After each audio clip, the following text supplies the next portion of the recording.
Hey friends, hope you're all doing well.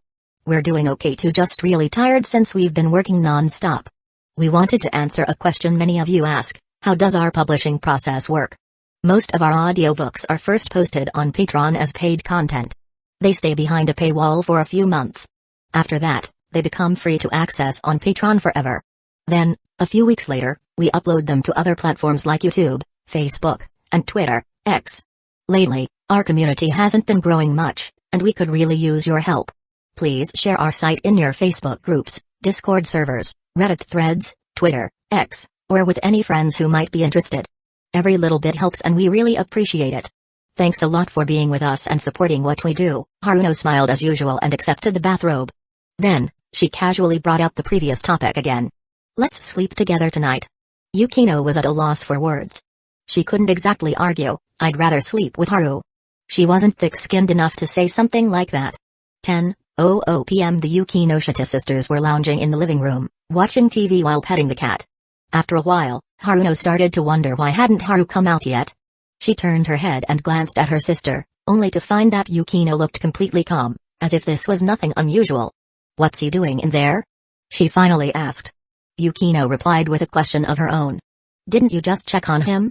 I know he's working out. What I mean is, how can he still be exercising? Even professional athletes don't train for this long. That's not necessarily true. From what I know, baseball players often practice for an entire afternoon. Some dedicated ones even stay overnight in the training rooms. Comparing Haru to extreme cases like that seems a bit unfair, don't you think? Yukino simply smiled. She knew very well that her boyfriend's physical fitness had already caught up to that of professional athletes.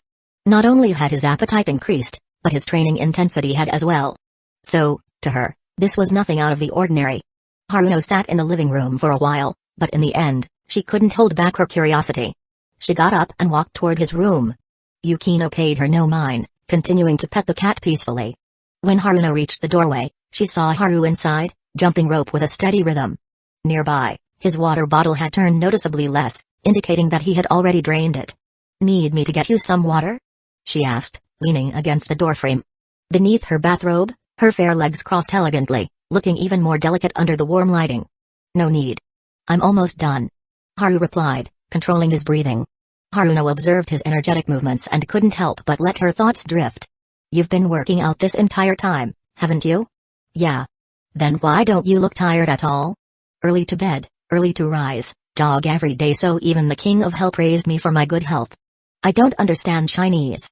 It just means that with consistent training, your body naturally gets stronger. Haru spoke as if it were the simplest thing in the world. Haruno's eyes filled with surprise. So this is how you've been living all this time? Not always. I didn't train this hard before. I've been increasing my workload gradually, it's all part of a plan. Pushing yourself too hard only leads to injury. Haru explained honestly. Haruno continued watching him jump rope, then suddenly lowered her voice. With a body like yours, I wonder if Yukino can, handle it. Haru's movements faltered. His expression turned strange. Are you sure you want to have this conversation with me? What? I'm your elder. Am I not allowed to care about my sister and her boyfriend? She retorted, deliberately putting on an authoritative air. But Haru wasn't falling for it. Speaking of which, I remember one particular night when you were at home. Alright. Let's change the subject. For once, Haruno's usual confidence cracked. But in the blink of an eye, she composed herself again. Of course, she knew exactly what he was referring to. That night when she had deliberately created an opportunity for him and Yukino to have some alone time only for them to stay up late playing video games instead, keeping her awake half the night. Her cheeks flushed slightly. She still remembered how, the next morning, the first thing she did was rush home to change clothes, including her underwear. As an adult, a single woman who knew plenty about these things, she was all too aware of what that heated restlessness in her heart had meant. And now, as she watched him train in front of her, maintaining perfect form despite the high intensity, she couldn't help but notice the beads of sweat rolling down his skin, the sound of his deep, steady breathing, and the familiar sense of security he exuded. A sudden wave of dizziness hit her. Even the strongest women, in moments of vulnerability and loneliness, crave a well-timed compliment or just the right amount of concern. His words from earlier echoed in her mind. She had to admit she really had been touched. And when she sensed his kindness, his soft-hearted nature toward her, she had genuinely felt happy. It wasn't love. It was just the simple joy of being truly cared for. Suddenly, she said, Yukino and I will be sleeping in the guest room tonight. Haru gave her a puzzled look. Wasn't that obvious? I figured as much when I was tidying up the room earlier. Haruno's lips curled into a playful yet mischievous smile. Want me to create an opportunity for you? Haru hesitated for a moment before shaking his head decisively. Better not. Why not? Your dear big sister is offering to help, and you're turning me down? Yukino is shy. If you actually try something like that, she'll be pissed. Haruno sighed dramatically. Ugh, good point. Looks like I can't be of any help after all. Haruno let out a dramatic sigh. Haru frowned slightly. Haruno-san, you're acting a little different today. She smiled, radiant as ever. I'm just happy, that's all. Really? Really? The light in her eyes was sincere, unguarded. Seeing his doubtful expression, she chuckled and continued, in the past, I only thought, it's good to be alive. Even better if there's no pain, no suffering. As for who I'd spend my future with, that always felt like something too far away to think about. Haru played along. And now? Haruno's smile deepened. Now, I think. It's nice to have someone who cares. I think so too. Haru replied with a soft chuckle. For once, she had let down her guard, revealing a side of herself that she usually kept hidden. It meant that, at this moment, she felt truly comfortable, truly at ease. That was a good thing. Compared to the Haruno who always wore a mask, who never let people see how exhausted she really was, the one standing before him now was much more endearing. Haru slowed to a stop, putting his jump rope away. Anything you feel like eating tonight? I can cook. Haruno narrowed her eyes playfully. What's this? Trying to fatten me up? Your cooking is so good, if I start eating, I might not be able to stop. Haru rolled his eyes. Yukino will be eating too. Why would I be targeting you specifically? Then I won't hold back. Order whatever you want, as long as we have the ingredients. Haruno returned to the living room and flopped down beside her sister with a grin. Haru is being sneaky, he's treating me to a late-night snack. Yukino turned her head calmly. Just you? Haruno blinked innocently, lips pursed in a fake pout. Yukino remained composed. He cooks at night sometimes. He calls it fueling up for training. Though I find that logic rather stupid. Haruno sighed dramatically. Geez, here I thought he was giving me special treatment. Turns out, this is just your normal routine. Yukino saw through her act and didn't bother responding. Haru's cooking was light and portioned carefully, ensuring that neither sister ate too much before bed. And as the warm meal settled in their stomachs, the post-meal drowsiness, the so-called sage time, hit the sisters at full force. Since it was already late, Yukino didn't ask Haru to help her study like last time. Instead, after resting for a bit, the two sisters, nudged by Haru's reminder, reluctantly made their way to the guest room and collapsed onto the bed. I think I'm getting addicted to his cooking. Haruno mumbled as she lay there. If I can't eat it when I go home, I might actually feel depressed. Yukino heard her but simply shut her eyes, enjoying the moment of relaxation without a word. Meanwhile, outside the guest room, Haru took advantage of the sage time to get in more training, finally leveling up his jumping skill to level 9. Your jumping skill has reached max level and has evolved into flight. Haru stood there, stunned for a solid 2 seconds. Flight? Did this mean he could not only punch through buildings but also take off into the sky like a human missile? With the sisters already asleep, he decided to test it out. He started with the classic wuxia move, stepping on his own foot. Then, under the wide-eyed gaze of the orange cat, he took one step, then another right into thin air. Slowly, steadily, he ascended. He didn't stop until his head bumped against the ceiling. Haru looked down. His entire body was floating. It wasn't like normal jumping anymore. His feet felt as if they were pressing against invisible stairs, allowing him to walk freely in midair. Next, he experimented with running, jumping, flipping, and gliding. Everything felt effortless. Rather than true flight, it was more like an ultra-upgraded version of wuxia-style lightness skill. I can literally stand above the world now, he muttered, rubbing his chin. Meow? The orange cat trotted over, sniffing him all over with a baffled expression. Clearly, its tiny cat brain had just short-circuited from what it had witnessed. Haru picked the cat up and ruffled its fur. I've gotten stronger again. Think I should go on a little nighttime adventure? Meow? The cat stared blankly, its tiny processor still overheating. Haru smirked and pulled on his long unused hoodie and mask combo. Time for a test run. If he didn't put his new power to use, he'd feel like he was wasting potential. Of course, he had no intention of exposing himself. Using his auto-aim ability, Haru expertly avoided all surveillance cameras, ensuring that his nighttime activities remained unnoticed. Even if someone did manage to catch a glimpse of his shadow, all it took was a burst of speed, and he would vanish from their sight. Tonight, the city was unusually peaceful.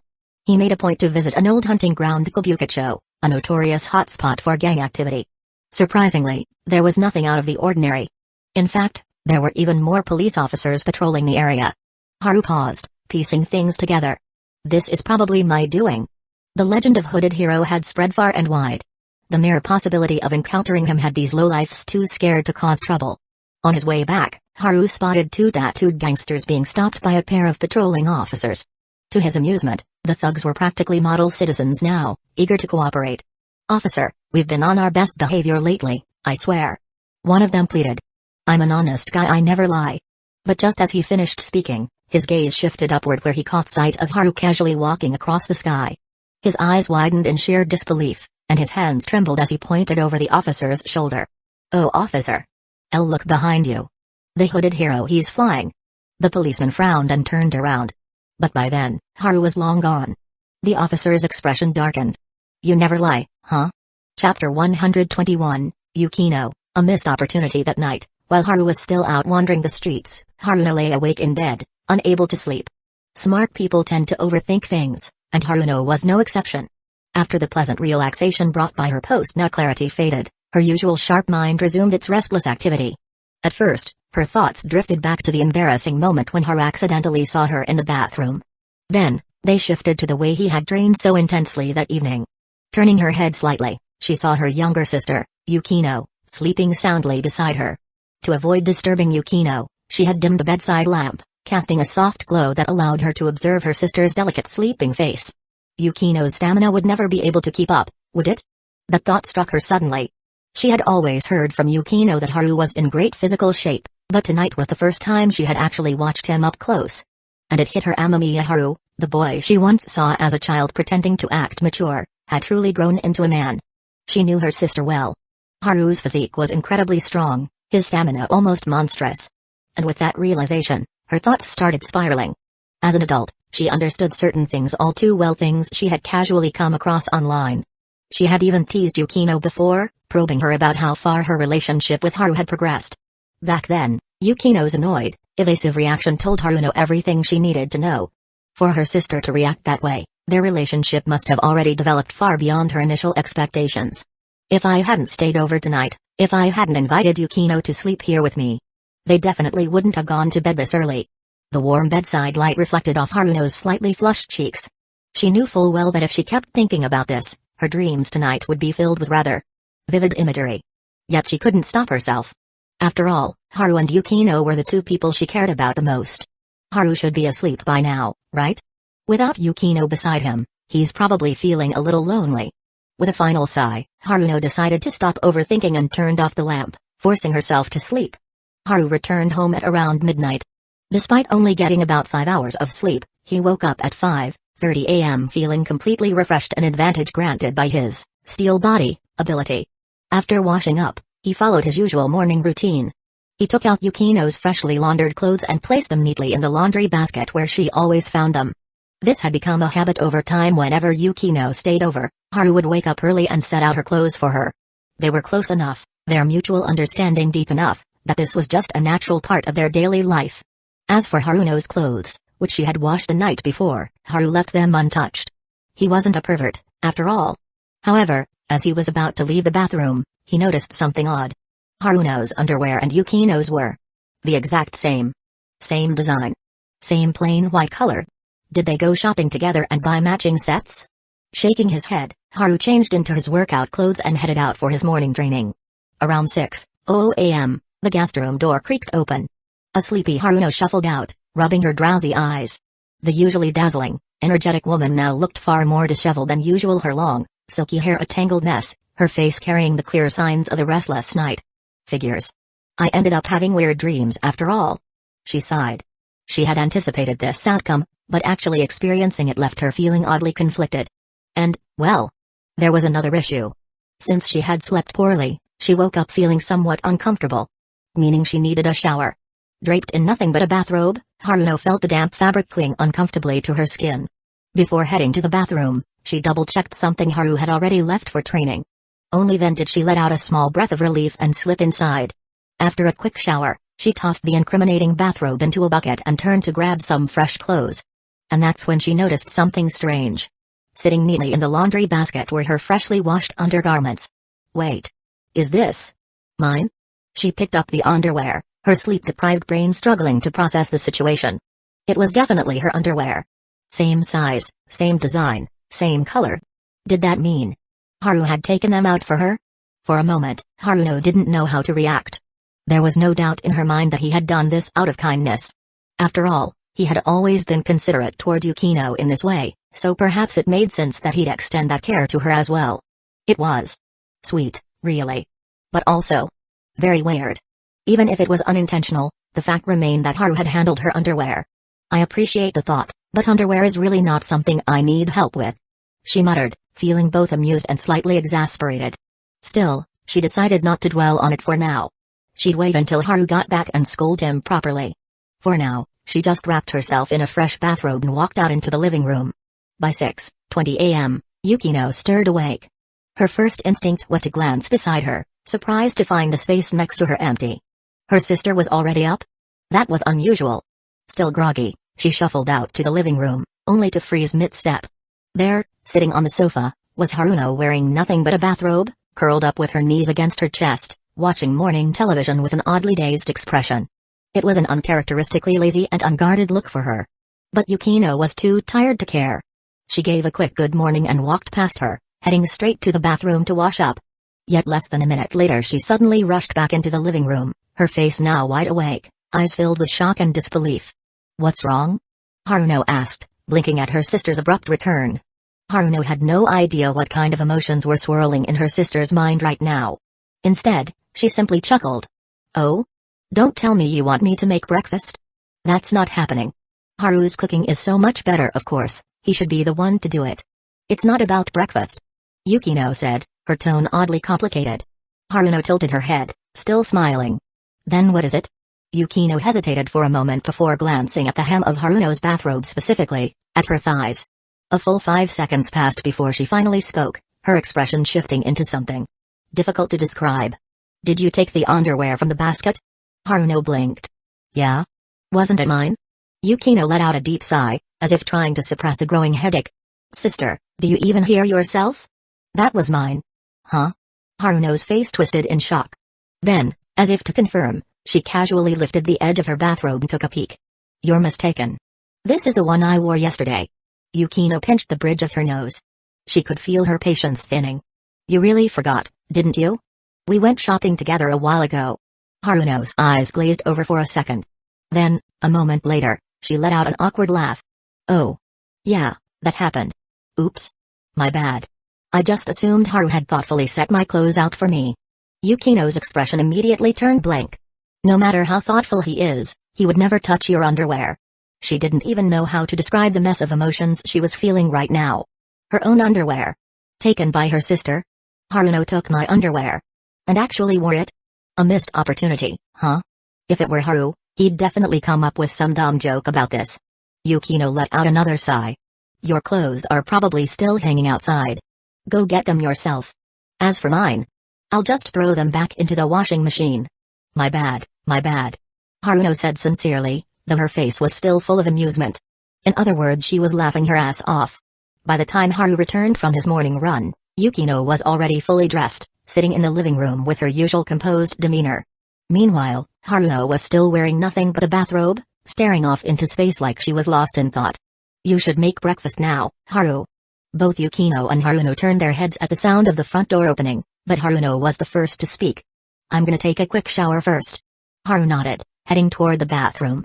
The moment the bathroom door closed behind him, Haruno suddenly let out a quiet giggle. Yukino glanced at her, clearly suspicious. "What's so funny?" Haruno covered her mouth with one hand, her laughter barely restrained. "I was so out of it from lack of sleep, I didn't even realize. If Haru really had set out my clothes for me, then why would he only take out my underwear and nothing else?" She was referring to the fact that the basket earlier contained only underwear, but none of her other clothes. "Next time, try not to make such stupid mistakes," Yukino muttered, already tired of this ridiculous conversation. Haruno was still smiling. Got it. Next time, I'll double-check." But even if I had taken all the wrong clothes, it's not like I'd be able to fit into yours. Yukino slowly turned her head, her gaze filled with mild amusement. Oh? Do you want me to tell Haru about your little mistake? Haruno blinked. Tell him what? Before Yukino could answer, the bathroom door suddenly swung open. A shirtless Haru poked his head out, looking curious. Tell me what? Yukino. Haruno let out a chuckle. Chapter 122, My Turn to Have Fun. Haruno had completely collapsed onto the couch, laughing uncontrollably. Since she found getting dressed properly too much of a hassle, she was still only wearing a bathrobe. As she doubled over in laughter, her loose-fitting robe shifted with her movements, collar gaping open, hem riding up. Just as Haru turned his gaze toward Yukino, a flash of bare skin entered his peripheral vision. She's not wearing anything underneath? Didn't she do laundry last night? Haru immediately snapped his eyes forward, focusing only on Yukino's face as he asked, What were you guys just talking about? Nothing important. You should just go back inside. Yukino, still rubbing her temples in exasperation, didn't seem to notice anything off. Once Haru disappeared back into the bathroom, she turned back to Haruno, clearly irritated. Was it really that funny? Haruno, still gasping for air, shook her head. Not exactly, it's just that you were really cute just now. Yukino's expression froze. Deciding not to respond to that nonsense, she instead gave a pointed reminder. You should change your clothes, sister.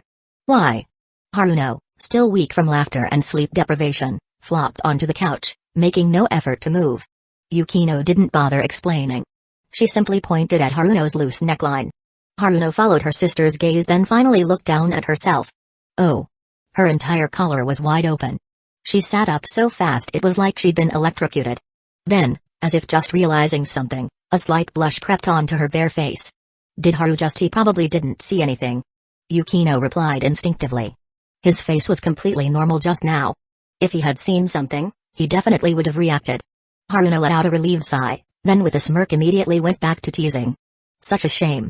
With a body like mine, I wouldn't mind if Haru was the one who saw it. Yukino paused for a beat, then deadpanned. Did you have some kind of weird dream last night? Huh? For the first time, Haruno visibly froze. Yukino, like Sherlock Holmes, tapped her chin thoughtfully. Something's been off since this morning. Your bathrobe, it's a different size than the one you wore last night. If you were already awake early, why didn't you just put on your regular clothes instead of getting a fresh bathrobe? Haruno's face turned red. Her heart rate spiked. This feels like I just got caught having an X-rated dream. But, thanks to her unshakable composure, she recovered quickly aside from the slight flush on her cheeks. My little Yukino isn't a naive girl anymore, huh? You're actually having this kind of conversation with me? Yukino's lips curved slightly, her gaze sharp. People who avoid a topic when questioned usually have something to hide. Haruno maintained her smile. If you insist on thinking that way, I won't argue. The two sisters locked eyes. After a few seconds, Yukino was the one who looked away. But not without leaving one last jab, too embarrassed to admit it. Haruno grinned. Take a guess. And with that, she stood up to finally change her clothes. Scoreboard, Yukino 1, Haruno 0. 9:00 a.m., the hiking trip begins. The three of them, Haru, Yukino, and Haruno, finally headed out for their planned hiking trip. As they drove, Haru received a bunch of concerned messages from his friends. Why did you skip school? Are you sick? You good? He replied to each one, assuring them it was just a personal matter, nothing serious. Their destination? Mount Mitake, located in the Akatama region. Harumi, having researched in advance, made a suggestion as they neared the parking area. We shouldn't park inside. The fees are ridiculous. Outside parking is just 1,000 yen for the whole day. He held up his printed travel guide as proof. Haruno, smiling as usual, teased him. No surprise there, this is coming from a guy who had the guts to ask his parents for investment money back in elementary school. Haru's face darkened. Just how many people know about that? Yukino, sitting beside him, smirked. Auntie told us all about it. She said she'll never forget the way you stuck your hand out, demanding investment capital as a kid. Haruno grinned along. She even said she gave you 100 yen as your first business fund. So? Did you build your empire with that? Haru sighed deeply. Mom, why are you like this? Why are you spilling all my childhood blackmail material to these two? Even though it wasn't a holiday, the mountain was still buzzing with hikers. Harumi, having studied the trail conditions beforehand, knew this route was on the steeper side, especially for people who weren't used to hiking. But for him? No problem. If I wanted, I could literally air step my way up this mountain. Do you guys want to take the cable car? Haru glanced at the long queue of tourists waiting for the lift. He himself was carrying their tent and food supplies, while the Yukinoshita sisters had nothing but one stylish handbag each. If we take the cable car now, we can't even call this a hike. Yukino refused instantly. Haruno chuckled. I was thinking about it, but since you two seem so determined, I guess I'll walk too. Haru nodded, leading the way. As they passed the cable car entrance, he couldn't help but notice the pricing board, 1,300 yen for a round-trip ride, including mountain access. Honestly, that's a pretty good deal. During the hike, Haru kept his eyes open and found two sturdy walking sticks along the way. He handed them to the sisters. You're not taking one? Haruno asked as she accepted it. Haru didn't even have to answer, just look at him. Yukino cut in. His face isn't even red. He's not even out of breath. He's completely fine. Haruno blinked. Then, looking at his totally relaxed posture, she suddenly gained a new level of respect for his physical endurance. Can she really satisfy him? Haruno's thoughts wandered again. Hiking was nowhere near as effortless as taking the cable car. Aside from Haru, who walked as if he were strolling through a park, the two Yukinoshita sisters behind him were already starting to breathe heavily. Reaching the halfway point up the mountain, Haru noticed a bench and suggested they take a break. Neither Haruno nor Yukino tried to act tough after all, the exhaustion was real. Haru, how are you this fit? Haruno took a sip of water, her breathing gradually steadying, before voicing her disbelief. You'll be even more surprised when we reach the top. Yukino remarked calmly, sipping her own water. Haruno's grip on her water bottle stiffened slightly. Wait. There's more? She asked in shock. Yukino didn't bother explaining. She had already witnessed it firsthand. Haru once ran all the way back to Chiba from the outskirts of town. And after that insane feat, all he did was catch his breath for a moment before returning to normal as if nothing had happened. Sometimes, she even had the absurd thought that her boyfriend might be possessed by Kamen Rider. Otherwise, how could he be this strong? Of course, she would never voice such a ridiculous idea to her sister, who would undoubtedly make fun of her for it. Suddenly, Haru's voice rang out from a short distance away. Tei nears the heavens, the mountains stretch to the ocean's edge. Clouds swirl as I gaze back, mist rises beyond my sight. The sisters turned their heads to see Haru practicing with their hiking sticks, performing smooth, precise movements like he was wielding a sword. Nearby, a family of 3 had also paused to watch him. Sitting between his parents, a young boy stared at Haru with wide, sparkling eyes, clearly captivated by his swordplay. What's he saying? Haruno asked, unable to understand the language. Yukino thought for a moment before smiling. It's a Chinese poem. I believe it's Zhongnan Mountain by Wang Wei. Haruno looked at her sister, surprised. How much Chinese have you learned? To put it simply, aside from internet slang and a few idioms, I understand pretty much everything. Yukino replied casually, as if it were no big deal. Of course you do. Haruno rolled her eyes, resting her chin on her hand. Chinese is supposed to be the hardest language in the world. I studied it a little before. Just mastering the tones and pronunciation was already a nightmare. Meanwhile, the little boy watching Haru couldn't contain his excitement any longer. He jumped up and ran over, eyes shining with admiration. Big bro, what's that move called? It looks so cool. Haru, ever the showman, put on a mysterious air. These are long-lost sword techniques, secret skills of the immortal path. Ordinary people could never hope to master them. The boy's eyes widened. Really? Without answering, Haru suddenly performed a jumping spin off a tree, his legs extending mid-air as he twirled the wooden stick in his hands. The move was so breathtakingly fluid that even the boy's parents were stunned. Whoa. That was amazing. The boy's face turned red with excitement. He was completely convinced. Haru continued his nonsense. I actually have one more incredibly powerful sword technique, but its destructive power is too great. I can't use it here. What's it called? It's called 1/2 halves, the celestial blade. But before using it, you must chant a special incantation, or else it won't unleash its true power. One of them dared to spout nonsense, and the other was all too eager to believe it. Seated behind them, the boy's father scratched his head. 1/2 halves. Celestial blade? Why does that sound familiar? His wife turned to him, puzzled. You've heard of it? Yeah. I just can't quite remember where. Probably something from my childhood. Under the watchful eyes of his parents and the Yukinoshita sisters, the boy braced himself, gripping his stick with both hands. Then, with unwavering determination, he raised it high and shouted at the top of his lungs, Ikiya Purisu. Come forth, celestial blade. Haru immediately took out his phone and snapped a picture. At that moment, the boy's father suddenly clapped his hands together in realization. I remember now. It's from Motto King Grandsort. I still remember so many of the attacks from that show. His wife gave him a blank look. What's that? Ignoring her, he grinned at Haru, gave him a nod of approval, then casually snatched the wooden stick from his son's hands. Alright, now it's my turn to play. The boy? Not far away, the Yukinoshita sisters burst into laughter. He's always like this, isn't he? Haruno teased, though the fondness in her eyes betrayed her amusement. Yukino let out a soft chuckle. He does plenty of silly things that make me mad sometimes. But this time, I don't think it's childish at all. Chapter 123, He's practically a superhuman. After taking a well-earned break, the Yukinoshita sisters, along with Haru, bid farewell to the family they had met on the way. As they continued their ascent, they passed by other hikers, mostly young people, with only a few families bringing children along. Despite being drenched in sweat, the Yukinoshita sisters' beauty remained undeniable. Every time they walked past a group of hikers, heads would inevitably turn, and soon after, envious glances would be directed at Haru, the only man in their company. Along the way, Haru made sure they took 2 more breaks, ensuring they didn't overexert themselves. By the time they finally reached the summit around noon, the view around them instantly opened up.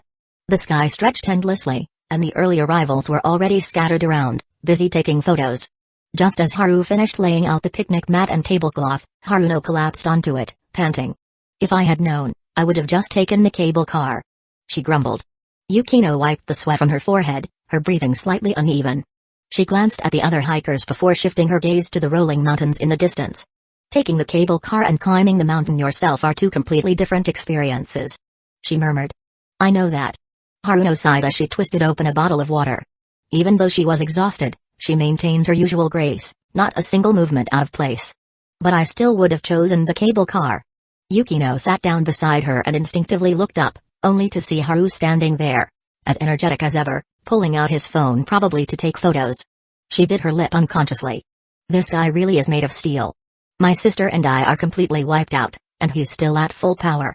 Clearly, Haruno had the same thought. She even voiced it out loud. Haru, aren't you even a little tired? I'm fine. Haru replied casually, snapping pictures of the scenery. Just need a short break, and I'll be good as new. Haruno nearly dropped her water bottle. She instinctively turned to her sister, but Yukino's expression remained calm, at least on the surface.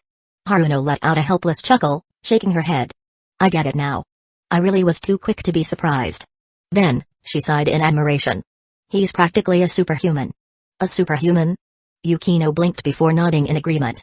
I've had that feeling before. But now, it's even stronger. Right? Haruno leaned against her sister. If she didn't care about appearances, she probably would have just collapsed completely. Meanwhile, Haru lifted his gaze toward the clear blue sky. With his sharp eyes, he easily spotted a squirrel darting through the trees. He snapped a quick picture and turned back to the sisters. Look, it's pretty cute. Yukino's eyes lit up. That, I agree with. Haruno didn't even bother opening her eyes. She was too tired to care about anything else. After a short rest, they had a light meal. Feeling a little refreshed, Yukino got up and started taking pictures of the scenery. At that moment, the family they had met earlier arrived at the summit as well. They exchanged polite nods but didn't disturb them. Haru stood to the side, watching as Yukino took photos. The golden sunlight reflected off her flowing hair, which swayed gently in the breeze. With her long, waist-length locks and elegant posture, she looked like she had stepped straight out of a painting. Unable to resist, Haru took a photo. Yukino noticed but didn't stop him. Instead, she asked, how did it turn out? Of course, it's beautiful. Haru said, handing her the phone.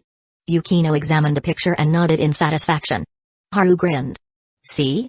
You should never doubt my photography skills. I'm an expert. I can always make you look adorable. Yukino raised an eyebrow. You're mistaken about one thing. It's because I'm naturally adorable that your picture turned out that way. Haru smirked. We were talking about photography. How did this turn into self-praise? I'm simply stating facts. Am I wrong? Ah, yes, yes. You're beautiful. You're always right.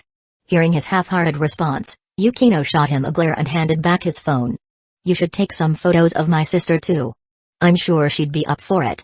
But Haru didn't respond. His gaze had shifted past Yukino, toward the family from earlier.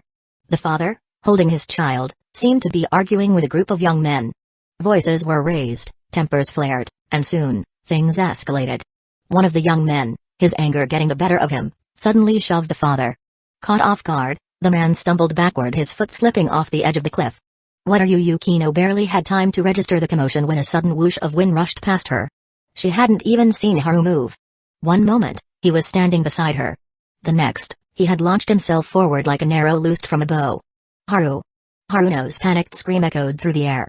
Yukino spun around just in time to see Haru and the father-child still in his arms disappear over the edge of the cliff. Her heart stopped. The man's wife collapsed onto the ground in shock. Nearby, other tourists gasped and screamed. The young men who had started the fight froze in horror, standing there like statues. Yukino's face turned deathly pale. The moment she regained her senses, she sprinted toward the edge. Haruno followed close behind, equally frantic. But when they reached the cliffside, neither of them could bring themselves to look down. Then, from below, a voice rang out. "Yukino, can you hear me? Call the rescue team." Yukino's breath hitched. That voice. She immediately peered over the edge. Far below, clinging to a jagged rock face, was Haru. With one hand, he firmly gripped a rocky outcrop. With the other, he held onto the father, and the father was holding the child. The cliff was steep, the bottom obscured by shadows. Yukino's head spun just looking at it, but she forced herself to stay calm. "I'm calling them now," she shouted back. She turned to reach for her phone only to realize her hands were shaking so badly that she could barely hold it. Just moments ago, she had felt completely hopeless. "Stay calm. I'll make the call," Haruno said. Yukino instinctively nodded. Her sister was just as shaken but had managed to steady herself faster. Taking a deep breath, Yukino crouched beside the terrified mother, gently reassuring her. "Don't worry. They're going to be okay." By now, the other tourists had reacted. Some were already dialing emergency services. In mountain regions like this, rescue teams were usually stationed nearby. A few brave souls peered over the edge, their jaws dropping at the sight of Haru hanging onto the cliff face with a single arm. Meanwhile, the young men who had caused the fight tried to defend themselves. But before they could say much, Haruno, who had just finished her call, snapped at them coldly. "Shut up." The icy tone of her voice made them flinch. They were already guilt-ridden over what had almost happened. Now, facing Haruno's chilling glare, none of them dared to speak. Down below, Haru glanced at the trembling father in his grasp and said calmly, "Relax. We'll be fine." The man gulped, nodding stiffly. His knuckles were white from gripping his child so tightly. The little boy's eyes were red, his lips quivering as if he wanted to cry but couldn't. Haru gave him a reassuring smile. "Hey, remember that sword technique I taught you earlier?" The boy blinked. Then, slowly, he nodded. Haru spoke gently, "You were right earlier, I really am amazing. So you don't need to worry, we'll be up there soon." "Really?" The boy sniffled, his voice filled with doubt. "Of course. Or do you need me to prove it by telling you about the time I filmed Ultraman Zero fighting criminals?" The boy's attention was successfully diverted. Seizing the moment, Haru gestured for the boy's father to take out his phone. Once it was unlocked, Haru navigated to the video section and played a clip. It was footage from a few days ago, showing Haru wearing an Ultraman Zero suit while assisting the police. The video had been recorded by Yukino, and Haru had asked her to send him a copy that very night. At the time, he had only thought it was amusing, a fun memory to keep. He never expected it to come in handy today. It's Zero. It's really him. With the video as proof and both Haru and the boy's father offering reassurance, the boy's fear subsided. His teary eyes gleamed with excitement as he fixated on the Ultraman suit in the video. The father held the phone carefully, but deep down, he had little hope. After all, both his weight and his sons were entirely supported by Haru. In his mind, Haru had to be at his limit. The thought of his wife still waiting above, the possibility of dying here today and dragging down a young man who had selflessly tried to help filled his heart with sorrow. His eyes reddened with emotion. "I'm sorry." Before he could finish, Haru interrupted him. "Don't use that tragic tone. Your son believes in me, why are you giving up?" The man froze. His mind had been so consumed by guilt and despair that he hadn't even noticed something remarkable. Haru's fingers had embedded themselves into the rock wall. With no visible footholds, his fingers had effortlessly dug into the stone, as if a drill had easily pierced through wood. The rescue team was not far above, and the shouts of concerned onlookers could still be heard. The man swallowed hard, then asked in a hushed voice, "How long can you hold on?" "I could do this all day," Haru replied casually. The man assumed he was just trying to comfort him. Taking a deep breath, he clenched his jaw and said, "Right. We're going to be saved." Haru simply smiled and said nothing more. If not for the need to keep things from looking too outlandish, he could have easily carried the father and son while walking on air to safety. With his current ability, Steel Body Level 2, he hadn't been joking, he could literally hang here all day. Not only was he unbothered, But he even felt a slight urge to howl at the sky. Well, that's another good deed done. He thought back to his conversation with Yukino: read more books, meet more people, and help out when you can. That way, when the coffin lid closes, you won't carry regrets. After nearly half an hour of effort, the rescue team finally pulled them to safety. The moment they were on solid ground, the father and son rushed to embrace the mother, sobbing uncontrollably.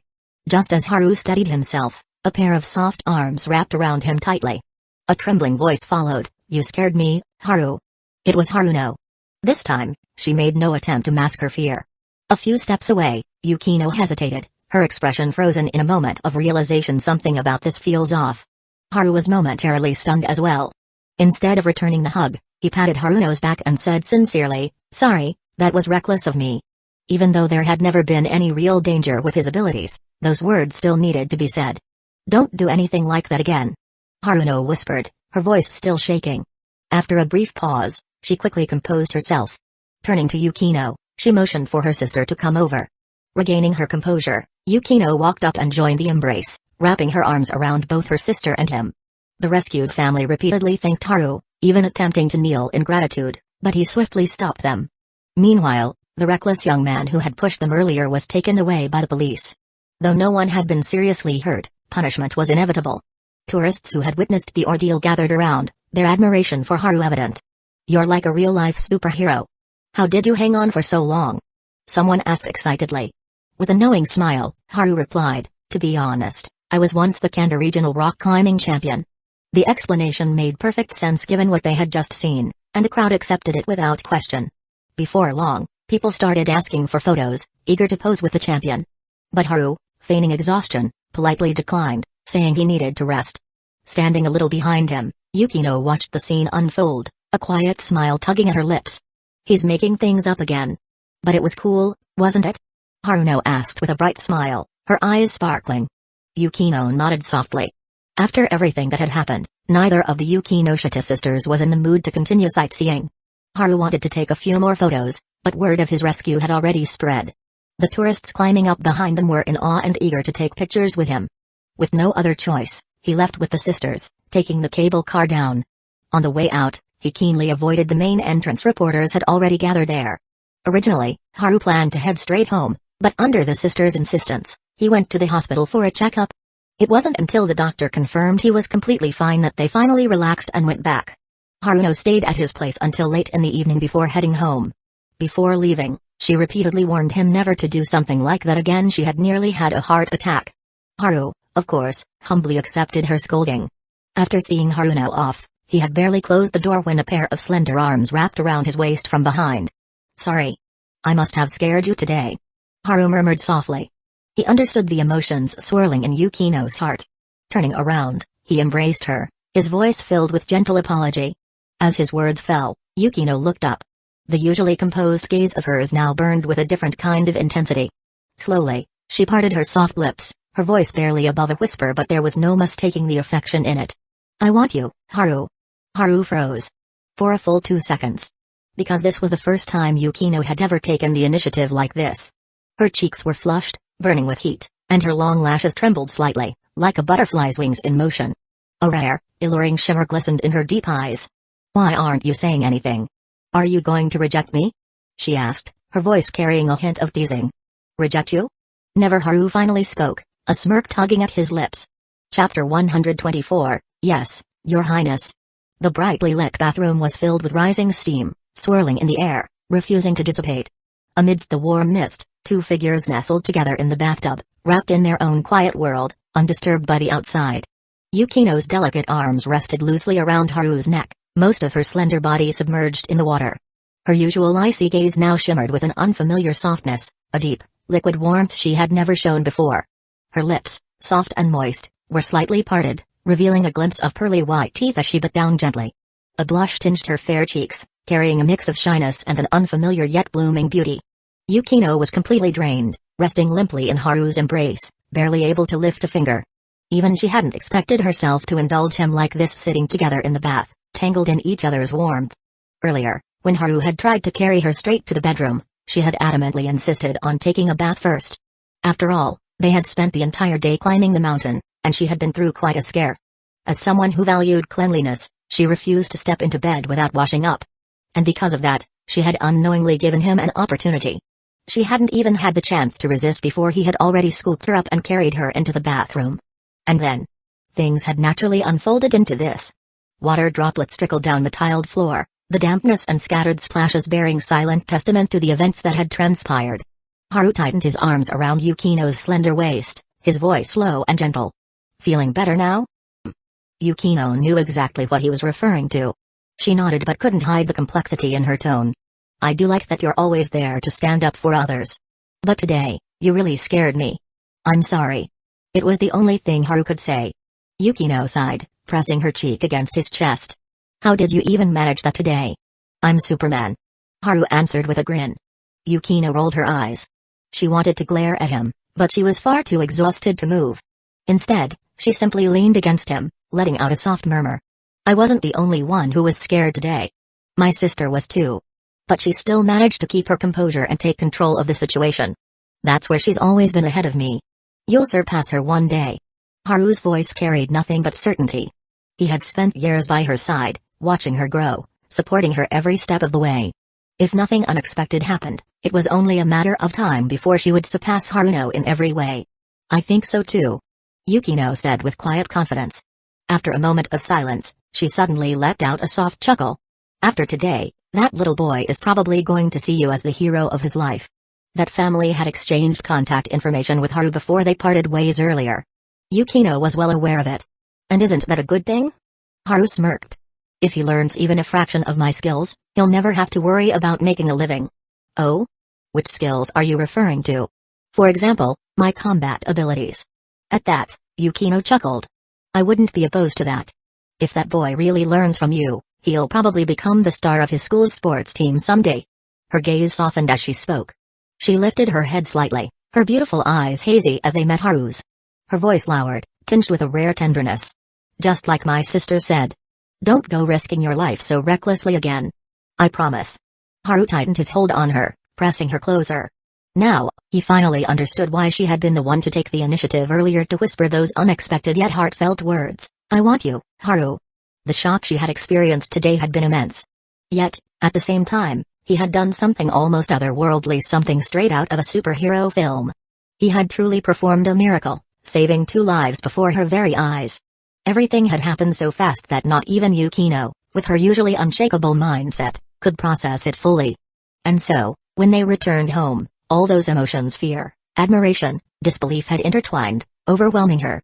But now, after everything, her worries had finally begun to fade. Haru held her close, his mind replaying the day's events.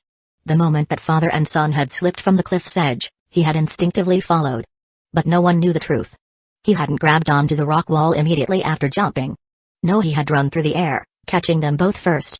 Only after ensuring their safety had he pretended to find a handhold on the rocky ledge, making it look as though he had simply been lucky enough to catch himself. With his steel body level 2 ability, even if he had actually fallen all the way into the valley, the worst that could have happened was tearing his clothes. His body? Completely unharmed. That was why, the moment he saw them fall, he had jumped without hesitation. First, make sure you're safe. Only then can you protect others. Those were Yukino's words. Words she had once told him. After a while, Yukino stirred slightly, feeling her strength return. But still, she didn't move away from his arms. Instead, she simply murmured, we should get out now. I think we could stay a little longer. Haru suggested, his hands wandering along her slender waist. We're not sleepy yet, are we? A deep blush remained on Yukino's cheeks, never having faded. Feeling his hands creeping over her skin, she tilted her flushed face up, her voice carrying both embarrassment and frustration. Are you ever going to stop touching me? No. Haru shook his head, then added with a smile, this is something I'll never get enough of, not in this lifetime. At the word lifetime, Yukino's eyes flickered. A ripple passed through her gaze. In the next second, the shyness in Yukino's gaze melted into something deeper and alluring, liquid warmth. Her voice, so different from its usual calm and composed tone, now carried the teasing sweetness of a lover. You're trying to show me your perverted nature again, aren't you? Well, you've already seen it countless times. I guess I've gotten used to it. Haru replied with a chuckle. Yukino pursed her lips but, surprisingly, didn't refute him. A faint excitement flickered across her flushed cheeks. It was a rebellious kind of thrill, one that completely contradicted her usual demeanor. When Haru lowered his head, she closed her eyes gently, tilting her chin up in quiet acceptance, allowing him to kiss her. The steam in the bathroom seemed to grow thicker. Yukino's lashes trembled, her soft lips parting ever so slightly, releasing a breath as light as orchids. Her slender neck and her delicate collarbones shimmered under the light. Each slightly quickened breath tugged at the unrest within her heart. After a few minutes, her face flushed a deeper red as she pressed a hand against his shoulder, panting lightly. "Let's move to the bedroom first." Haru let out a low chuckle. "As you wish, my princess." With that, he lifted her into his arms. Yukino's misty eyes flickered as she shook her head softly. "Princess doesn't quite suit me." "Then what would you prefer?" "Queen sounds more fitting." Without hesitation, she embraced the aura of a true ruler. "As you command, my queen." Haru responded with a smirk. The next morning, Haru and Yukino parted ways under the school's main building. As soon as Haru stepped into the classroom, every student inside turned to look at him in perfect unison. It didn't matter whether they were guys or girls, everyone's faces were filled with shock and admiration. Haru knew exactly why. That morning, while he and Yukino were getting ready, the news had been flooded with reports about yesterday's cliffside rescue incident. It had already gone viral. "What's with those faces? Are you all about to worship me or something?" Haru grinned, spreading his arms playfully to lighten the mood. The initially silent classroom instantly erupted into laughter. "Worship might be a bit much, but from today on, you're officially my idol. Too bad you already have a girlfriend. Otherwise, half the girls in this school would be lining up for you." "Hey, can you all quiet down? I need details. What exactly happened down there at the cliff?" The entire classroom descended into a chaotic, buzzing marketplace. Haru understood their excitement. It was natural for teenagers to be thrilled by something like this, so he answered every question thrown his way without hesitation. Eventually, the commotion only died down when their teacher entered the room. However, before class began, the teacher chuckled and said, "Looks like everyone's seen the news. Amamiya's heroic act was truly commendable, but I just want to remind you safety comes first. No matter how brave you are, you have to consider your own well-being before jumping into danger." Haru nodded obediently. The morning flew by in a blur. He had lost count of how many classmates had come up to express their admiration. By lunchtime, when he and Yukino entered the cafeteria, they once again became the center of attention. Thankfully, this time, no one dared to disturb them because Yutaha, one of the most popular upperclassmen in school, had just arrived. Yutaha and Megumi Kato sat down across from Haru and Yukino, their concern written all over their faces. "Are you sure you're not hurt? Did you go to the hospital for a checkup?" Yutaha spoke at a rapid pace, not even bothering to pick up her chopsticks. It was clear that she was genuinely worried. Although Megumi remained silent, the concern in her eyes conveyed her thoughts just as clearly. "Don't worry, we're fine. We went to the hospital and got checked out." Haru reassured them, briefly summarizing the incident.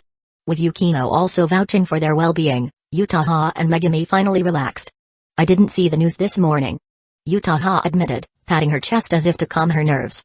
"It wasn't until my classmates started talking about it that I realized you pulled off something incredible. Our class was talking about it too." Megumi added.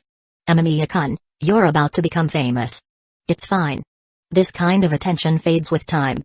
As long as I lay low and avoid interviews, it'll pass," Haru said, already formulating a plan. Yutaha's eyes lit up. "Laying low, huh? Well, that's perfect. I have a suggestion." The three of them looked at her in unison. Yutaha's expression was filled with anticipation as she turned to Haru.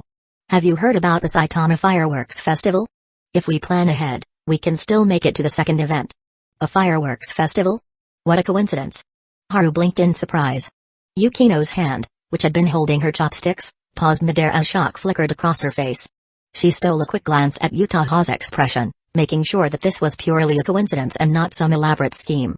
Confirming that Yutaha had simply arrived at the same idea on her own, Yukino let out a small sigh and shook her head in mild exasperation. Originally, she hadn't planned on telling them about it.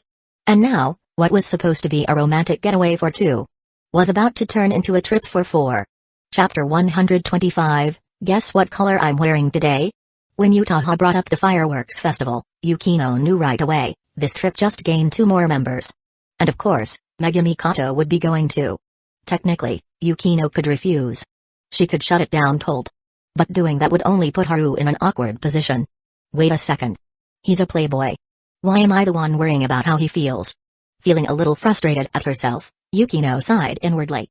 No matter how much she tried to act decisively, there were still moments like this when she just couldn't.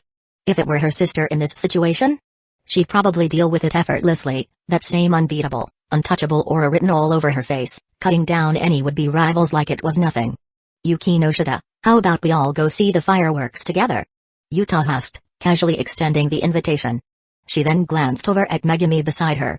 Megumi and I already talked about it. We were thinking of going Saturday morning and coming back on Sunday. Haru turned to Yukino, gauging her reaction. Seeing her calm and composed expression, he asked, "What do you think?"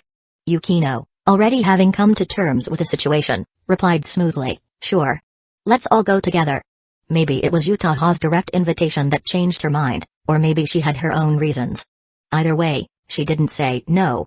And just like that, their weekend plans were set. Afterward, Yutaha and Megumi started asking about the incident from the other day. Haru shared whatever details he could, anything that didn't directly involve his own unusual circumstances. Once lunch was over, the four of them left the cafeteria together. As they walked back toward the classrooms, Haru noticed two groups of students arguing ahead of them. Things were heating up. From the looks of it, the fight could break out any second. And then, from somewhere in the crowd, "Hey, that's Amamiya." All at once, everyone's attention shifted toward him. Even the guys who looked like they were about to throw punches froze mid-glare to look his way. Haru gave them a helpless, wry smile. Guys, I've already done more interviews today than I can count. Please don't tell me you're gonna treat me like some kind of celebrity now. I didn't even get paid for any of those." There was a ripple of awkward laughter from the students. The crowd that had been gathering hesitated, losing its momentum. Haru turned back to the two arguing groups, about to casually ask what the fuss was about when a tall guy from one side spoke up. "Amamiya. I saw you on the news. Saving someone like that. I respect it. Honestly, I don't think I could have done the same." As he spoke, the guy started backing away. "So I'll let this go, out of respect for you." Haru blinked. "Huh? Respect?" The other group spoke up too.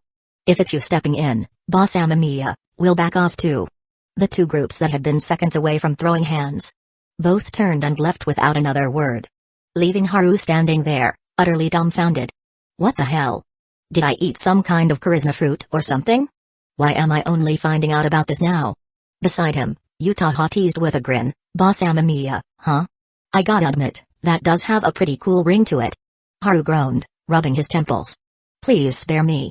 Yukino, though also amused, cut right to the heart of the matter. "They're not giving you respect," she said plainly. "They're afraid of you." Megumi nodded thoughtfully. "Probably because of those rumors about you fighting delinquents on the first day of school." Yukino nodded. "The news report today explained everything very clearly. You were holding that father and son at the edge of the cliff for half an hour. Plus, everyone knows how much you hate bullying. Unless those students are complete idiots, they should understand this isn't the place to pick a fight." Haru sighed helplessly, only silently lamenting how powerful trending news could be. Those two groups of students earlier had said things like "we're giving you face." But in reality, they were just scared he might actually fight back. After all, his 1 versus 3 fight on the very first day of school had already spread like wildfire. And after all this time, instead of fading away, the story had evolved along with his growing reputation, turning into he hates violence so much, he only uses violence to stop violence. But the rescue incident's impact didn't end there. That afternoon, the principal even came to find Haru personally. After learning that Haru had no interest in interviews and just wanted the hype to die down naturally, the principal readily agreed to help block reporters from disturbing him. Later, after school, Haru avoided the crowd of classmates swarming him and was planning to hide out in the club room only to get intercepted halfway. Waiting for him was Yutaha. "Help me move some stuff to the journalism club," she said casually, meeting his confused gaze. Since she was asking for help, Haru didn't refuse. But once they arrived at the journalism club, he noticed something strange. The entire room was empty. Yutaha pushed open the door and explained calmly. "I made a deal with them. As long as they don't bother you for interviews, I'll help them recruit new members." Haru suddenly understood. No wonder no one from the journalism club had approached him today, despite him being all over the news. It was Yutaha working behind the scenes. "Thanks," Haru said simply. "All right, what do you need me to move?" He rolled up his sleeves, looking ready to work like a model citizen. Yutaha pointed toward a stack of chairs in the corner. "Move those chairs over here, and those 2 desks too." As Haru started moving things, he casually asked, "Where did the journalism club members go?" Yutaha didn't lend a hand, she simply stood there and answered. They have an event off campus today. They won't be back anytime soon. Haru paused for a second after setting down a desk. Won't be back anytime soon? Wasn't that extra line a little unnecessary? A normal answer only needed the first half, right? Just as a strange feeling crept over him, he saw Yutaha casually walking toward the door. She reached out, pulled it shut, click, and locked. What are you doing? Haru couldn't help but echo a certain someone's famous line. Yutaha didn't answer right away. Instead, she openly dangled the key in front of him, twirling it on her finger with a playful smile. The next moment, the voluptuous girl in black stockings casually walked up to Haru, her hands clasped behind her back. Her fair cheeks gradually flushed with color, and there was a complex, indescribable emotion shimmering in her beautiful eyes. Wait. That look in her eyes. Don't tell me. Haru's heart skipped a beat. I don't really mind hiking, you know. Yutaha's voice drifted over, calm yet laced with something else. Haru froze. When he met her gaze again, he finally caught the emotions flickering in her eyes. Jealousy. She was jealous. Jealous that he didn't invite her to go hiking. Jealous that, during such an important moment, the person by his side wasn't her. But Yukino. Just as Haru was about to say something, Yutaha dangled a key in front of him, shaking it slightly between her fingers. You want this? She asked. I do. Haru nodded honestly. We still have club activities to handle. A sly smile curved Yutaha's lips, graceful, seductive, and undeniably captivating. And in the next instant, she let go of the key. It slipped right into her cleavage. Haru's eyes widened. What kind of play is this? Yutaha herself was blushing fiercely now, but the playful smile on her lips only deepened. She was enjoying it. Enjoying his shock. Enjoying this rare moment of having him all to herself. If you want it, you'll have to reach in and get it yourself. She whispered, her face flushed. Haru paused for 2 seconds, then calmly rolled up his sleeves. Yutaha's eyelashes trembled. She was nervous. But at the same time, boldly waiting. Wait. You're seriously going to? Hey. Before she could finish, Haru had already reached into her cleavage. Now it was Yutaha's turn to be completely stunned. You know me. Haru said casually. I'm a man of action. Of course, despite his words, he wasn't actually feeling around recklessly. He couldn't even tell where the key was, and given Yutaha's delicate mood today, he didn't dare to be careless. With a snap, Yutaha suddenly grabbed his hand, her eyes half shy, half angry. Having fun groping me? Haru corrected her seriously. I wasn't groping. I'm searching for the key. Carefully. Yutaha exhaled slowly, still holding onto his hand, refusing to let go. I was jealous, Haru. She whispered. His hand froze in place. She said it. She actually said it out loud. Which meant she had no intention of backing down. At least, she wasn't going to just let him walk away so easily. So? Haru asked, his hand still resting motionlessly where it was, fully playing along. What do you want me to do now? Yutaha's flushed cheeks lifted in a faint smile, a little guessing game. Are you in? Haru didn't hesitate for even a second. In moments like this, whatever she said, the answer was always yes. I'm in. He replied earnestly. Yutaha gave a small hum of acknowledgement, as if she were steadying her racing heart. About 5 seconds passed, long enough for her to calm the heat in her chest, before she finally parted her soft lips. Guess. She whispered, voice laced with challenge, what color I'm wearing today. Haru's eyes widened in shock. Wait. Hold on. That's the kind of guessing game we're playing? Chapter 126, The value of Yutaha keeps rising. She was serious this time. At that moment, Haru was absolutely certain of it. Yutaha still hadn't taken out the hidden key, yet the corners of her soft, rosy lips were already curling upward into a mesmerizing, seductive smile, part shyness, part irresistible allure. In her eyes, embarrassment and burning desire mixed together, creating a breathtaking sight that stirred the heart. Maybe it was because she herself was nervous and excited, but tiny beads of sweat began to form on her forehead. They slid slowly down past her fine bangs, tracing the elegant line of her jaw, before dripping onto her flawless, snow-white collarbone. That drop of sweat would continue its path, sliding further down along the curve of her neck, disappearing into her clothes. Until it finally sank beneath her lingerie. Without much hesitation, Haru lifted a hand and gently cupped her face, a face so beautiful it needed no makeup, no embellishment, to steal a man's breath away. Senpai. This isn't exactly the safest place, you know. He reminded her in a low, husky voice. His voice was a little hoarse. Yutaha was a rare beauty to begin with, and now, with their relationship having long since crossed that invisible line, there was simply no way he could stay unaffected seeing her like this, cheeks flushed, eyes smoldering, every subtle expression overflowing with feminine charm. More importantly, Haru could use his auto-aim skill to scan their surroundings with pinpoint accuracy, ensuring that no one was approaching. In other words, he could guarantee their privacy here. And maybe, while he was at it, stoke that little flame burning inside Yutaha just a bit more. You went hiking with her without telling me. She pouted softly, cheeks flushed with jealousy. Do you have any idea how jealous that made me? As she spoke, she rubbed her cheek against his palm like a spoiled kitten, nuzzling into his touch. I know. Haru said with a faint smile, already sensing the emotions stirring in her heart. But Yutaha wasn't done yet. After everything that happened. After you and Yukinoshita came back from that trip. You two definitely did it, didn't you? Haru almost laughed. Senpai, I've never seen you this jealous before. How should I put it? It's kinda cute. Yutaha's smile burned hotter as their eyes met. Oh? But I can be even cuter, you know. Are you sure you don't want to see for yourself? I want to. Haru answered without hesitation. Her eyes trembled. Her flushed cheeks deepened in color, spreading down to her slender neck, even staining the delicate dip of her collarbone with a faint pink glow. She bit her lip, shooting him a playful yet reproachful glare, silently scolding him for being hopelessly lustful. And then she lifted the hem of her skirt. There was no one else here. No cameras. No interruptions. This was their own little world, just like that time in the bathroom with Yukino. No one would disturb them. By the time Haru returned to his clubroom, 20 minutes had already passed. Yutaha didn't come back with him. She wasn't planning to attend the club meeting today. She had to go home and change clothes. After all, in a setting like that, without a skill like auto-aim, to stay aware of her surroundings, her emotions had run even wilder than usual.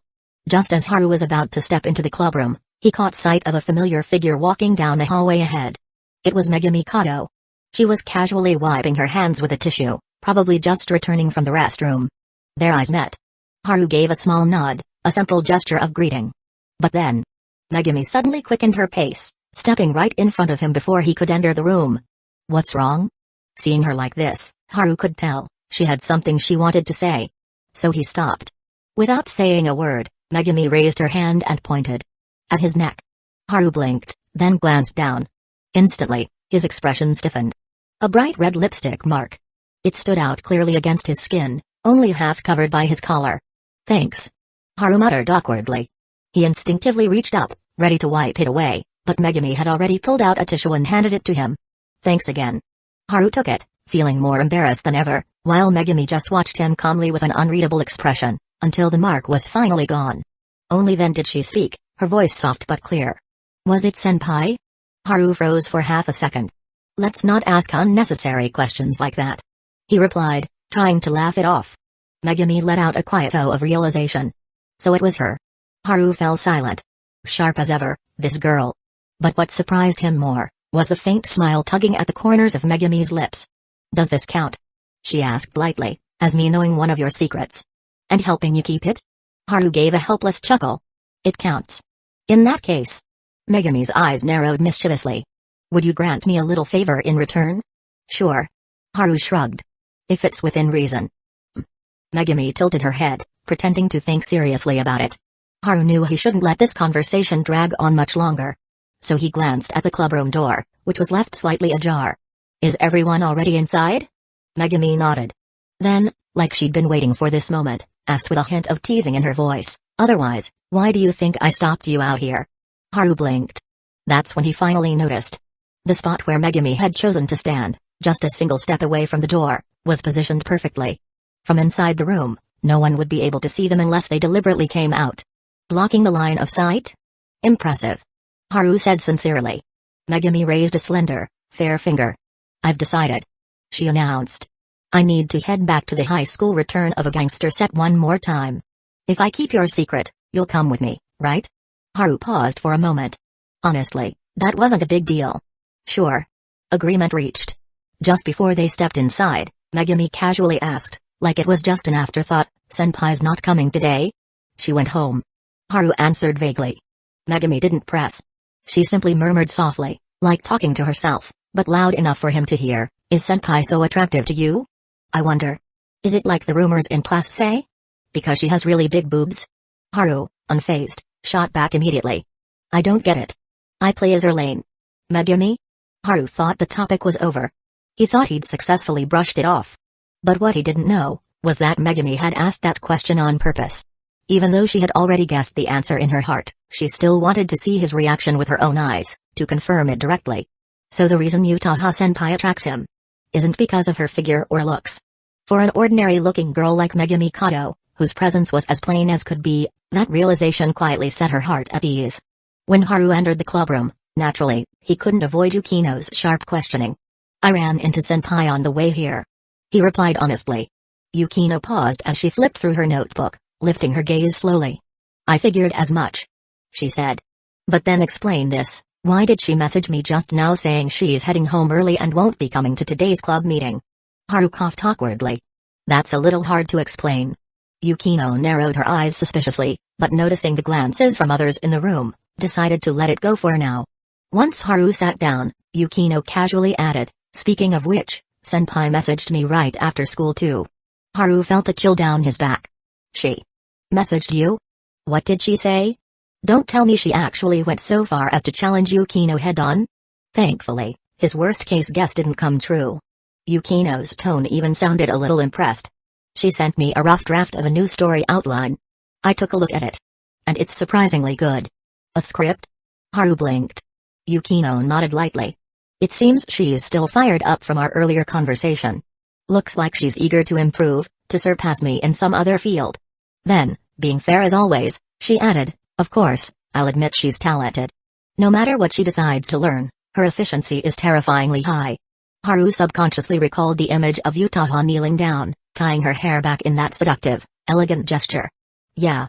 Haru agreed sincerely, senpai's value just keeps rising. But Yukino, being so familiar with him, immediately sensed something was off. "The value I'm talking about." She narrowed her eyes, "And the value you're talking about? I get the feeling they aren't quite the same." Haru played dumb. "What? Of course it's the same." Yukino gave him an icy stare. "Your expression tells me you're absolutely full of crap." "Hey now, I'm just speaking from the heart here." "Huh. Somehow, this time it does sound pretty sincere." Resting her chin on her hand, Yukino fell into thought. "I see. So mixing a little truth into your nonsense makes it more convincing. I'll have to remember that." Haru felt a cold sweat form on the back of his neck. As expected of Yukino. Even in casual banter, she was sharp enough to cut straight to the core. And the look she gave him afterward practically screamed, "When we're alone later, you'd better explain exactly what kind of value you meant." After club activities ended, Yukino naturally walked home with Haru as usual. On the way, he casually brought up Kato's recent interest in visiting a film set. As expected, Yukino wasn't surprised in the slightest. "She probably just wants to observe things firsthand," Yukino said calmly. "It's far more effective than anything you could learn from a book. Are you planning to come too?" Haru knew full well she wouldn't be thrilled at the idea of him and Kato spending time alone together. And honestly, he wasn't entirely comfortable with the idea himself. Especially lately, Megumi Kato had been getting unpredictable. "No." To Haru's surprise, Yukino actually turned him down. Her voice was calm, almost indifferent, as she explained, "I'm going to see Kasumidoka." Haru hesitated for a moment. "You're not going there to start a fight, are you?" Yukino immediately gave him the kind of look reserved for hopeless idiots. "Do I look like I'd waste my time on something that childish? Besides, if I were going to fight her, I'd crush her so thoroughly she wouldn't even have a shred of dignity left." Haru couldn't exactly deny that. After all, Yukino's combat power had been personally raised by him since childhood, with the occasional special training from Haruno thrown in for good measure. "Surprised I'm not going with you?" Yukino asked. Haru admitted honestly, "Yeah, I figured you'd insist on tagging along. Especially since you've made it pretty clear more than once that you and Kato don't exactly get along." "Correction." Yukino cut in smoothly.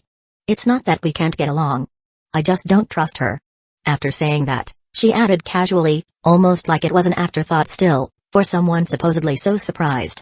"You don't look that shocked." Haru met her gaze head-on, unflinching. "That's because, for someone with a science-oriented mind like yours, life tends to operate like a system bound by the laws of conservation of energy. If you gain something, you lose something in return." Yukino blinked, then let out a soft laugh. "That's an interesting way to put it. Not entirely accurate, but interesting." Chapter 127, Yukino, Detective Mode. Half an hour earlier. As Yutaha stepped through the door of her house, her mother, who was sitting in the living room knitting a scarf, looked up curiously. Huh? No club activities today? There were. Yutaha replied casually, already prepared for this question during her walk home. But I didn't feel like staying. Oh? Why not? Running wore me out. I was drenched in sweat. Figured I should come home and take a shower. As she spoke, Yutaha deliberately tugged at her damp bangs to show proof. Her mother nodded in sudden understanding. Ah, you've been working out again? She knew very well that her daughter had gotten into the habit of going for morning runs on weekends. Yeah. I'm gonna shower first. Yutaha entered her bedroom, her composed expression slowly giving way to something more complicated. Good thing I thought all this through on the way back. Otherwise, I would have totally blown my cover. Her fingertips brushed across her flushed cheeks, remembering the absurd things she'd done with Haru back at school sent both fear and a strange thrill coursing through her. Not to mention, the black tights she was wearing were still damp. That alone was reason enough for her to skip the clubroom entirely, shoot a quick message to Yukino, and head straight home. Carrying a change of clothes into the bathroom, she rubbed her slightly numb thighs, all that crouching had left her legs tingling. Honestly, if Haru hadn't let her lean against him for a while afterward, she probably would have struggled just to walk home. Next time, I definitely need to change positions. Yutaha mused to herself as she brushed her teeth, cheeks still faintly red. Even though her feelings for Haru had always seemed to lag behind Yukino's, that didn't mean she lacked possessiveness. Just a few days ago, she had assumed Haru would probably be spending the weekend holed up at home with Yukino. That thought alone was enough to suppress her own reckless impulse to drop by his place. But what she hadn't expected was to see him on the news. What really stung, what left a sour taste in her heart, was realizing that, in such an important moment of his life, she hadn't been the one standing beside him. She didn't even need to ask to know. After everything that had happened, Yukino would absolutely seek him out that night for comfort. Standing beneath the shower, Yutaha closed her eyes, letting the warm water pour over her body. Her mind wandered back to something Yukino had once told her, "You and I are basically the same kind of pervert when it comes to him." But in Yutaha's heart, she knew Yukino had gotten it wrong. It wasn't about lust. Not exactly. It was possessiveness, raw and powerful, that she simply had no choice but to keep hidden. Just like today. She had seized her chance to show him her own value, to remind him, and maybe herself, of her place by his side. The more she thought about it, the more heat rose in her cheeks. Without realizing it, her breathing had quickened. She opened her eyes slowly, staring into the swirling steam around her. Biting her lip, she hesitated for a second. Then reached out her hand. Once you taste something, once you learn how sweet it is, it's only natural to crave more. After her shower, Yutaha changed into fresh clothes and joined her mother in the living room, chatting casually. She planned to spend the night at home, relaxing, letting herself recover. But then, her phone rang. It was Yukino. Keeping her expression composed, not wanting her mother to read too much into it, Yutaha picked up her phone and stepped out onto the balcony. She glanced down at the caller ID, where the name Yukinoshita was displayed. Could it be that she found out? No. Even if Haru was completely honest with her, there's no way he'd dare to say those things right in the clubroom. Having reassured herself, Yutaha calmed down and picked up the call. Didn't expect you to be calling me. What's the occasion? You're free right now, aren't you? Yukino's voice came through, sounding like a question, but with an undeniable tone of command beneath it. Should I come find you, or would you rather choose a place for us to meet? Yutaha stayed composed. Are you asking me to dinner? Where is he? He's gone with your friend to her film shoot. Huh? You mean Megumi? That's impossible. Yutaha was genuinely surprised. Yukino's voice remained calm and unbothered. Didn't you say before that Kato is your most reliable partner? In that case, wouldn't it be fair for me to trust her too? TCH, there's really no need for this kind of testing, is there? True enough. So, you pick the place. Fine. I'll send you the address. After hanging up, Yutaha sent over the location of a restaurant she frequented. Then, she stood silently on the balcony, staring into the distance. She couldn't figure out why Yukino suddenly wanted to have dinner with her. And that line, wouldn't it be fair for me to trust her too? It gnawed at her.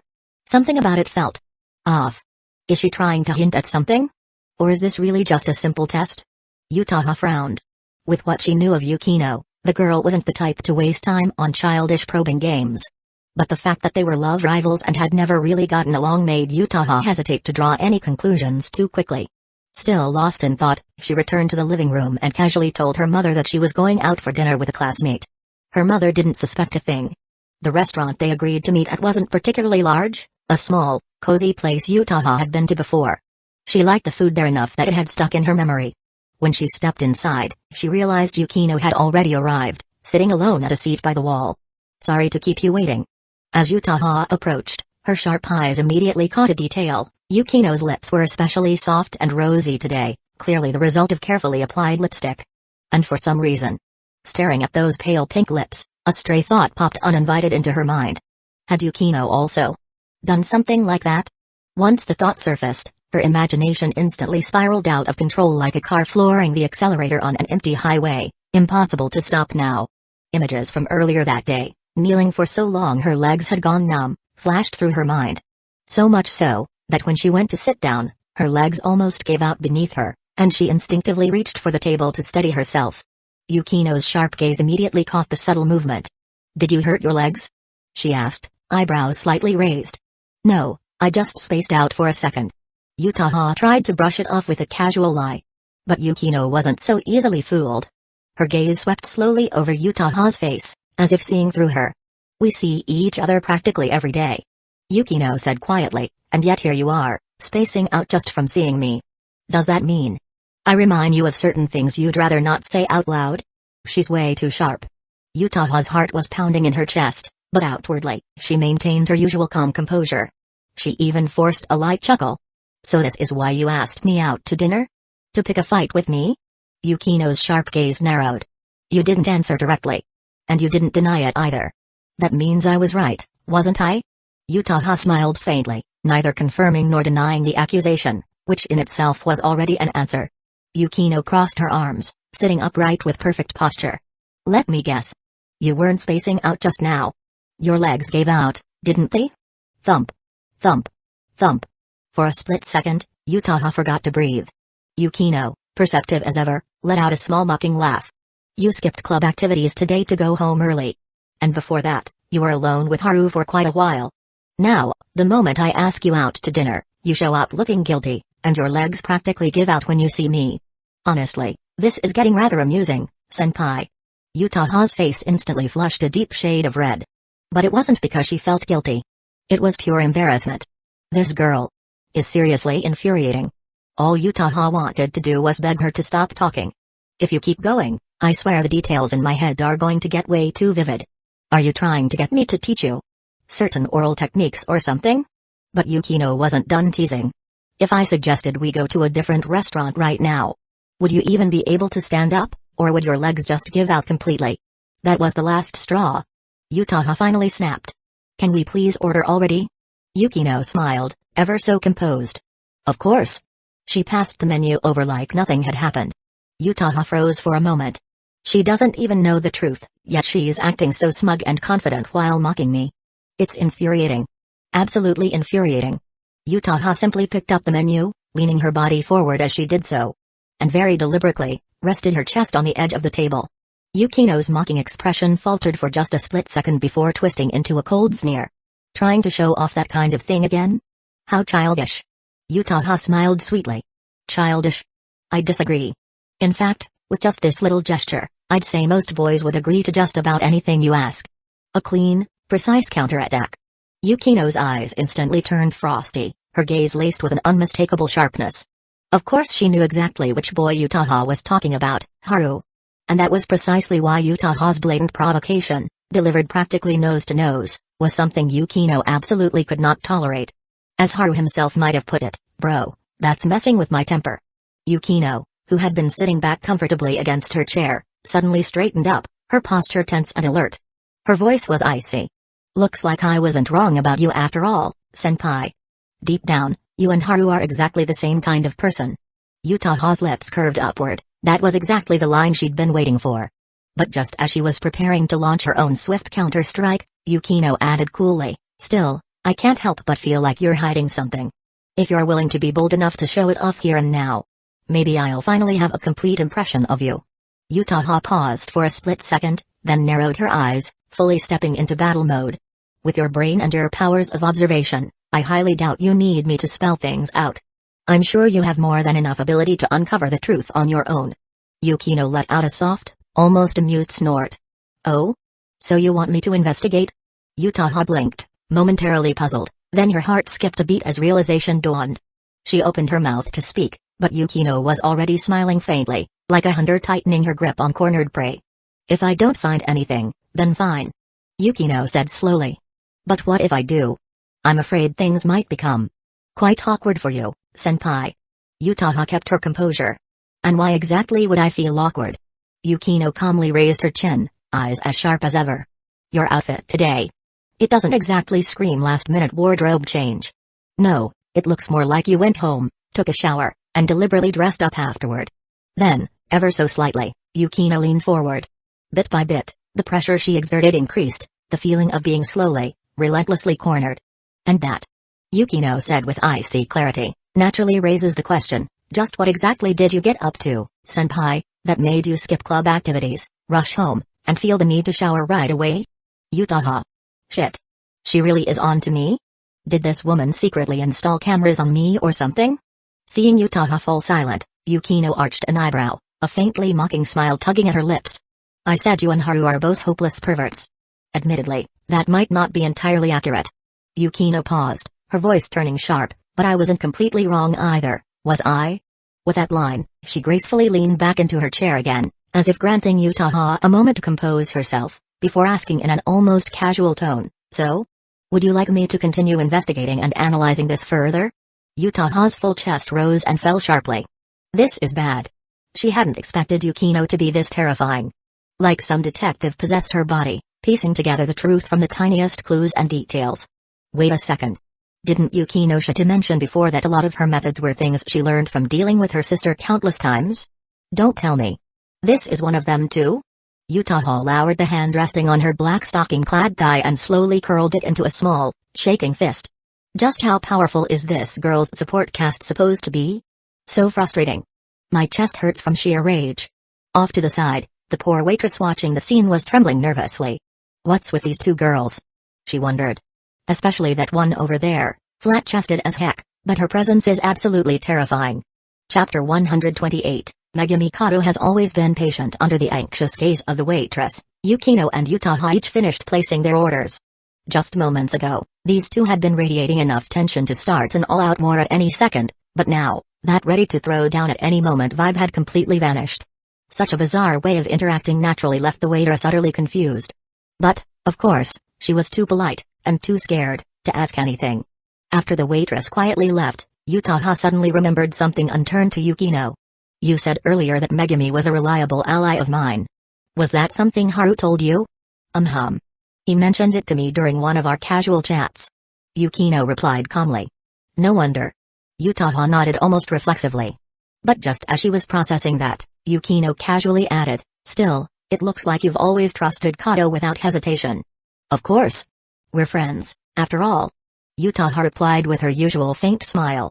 If this had been the old her, that answer would have been completely sincere, no questions asked. But now, well, things were a little different. Perhaps sensing the subtle trap in Yukino's words, Yutaha deliberately took the lead this time. You're still as suspicious of her as ever, aren't you? But Yukino didn't answer directly. Instead, she slowly began to explain, her voice calm and composed, considering Kato's personality, and Haru's too, I'm actually pretty at ease with the two of them going to the film set together. After all, Kato would have probably guessed that he would tell me about it beforehand. Yutaha blinked, momentarily caught off guard. Why was Yukino suddenly explaining herself? Yukino took a sip of her tea, only to frown faintly. The quality of the tea leaves here really wasn't great. Setting down her teacup, Yukino met Yutaha's questioning gaze head-on and said calmly, I'm guessing that was what you were about to ask me. So to save us both some time, I went ahead and answered it first. She's even predicting what I'm going to say now? Yutaha's feelings were complicated. But thanks to Yukino's explanation, she could finally stop worrying about whatever was happening between Haru and Megumi. By the way, Yutaha shifted the topic, you invited me out for a meal today, was it really just to chat? No. Yukino replied without hesitation. I wanted to talk to you about your script. Knew it. A trace of pride surfaced on Yutaha's face. Her lips curled into a subtle smile. Ever since you decided I would be the lead actress for your short film, I've been quietly studying script writing on my own. Yukino, of course, called her out immediately. You sure you didn't secretly ask Haru for advice? Yutaha didn't even blink. Of course I asked him. But Yukino's sharp gaze didn't miss a beat. And I'm guessing It wasn't just about script writing, was it? Yutaha froze.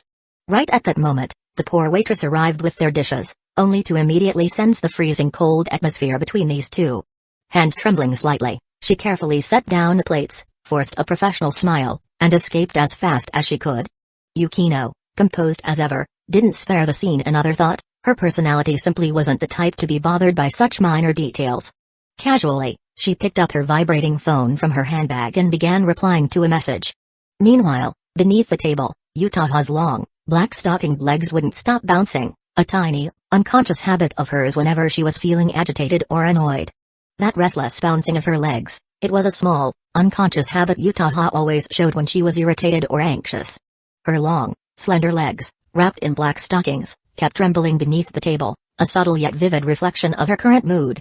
And in stark contrast, Yukino sat there composed, completely unfazed, like an immovable wall of calm. Yukinoshita really is strong. Yutaha sighed inwardly. Looks like she would still be needing Megami's help after all. Meanwhile. Wait, you're saying Yutaha-senpai went out to eat with Yukinoshita? Inside the car heading toward the filming site, Megami finally showed a rare hint of surprise after hearing Haru's casual remark.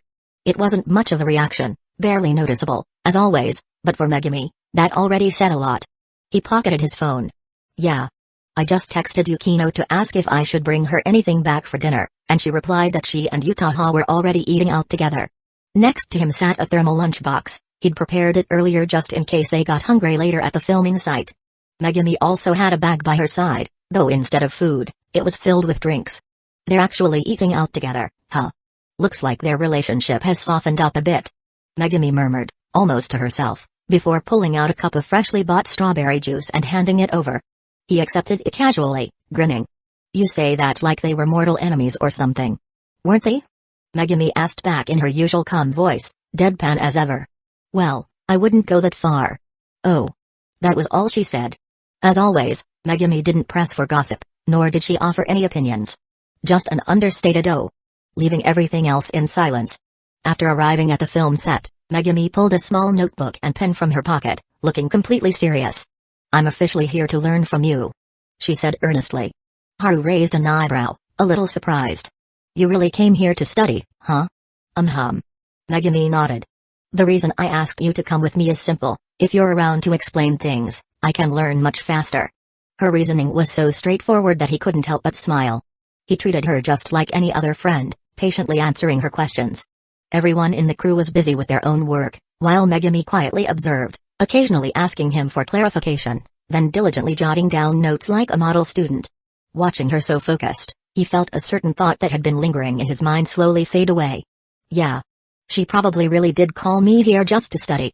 Thinking about it carefully, that actually fit her style.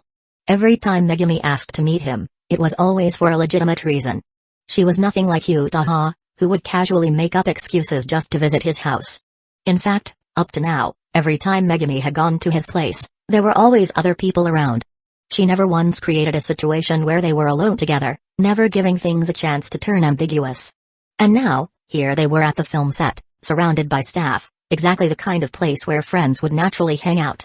Taking a few sips of the strawberry juice Megami had bought him, Haru felt his throat relax as he continued explaining how things worked on set. After a while, the crew began taking a break.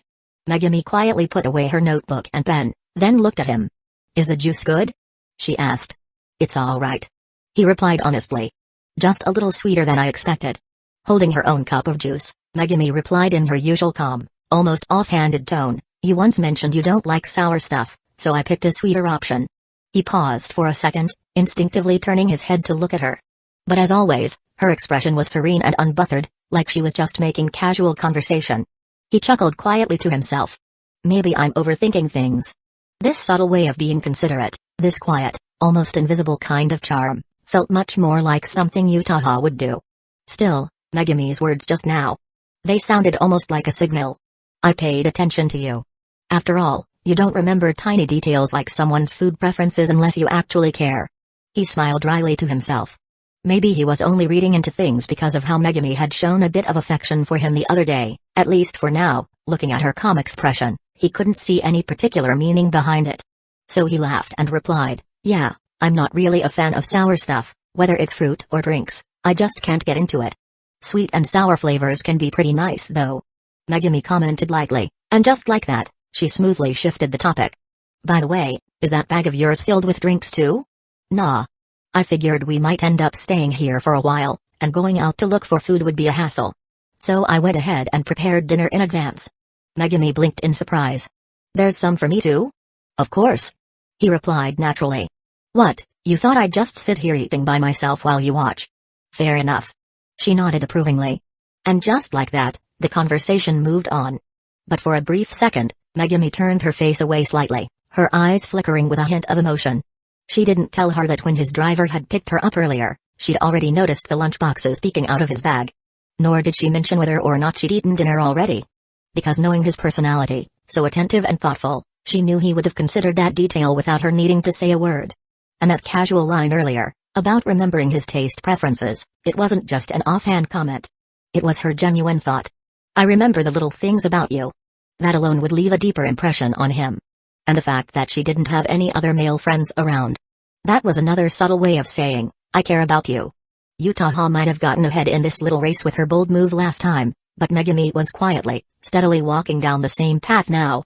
Yukino had predicted that Megumi wouldn't make any obvious moves today, knowing that Haru would probably tell her about coming to the set. But there was one thing Yukino hadn't accounted for. Megumi was the quietest member of the photography club, and arguably the one with the least presence. But that very trait gave her something valuable, time. Time to quietly observe Haru's habits and preferences. Time to carefully think things through. She was thoughtful, calm, and gentle, traits that gave Yukino the false impression that Megumi wouldn't play any little tricks. That was Yukino's mistake. Because Megumi didn't need to act different to move forward, she could simply respond to everything with quiet consistency. That, too, was a kind of strategy. It wasn't that she didn't have a mischievous side, but today, she didn't need to do anything out of the ordinary. Just being herself was enough. Want to grab a bite first? Haru asked, not knowing what was going through Megumi's mind. Seeing the crew was still taking a break, he figured it was a good chance. But Megumi shook her head, then casually pointed behind him. Those high schoolers you've been praising. They're here to see you. Looks like they've got something important. He blinked in surprise and turned around. Sure enough, it was the trio of high school boys along with a few classmates approaching him. Before he could even say anything, a pale, slender hand reached out beside him. In Megumi's hand, the notebook she'd been scribbling in earlier. What's this? He asked instinctively. Megumi didn't answer directly. Instead, she gestured with her eyes, look at the notebook. He glanced down. And was instantly speechless. Written inside were detailed notes, records of the very things he'd said last time when hypnotizing those high school boys into acting better on set. Of course, in Megumi's eyes, he had just been earnestly coaching them on acting techniques. So that's what she'd noted down. Meeting his slightly astonished gaze, Megumi spoke in her usual soft voice, I figured they're probably here to ask for your advice again. These notes might come in handy. Can't lie, you've really saved me here. He admitted, laughing helplessly. After handing over the notebook, Megumi quietly stood beside him without saying another word. She didn't interrupt. She didn't get in the way. Instead, she chose to show her thoughtfulness and attention to detail through her actions alone. Anything beyond that, unnecessary words, unnecessary movements, simply wasn't her style. Bzzz. Her phone vibrated in the pocket of her skirt. She casually took it out and glanced at the screen. It was a message from Yutaha, still at the filming site? Are you guys busy right now? Megumi's fingers moved effortlessly across the screen. He's coaching those high school boys again. Same as last time. Are you thinking of coming over, Yutaha-senpai? Yutaha replied almost instantly, nah, can't. Yukinoshita's got me cornered right now. She's seriously a monster. Megumi immediately understood. That was Yutaha's way of saying she'd taken some kind of L and was now looking for someone to vent to. And Megumi? She had always been an excellent listener. Quiet. Patient. Non-judgmental. Maybe that's why Yutaha trusted her so much. Chapter 129, Megumi Kato's favor. While Megumi was patiently listening to Yutaha vent her frustrations over text, Haru was busy giving his acting lecture to the trio of high school boys. To most people, he looked like your typical professional screenwriter, sharp logic, sound theory, always knowing exactly what to say. But in reality, he was something else entirely. A hypnotist. His method was the same as last time. When the three boys admitted they felt awkward performing in front of the camera, he didn't rush them into rehearsing. Instead, he started casually telling them all kinds of inspirational stories about famous actors. Whether those stories truly inspired them or not didn't really matter. What mattered was that he always made sure to take the first sip of his own motivational drink. Only after easing the atmosphere with idle small talk, chatting about this and that like they were just hanging out, would he slowly ease them into the real business of acting. And while doing so, he'd quietly activate his hypnosis skill, gently guiding them to perform naturally, just like their usual selves. After all, these boys were already good at being funny and ridiculous in real life. He didn't need them to imitate any famous actors or force themselves into roles. All he needed to do was give them the confidence to be themselves, even in front of a camera. With that, the hardest part of filming was practically solved. Man, I don't know why, but every time we talk with you, I always feel weirdly confident afterward. After Haru's hypnosis session, the three boys were back to their usual cheerful selves. He chuckled, having already prepared his excuse. Maybe it's because we're all about the same age. There's no generation gap between us, so it's easy for us to click. True that. After all, you're the guy who called himself the King of Sword or whatever. The boys immediately started messing around again. But despite the jokes, their confidence was real. Grinning from ear to ear, they thanked him one after another before scrambling back to their scripts with renewed motivation. That was when Megumi quietly walked over to his side. All settled? She asked softly, her calm gaze focused on him. Yeah. Haru nodded. They're new to acting, but as long as they can relax in front of the camera and act like their true selves, this drama's basically tailor-made for them. As he spoke, he handed Megumi's notebook back to her, smiling. Thanks for the notes, by the way. You really saved me. If you hadn't written everything down so carefully, I'd have had to rack my brain trying to remember what I told them last time. I'm glad I could help. Megumi replied, her voice as gentle as ever. Looking at her calm, graceful expression, he found himself blurting out without thinking, Are you hungry? Should we grab something to eat first? But Megumi shook her head slightly. I just noticed the director's been looking this way for a while. He probably wants to talk to you. Just as she finished speaking, the director himself walked over. Since Megumi was standing right there talking with him, the director naturally didn't ignore her and greeted them both with a friendly nod. Then, turning to Haru with a teasing grin, the director asked.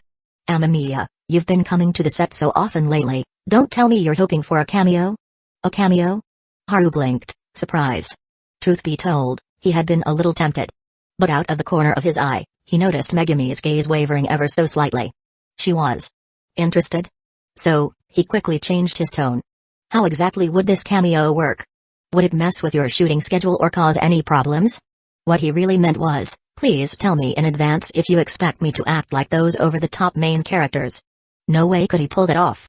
The director gave him a strange look. You're the scriptwriter. And technically the boss here. If you say yes, who's going to say no? Of course not. The director chuckled, keeping things professional. It's just a cameo.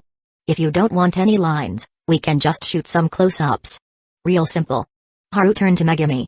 Wanna give it a try? If it won't cause any trouble for the crew. I'd like to. She answered, her voice as considerate and gentle as ever. Her first concern, even now, was the production team. The director's opinion of Megumi instantly skyrocketed. Everything was settled quickly. According to the director's arrangement, Haru would play one of the delinquent from Kaiju High, the bad guy school in the drama. As for Megumi, she'd appear as one of the heroine's friends, showing up during that comedic scene where the female lead was desperately trying to hide her delinquent side from the male lead, acting all cute and innocent. Because the director was so impressed with Megumi, he even considered giving her a couple of lines on the spot, but she gently declined. Amamiya-kun and I are both part of the photography club, and we filmed a short movie before. So I know how tough it is on set. I wouldn't want to cause any unnecessary trouble for everyone, so please don't worry about giving me any lines. Megumi explained politely, bowing slightly. Her words not only showed respect for the hard work of the crew but also expressed her consideration in not wanting to add any burden to them. As she was led away by the staff to change into costume, the director couldn't help pulling Haru aside and whispering with a chuckle, You've found yourself a really kind and thoughtful girlfriend. You better treat her well. They'd known each other for a while, so he could joke around like that. But Haru quickly waved his hands. We're not dating. You've got the wrong idea. Huh? Really? The director looked surprised. I just thought, since you two came here together today, it seemed pretty obvious.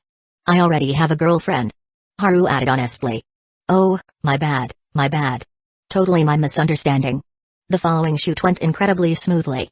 Since neither Haru nor Megami Kato had any lines, their scenes didn't slow down the filming at all. What was even more amazing was how, in less than 20 minutes of being on set, Megami had already left a great impression on everyone she interacted with. That, in itself, was a kind of talent. Before filming a group fight scene, Haru approached Yoshitake Tanaka, the actor playing the male lead, and privately showed them a few flashy but simple fight moves that would look great on camera. When filming started, thanks to Haru's hypnosis skill, they managed to perfectly replicate his moves, sharp, stylish, and perfectly in sync. The director's eyes lit up watching the monitor. These moves look awesome. Later that evening, it was time for dinner. The crew had thoughtfully arranged for Haru and Megami to eat in a quiet corner where they wouldn't be disturbed. His cooking skills were as impressive as always. As for the after effects of the drugging skill, Megami had already experienced it once before and knew how to handle it. There was no awkwardness at all this time. I feel like I'm ready to get serious about learning again, she said after finishing her meal, looking up at him with bright, expectant eyes. The meaning in her gaze couldn't be clearer. Teach me? He chuckled softly, already expecting this. Sure. What do you want to learn this time? Her eyes sparkled faintly. She tilted her head toward the lighting crew, then grinned playfully and said, Coach, I want to learn that. The sudden line, straight out of an old classic, caught him off guard and made him laugh. Wait. You've seen Slam Dunk? Megami shook her head honestly. Nope. I haven't seen it. But I figured you probably have. Haru froze for a second. That line felt off somehow. After thinking about it for a second, he realized it might carry a deeper meaning. I looked into it because I thought it might be something you've seen. That was a kind of special treatment. A subtle sign of affection. Yet Megami looked as calm and composed as ever. Apart from the slight effect of the drugging buff, there was almost no difference from her usual self. He silently admitted, girls whose emotions were hard to read like her were the toughest to deal with. And the ones who messed with his head the most. They stayed with the crew until it was almost dark. Since neither of them was in a rush to head home, they decided not to call a car and just walked for a while. As they strolled down the quiet street, Megami suddenly brought up something else. Utaha-senpai contacted me earlier. He matched her tone, playing along. Oh? What did she say? Seems like she had a hard time dealing with Yukinoshita again. So she just vented a bit to me. She said it in the gentlest way possible. To put it bluntly, Utaha got wrecked by Yukino. Again. He wasn't surprised. Yukino grew up being tormented by me and her sister, Haruno. It's tough for anyone to win against her. Megami tilted her head slightly. Is this Haruno-san really that amazing? Haru chuckled. You could think of her as a stronger, scarier version of Yukino. That strong? Megami blinked in surprise. Her interactions with Haruno had been brief. The only impression she had was of a kind and gentle woman. She had even once wondered how two sisters could have such drastically different personalities. Haruno's always been outstanding. Let's put it this way, she used to be the one Yukino tried to catch up to. I see. That actually makes sense now. Megami nodded and didn't ask why it was used to be. After all, the answer was obvious, the person Yukino was chasing now was this boy beside her. Just as they were about to get in a car, they ran into a young man holding up his phone, clearly live streaming. Excuse me. I'm an outdoor streamer, and you two are seriously photogenic. Mind helping me out real quick? The guy had clearly seen they were about to leave and hurried over to stop them. To his credit, he at least had the sense not to aim his camera directly at their faces. Haru immediately shook his head. Sorry, I don't want to be on camera. The streamer looked like he was about to insist, but Haru beat him to it. But hey, if you're looking to spice things up for your stream, I've got a killer idea. For real? The guy's eyes lit up, getting excited. Haru lowered his voice, subtly gesturing toward the two black men standing at the corner behind them. See those two guys over there? Go run up to them with your camera and sing a song. I guarantee it'll make for perfect content. What song? It's a Chinese song. The title's Sunshine, Rainbow, Little White Horse. Really catchy. Is that so? Thanks for the suggestion. I'll look it up online first. Haru barely managed to hold back his laughter as he opened the car door, getting in alongside Megami. Once the driver started the engine, Haru glanced out the window, only to see that same streamer frantically searching for the song on his phone. That finally broke him. He couldn't hold it anymore, he burst out laughing.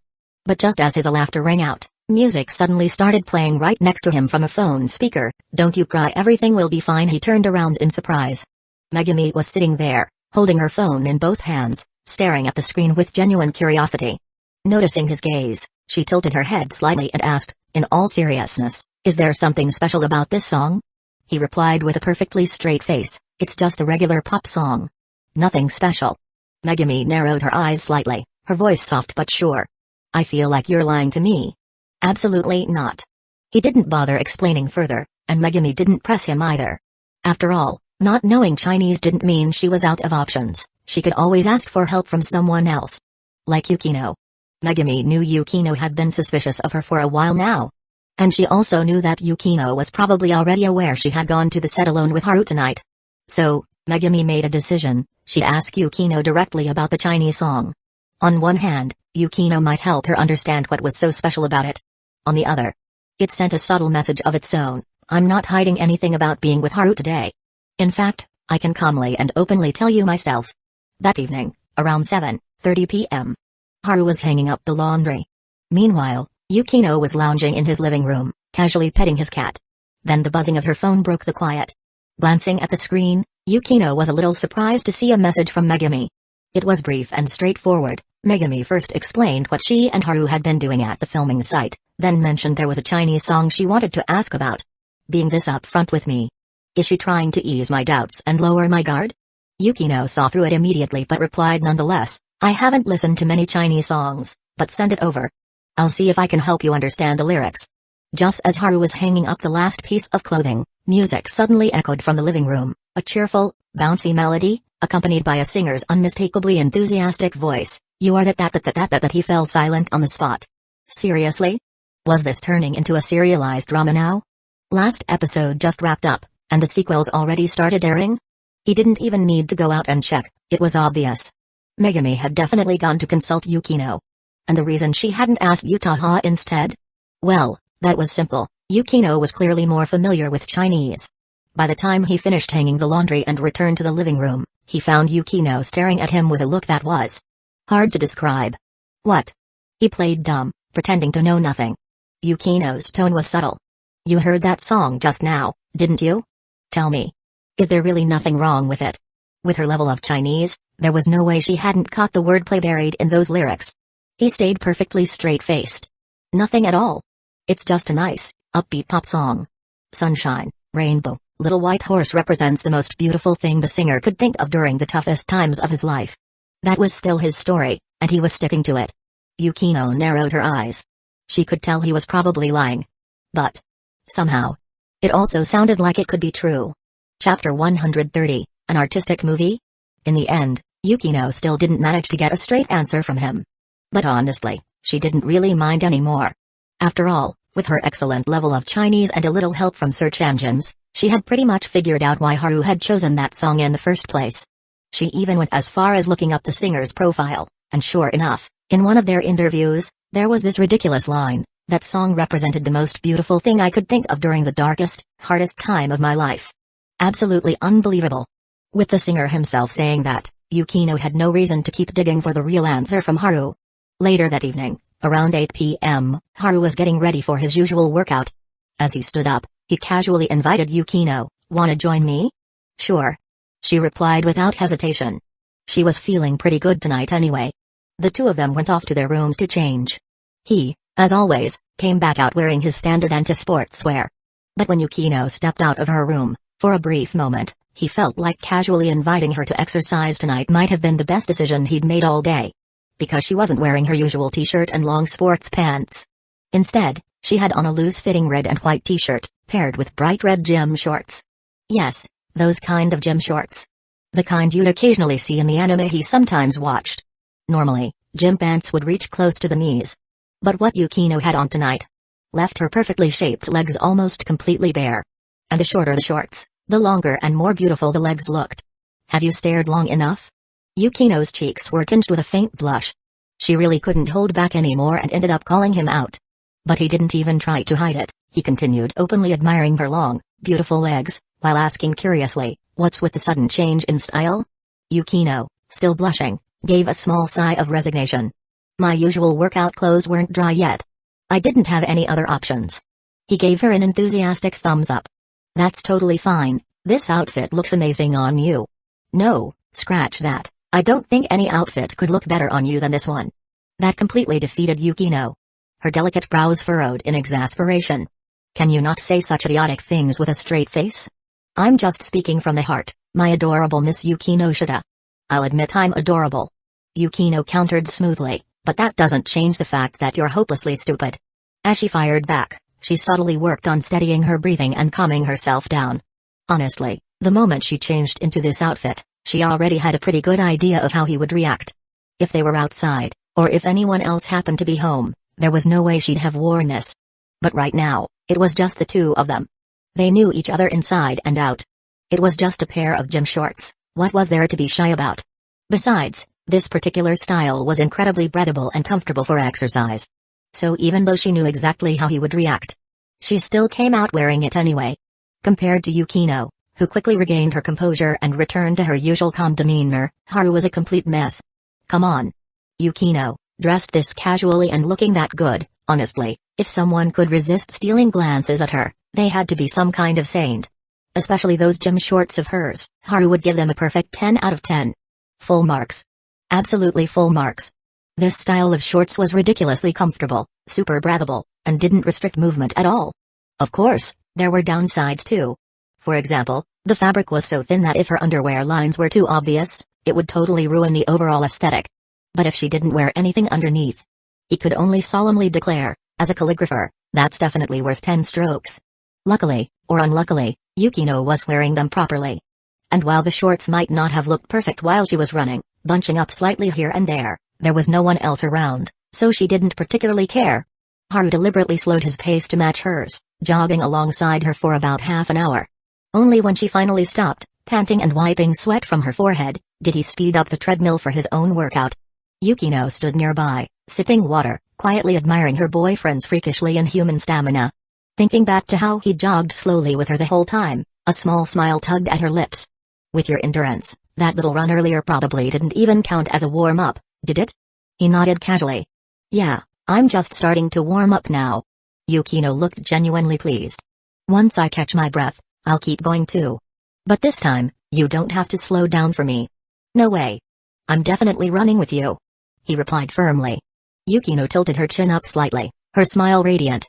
Oh? I didn't know you had such a gentle side. But he quietly muttered under his breath. I'm just running with you because watching you jog is way too beautiful. Yukino? So that whole running with me out of kindness thing was a lie? Her chest rose and fell as she breathed heavily, fingers tightening around her water bottle. I take back everything nice I just said about you. Oh, come on, I was just being honest with you. He grinned shamelessly. Thank you for your honesty. Unfortunately, I'm extremely annoyed right now. But as they continued their workout, Yukino couldn't help but pay closer attention. And sure enough, Haru was not lying. He genuinely found her running in this outfit captivating. That's why he'd slowed his pace, just to admire her a little longer.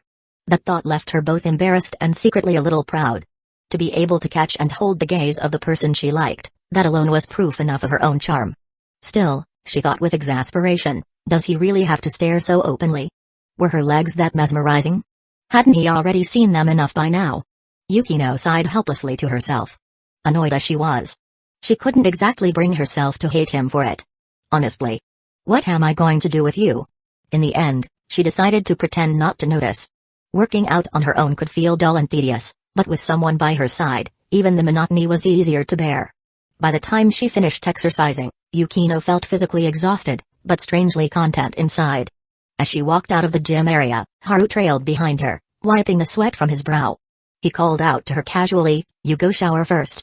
I'll head in after you." Yukino nodded at first, but then slowly turned her expressionless gaze toward him. How long do you plan on staring? Sure, her legs were pretty fair, but was that really a reason to keep staring like that? He replied, completely serious, I'm simply admiring something beautiful, that's all. Yukino narrowed her eyes. I'm honestly impressed you can say something so fake with such a straight face. But he appreciating beauty, that part isn't a lie, is it? And besides that? Yukino asked flatly. Anything else you feel like saying? He smiled, looking almost too sincere. Yeah. I was wondering. How about I wash your workout clothes for you? Are you a pervert or something? Face flushing bright red, she glared at him before storming off into the bathroom, hugging her clothes like she was protecting them from a predator. Left standing alone, Haru couldn't hold back his laughter.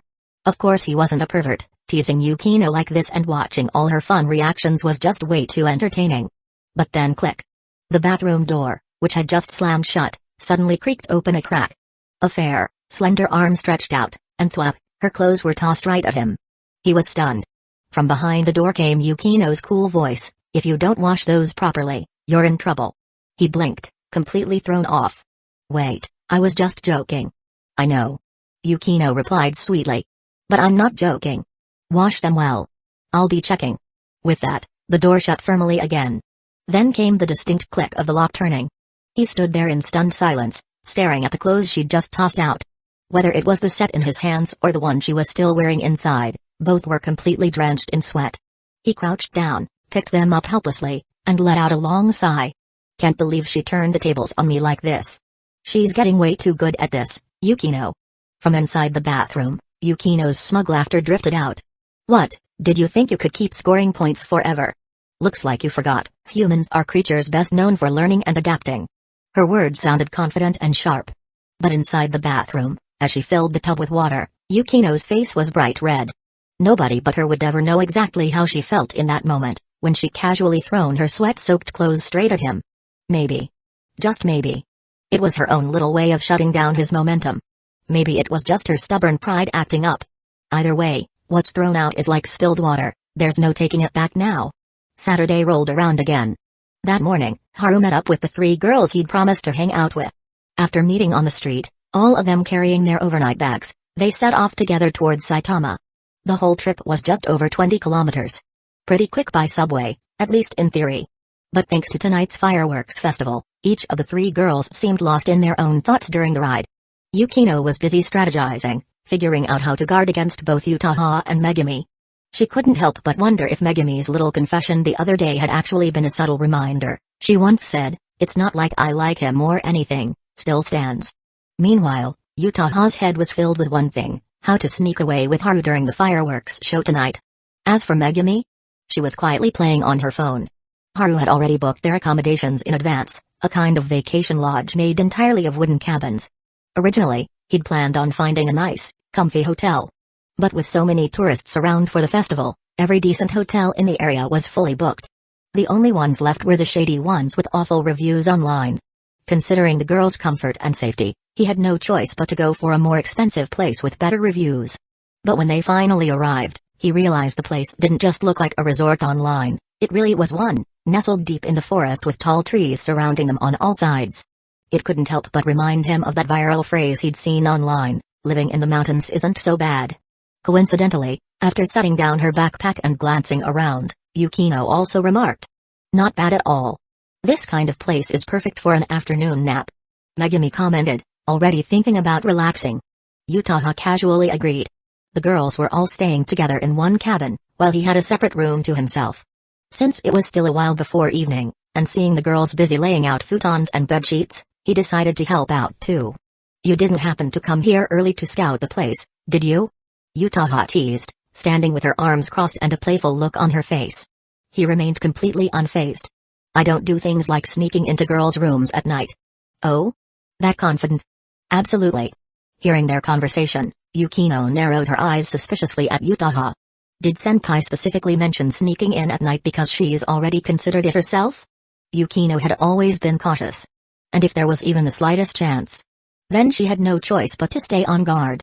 Meanwhile, Megumi was still quietly playing on her phone, like as long as no one bothered her, she could peacefully spend the rest of her life just like that.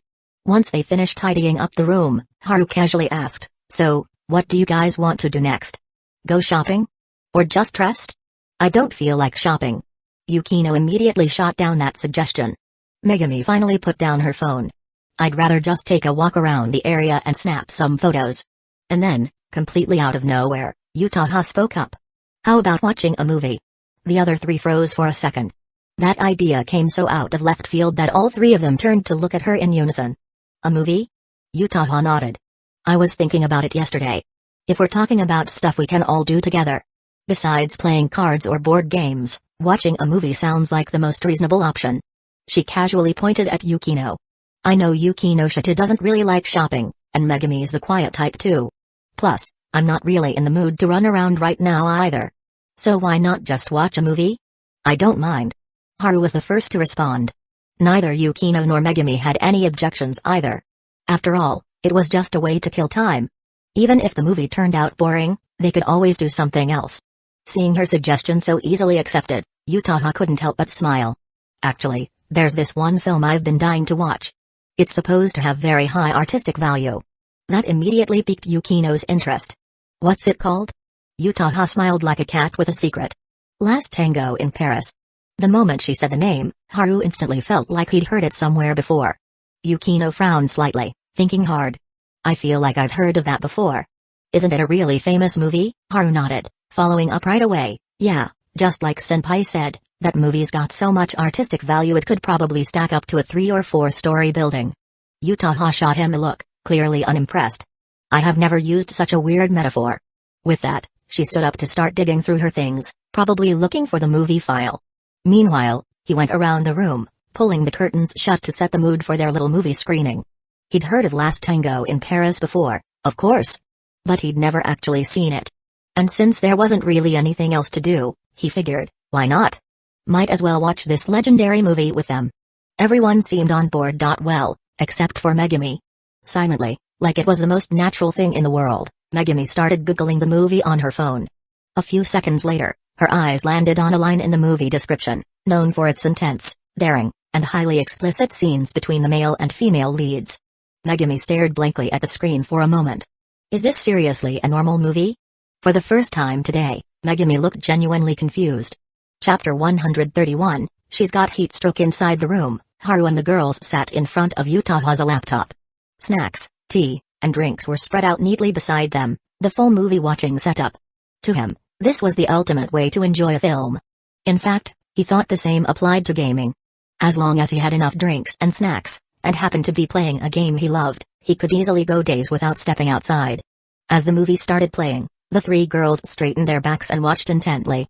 Haru sat on the far left with Yukino beside him, while Yutaha and Megumi took the right side. Of course, being on the outer edge was no coincidence.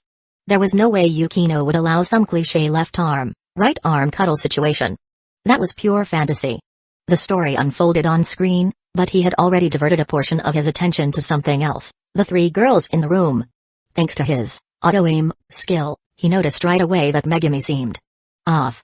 Her usually calm eyes were occasionally flickering with a nervous tension. And beneath that, there was something else, something subtle, something buried. Was it embarrassment? Or maybe anticipation? Curiosity? He couldn't quite place it. But once he noticed, he couldn't stop paying attention. The movie's plot was easy to follow. The male lead, a writer, is left broken and alone after his wife's suicide. The female lead, despite having a boyfriend, is young, full of life, and drawn to danger. Their paths cross.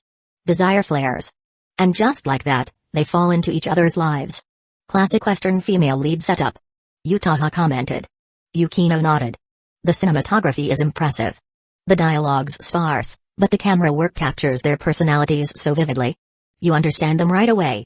Not surprising. Yutaha added, the director's known for his work, lots of awards and nominations. I didn't look up the details, though.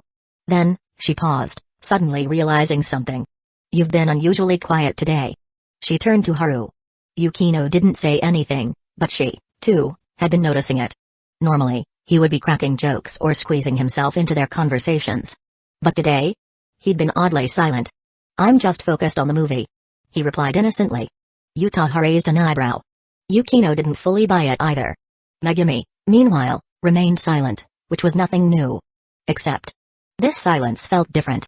As the movie continued, he caught more of her expressions, more tension in her eyes, more unspoken emotion on her face.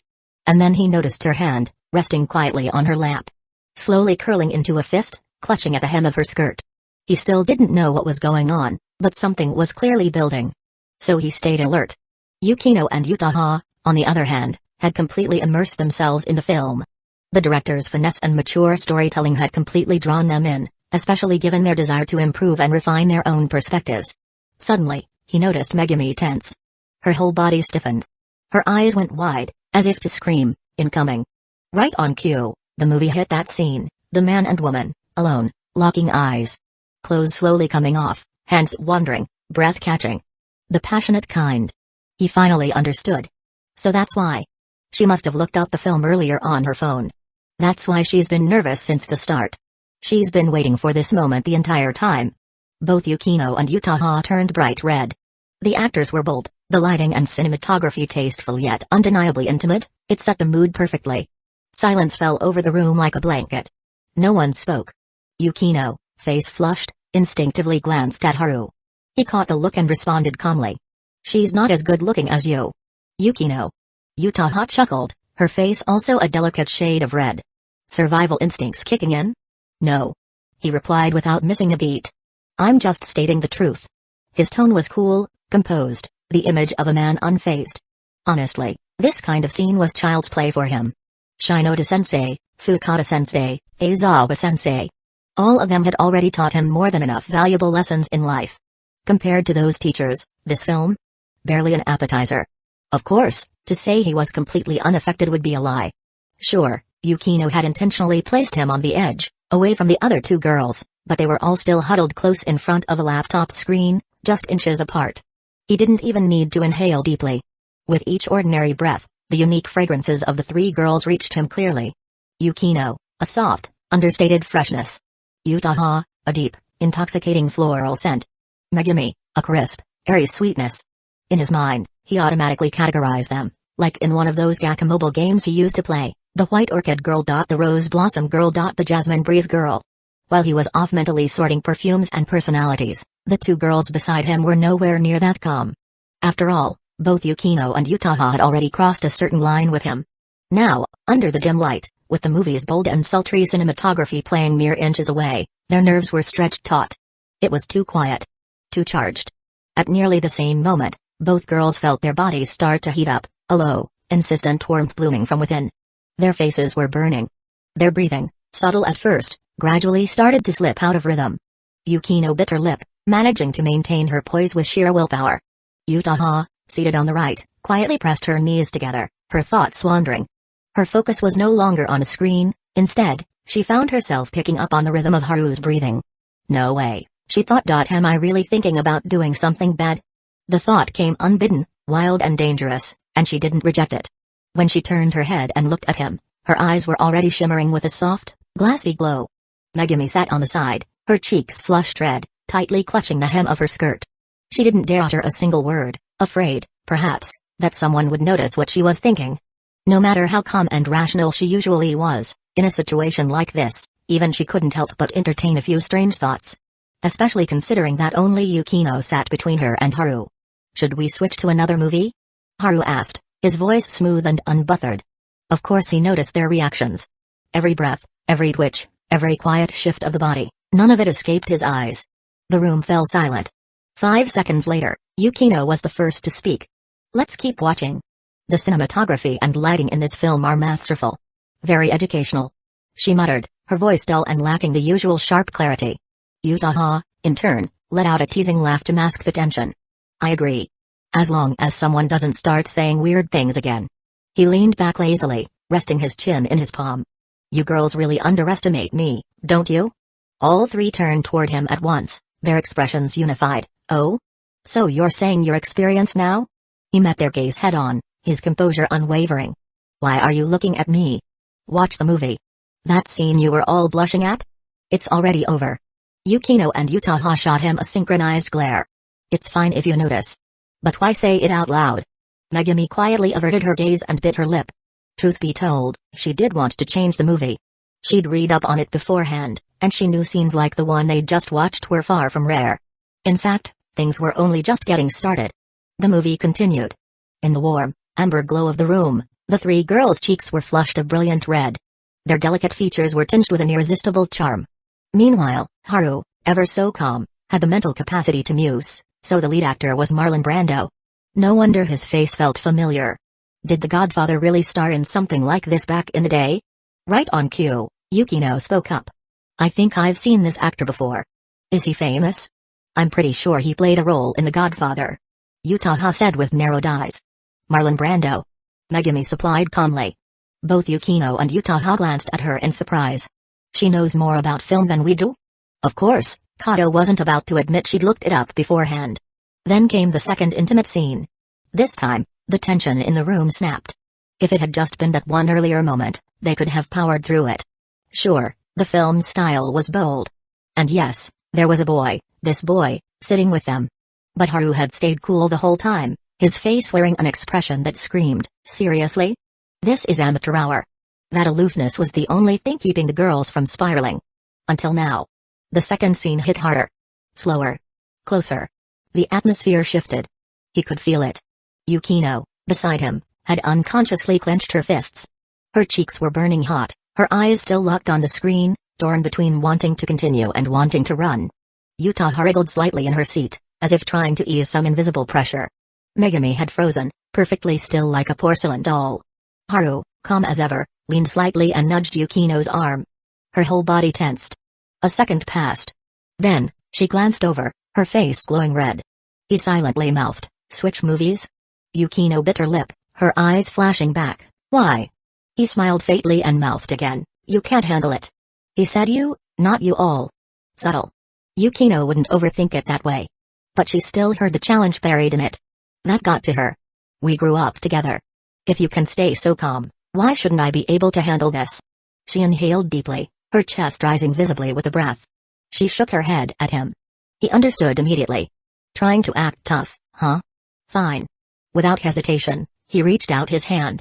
Just as Yukino, cheeks still flushed, tried to turn her attention back to the movie, his hand landed lightly on her slender waist. Her expression froze on the spot. She nearly gasped aloud. Her beautiful eyes widened in shock as she turned her head sharply to glare at him. He met her gaze with a calm look that clearly said, "Just keep watching. Don't mind me. Bastard." She mouthed the words at him, her expression filled with frustration and embarrassment. She wanted to push him away, but not in front of Yutaha or Megami. That would be too awkward. More importantly, the movie's sensual scenes had already stirred something inside her, something that made her long for the comfort of her boyfriend's arms. She had been suppressing those feelings, relying on her strong self-control to maintain composure. But now, with him making these sneaky moves, he had struck directly at the weakness she was trying so hard to hide. So she didn't stop him. Instead, she turned her head back toward the screen, pretending like nothing was happening, letting his wandering hand have its way with her. That was until his fingers slipped beneath the hem of her shirt, brushing against the bare skin of her waist. Her eyelashes fluttered. Her body trembled. She couldn't keep up the act anymore. Her body lost its strength and leaned to the side. "Yukinoshita, are you okay?" Both Megami and Yutaha, who had been too flustered by the movie to speak a moment ago, were startled by the sight of Yukino suddenly slumping sideways. Haru quickly reached out and caught her by the shoulder, replying with a perfectly calm expression, "She's got heat stroke." Chapter 132, They're trying to form a Triforce heat stroke? Really? Yukino's cheeks burned. She was mortified and furious, and all she wanted was to give him a piece of her mind. She hadn't expected a movie to shake her emotions like this, nor that he would take advantage of her vulnerability with a sudden sneak attack, leaving her whole body feeling weak. And now, she had no idea how to answer the inevitable questions from Yutaha and Megami. But one thing was for sure, heat stroke was not the explanation she was hoping for. "Oh, so Yukinoshita got heat stroke?" Yutaha chimed in with a suspiciously cheerful smile. Megami didn't smile. Instead, she was quietly scanning Yukino head to toe and then back up again, like she was collecting evidence. Haru smoothly changed the subject. "Alright, let's switch to a different movie. This one's boring." He didn't press the heat stroke lie any further. He knew Yukino didn't handle teasing well. One jab was enough, and any more would be overkill. He paused the movie, helped Yukino sit up, and asked in an almost too gentle voice, "How are you feeling now? If you're still dizzy, maybe you should go lie down for a bit. You could win an Oscar, you damn actor." Yukino clenched her small fists, her shame and anger mixing like a storm. If they weren't in the middle of this situation, she would have given him a solid B8 down. Instead, she took a deep breath, composed herself, and said to the others as calmly as she could manage, "I'm fine now." "That's good." Yutaha replied, flashing a radiant smile. But it was the kind of smile that screamed gossip and teasing, not actual concern. "I'm going to the restroom," Yukino said, her voice tight and cold. She stood and walked off stiffly. "Me too," Yutaha added, surprisingly, getting up to follow her. He watched them leave, quickly picking up on what was going on, though he kept his expression neutral and casually closed the movie window. That's when Megami's soft voice sounded beside him, "There's only one toilet in there. Why would they both go at the same time?" He kept a straight face. "They can take turns. Both of them are well-mannered enough to understand how lines work." A blatant lie, delivered with complete confidence. Megami's cheeks flushed pink, but her tone gradually returned to its usual quiet calm. "You're talking nonsense again." He chuckled. "As long as you understand, there's no need to point it out." Megami blinked at him. "Just like how you've been sneaking glances at me? When did I ever sneak a look at you?" Haru panicked internally. She noticed? He was sure he'd been subtle. Very subtle. Megami sat properly, not saying a word, just staring directly at him with those soft but unblinking eyes. He had no choice but to change the topic. "So, what should we watch next? Let's wait until they come back before we decide." She didn't press further. Instead, she glanced toward the bathroom and noticed the door had been firmly shut. Her imagination kicked in. She could almost see Yukino and Utaha awkwardly standing in line inside that tiny space, waiting to use the same restroom. It's embarrassing just thinking about it. So awkward, she thought. And sure enough, inside the restroom, things were awkward exactly as Megami had imagined. Yukino had assumed Utaha would wait outside. But the moment she walked in, Utaha followed right behind her. And locked the door. The sound of the lock clicking shut sent alarm bells ringing in Yukino's head. She turned around, only to see Utaha leaning casually against the wall, a curious, slightly flushed smile on her face. "Are you really just here to use the restroom?" Yukino's brows furrowed. "If you don't have anything useful to say, then don't say anything." Utaha didn't mind the jab. Instead, she blushed a little and muttered under her breath. "I need to change my pants." No wonder she followed me, and turns out we had the same goal. Utaha lowered her voice. "You too, right?" Yukino's face flushed with heat. She had no interest in discussing this. "You can shut up now." "Oh my," acting all composed while clearly flustered, "it's quite the contrast to your usual cold image. Actually, you look kind of cute like this." "Thanks for the compliment. Now, kindly leave." "How am I supposed to leave?" Utaha dropped her teasing smile and spoke with a touch of awkwardness. "I told you I need to change my underwear too." Yukino fell silent for a moment. That was a problem. They were both girls. It wasn't that hard to understand after all, the movie they'd just watched had caused a certain reaction. The real issue was that they were still, undeniably, on opposing terms. But at least they were suffering together. That made things a little less humiliating. Utaha sighed. "I really didn't expect that kind of content from such a highly rated film." Yukino, despite her discomfort, still spoke with a touch of intellectual pride. "A lot of art house films include scenes like that. It's actually quite common." "I know that." Utaha shook her head, "but that doesn't mean I like it." Yukino paused. She didn't like it either. But there was no way she'd admit that to Utaha, not when their relationship wasn't even close to friendly. Especially not while standing in a bathroom, especially not while she was trying to change her underwear. "What do we do now?" Utaha asked, finally dropping the sarcasm and trying to focus. Yukino was in the same awkward position she was in, might as well join forces. She knew Yukino was smart. Two brains were better than one in a situation like this. Yukino looked conflicted. "All my clothes are in my bag." "Same." Utaha nodded. "And he's the one who helped us with our luggage. If we go out to grab them now, we'd have to walk right past him." Yukino had already thought of that. It gave her a headache just imagining it. Then Utaha said, casually, "Well, we could just go without for now. We're wearing skirts, he wouldn't be able to tell." Yukino turned and gave her the look. The one reserved for people who said very, very stupid things. "So you want to leave our underwear in here and wait until he uses the bathroom? And discovers our little disaster firsthand?" Utaha froze. That possibility hadn't occurred to her. Seeing her expression, Yukino sighed. "Senpai, you've been hanging around Haru too much." "That was shockingly dumb. I was joking, okay? You can't just define me based on one line." "My bad. It's just, I didn't hear a hint of sarcasm.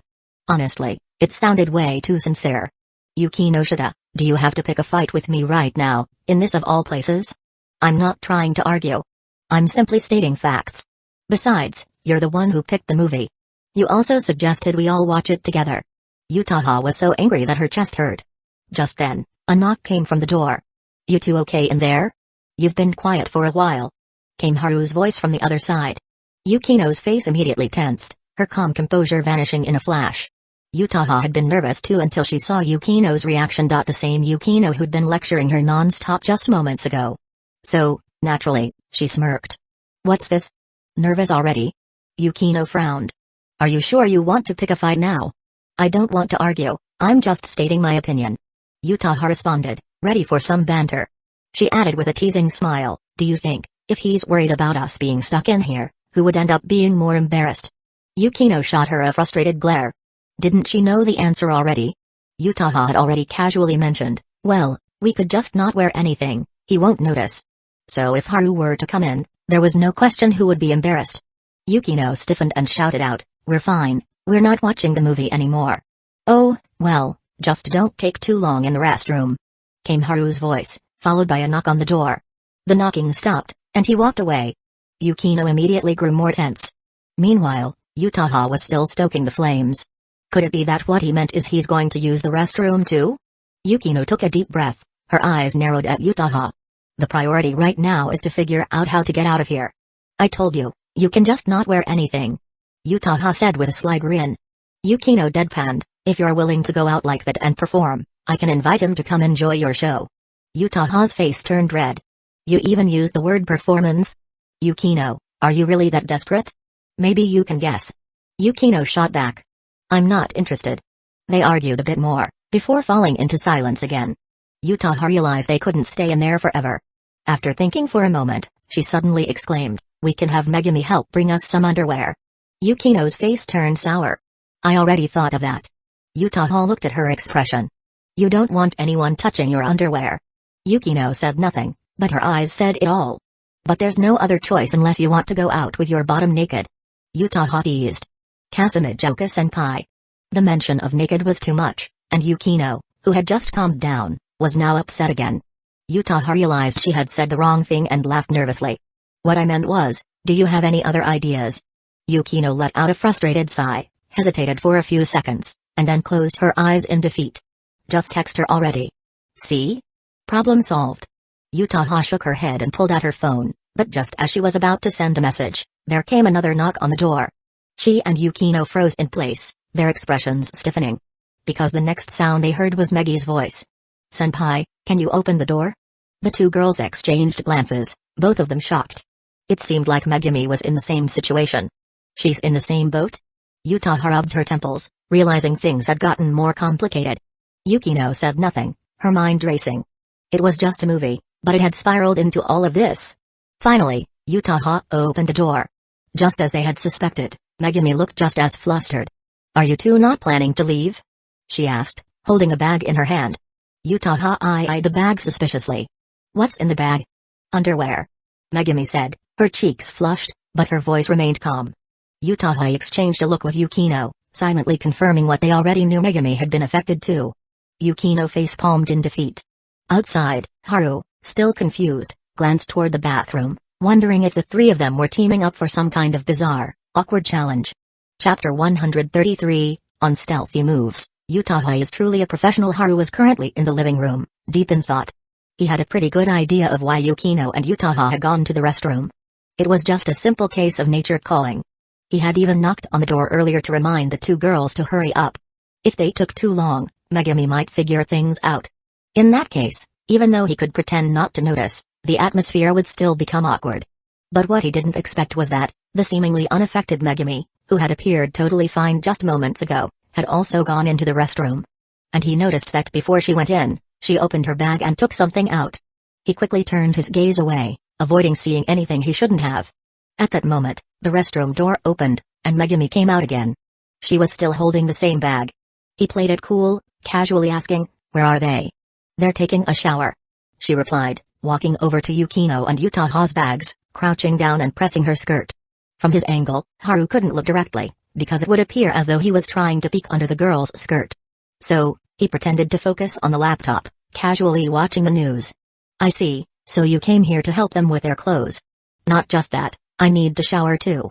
Megumi said nonchalantly. He paused for a moment, then asked with some confusion, the three of you are showering together? She turned her head and glanced at him. Do you want to join, Amamiya-kun? Haru.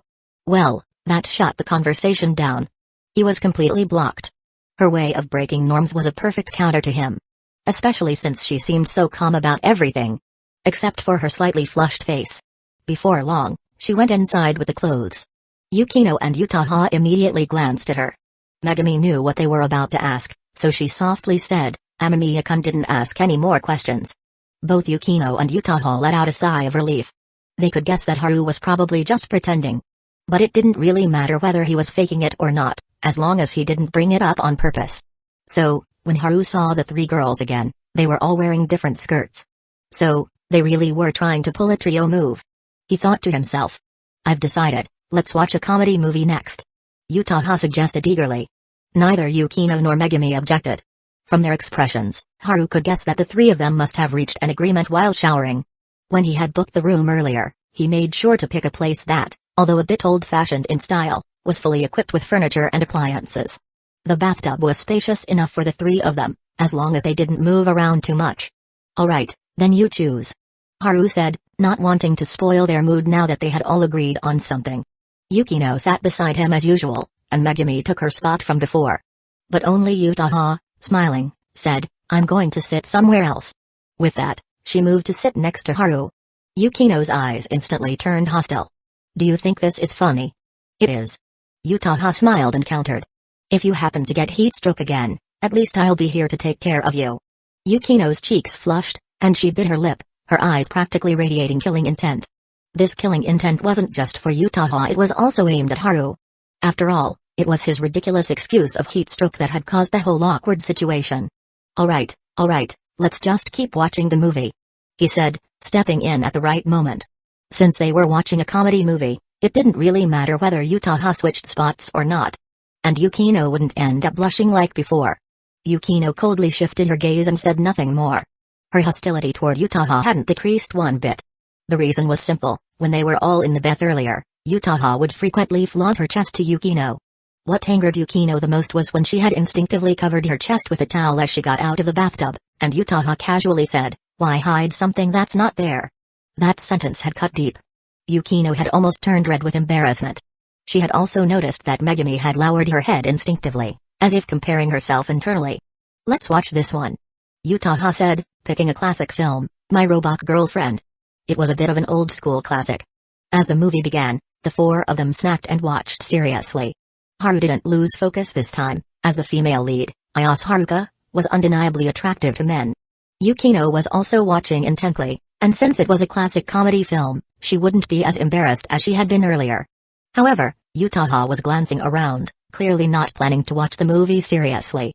After a few minutes, she secretly reached over and took Haru's hand. His gaze sharpened, and he glanced left to see her raising her finger to her lips in a SHH gesture. "So, you're up to something?" He recalled the time when the three of them had to rush to the bath because of a movie. At the same time, he noticed that Yutaha had edged closer to him. Her movements were subtle, carefully done. Until their bodies were almost touching, the sweet fragrance from her post-shower skin wafted over all at once. He couldn't help but think if Yukino wasn't sitting next to him, Yutaha might have just sat on his lap. In this atmosphere, if she did, it would probably go from soft seating to hard seating. And hard seating to something much more electric. Just as he was lost in thought, he felt the small, smooth hand he was holding teasingly scratch his palm. He glanced at her with some helplessness. Yutaha was blushing, her face adorned with a playful smile, yet she still sat up straight, pretending to be serious.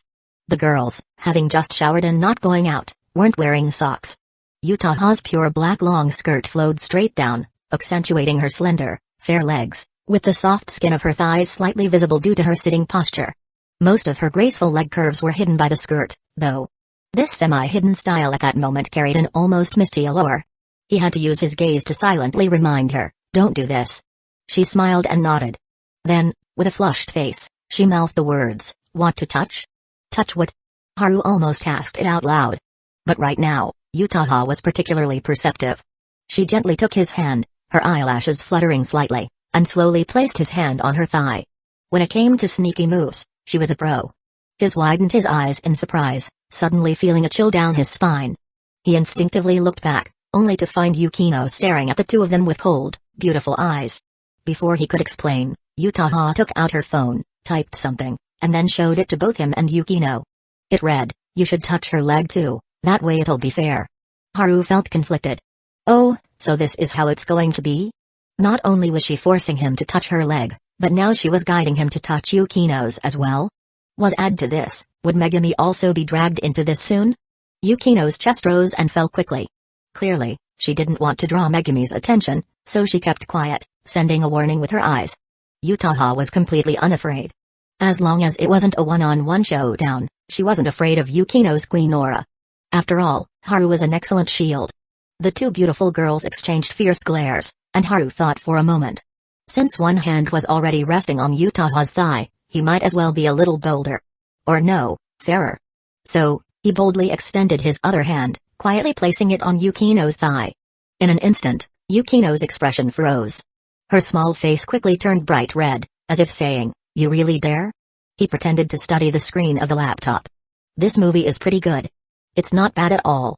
Utaha responded with a suppressed chuckle. She was enjoying this, the thrill of dragging the noble, righteous heroine into her playful schemes. Yukino, face flushed with embarrassment, gritted her teeth and grabbed his hand, twisting it slightly. He remained unfazed. Yukino paused for a moment, then instinctively applied more pressure, trying to get him to feel her warning. But even a blade couldn't break through his defenses. What was Yukino's strength compared to that? She twisted his hand for a while, but hesitated to really hurt him, leaving her confused and shocked when he was still completely fine. Yukino didn't understand, but she was deeply shaken. Haru threw her a look, as if saying, "Had enough fun? Now it's my turn." No. Yukino's heart raced. Just as she was about to react, he gently pressed down on her thigh. The familiar massage technique. The familiar warmth and comfort. Yukino's body softened, and she felt herself about to collapse again. Haru used his elbow to support her waist, steadying her balance. When she looked up at him with a face flushed with both shame and anger, Haru silently mouthed, "Don't overheat again." Yukino pursed her lips, looked away, and said nothing. She understood what he meant. If she moved recklessly, he would probably move in return. At that point, she would likely collapse again. Utaha, sitting beside them, covered her mouth, her shoulders shaking as she suppressed her laughter. She really enjoyed these little acts under the radar. In fact, she was even considering reminding Haru to apply more pressure and make Yukino overheat again. The four of them had lunch at the store. Although the place wasn't very large, the food was incredibly delicious. At 1 in the afternoon, Yukino went to take a nap, and Megumi, yawning, followed her. Haru had planned to excuse himself, allowing the girls to rest. But just as he returned to his room, a familiar fragrance suddenly filled the air behind him. Turning around, he found himself wrapped in a pair of long, fair arms. "I was jealous just now." Utaha's voice was husky, and her eyes glowed with a fiery intensity. He understood instantly.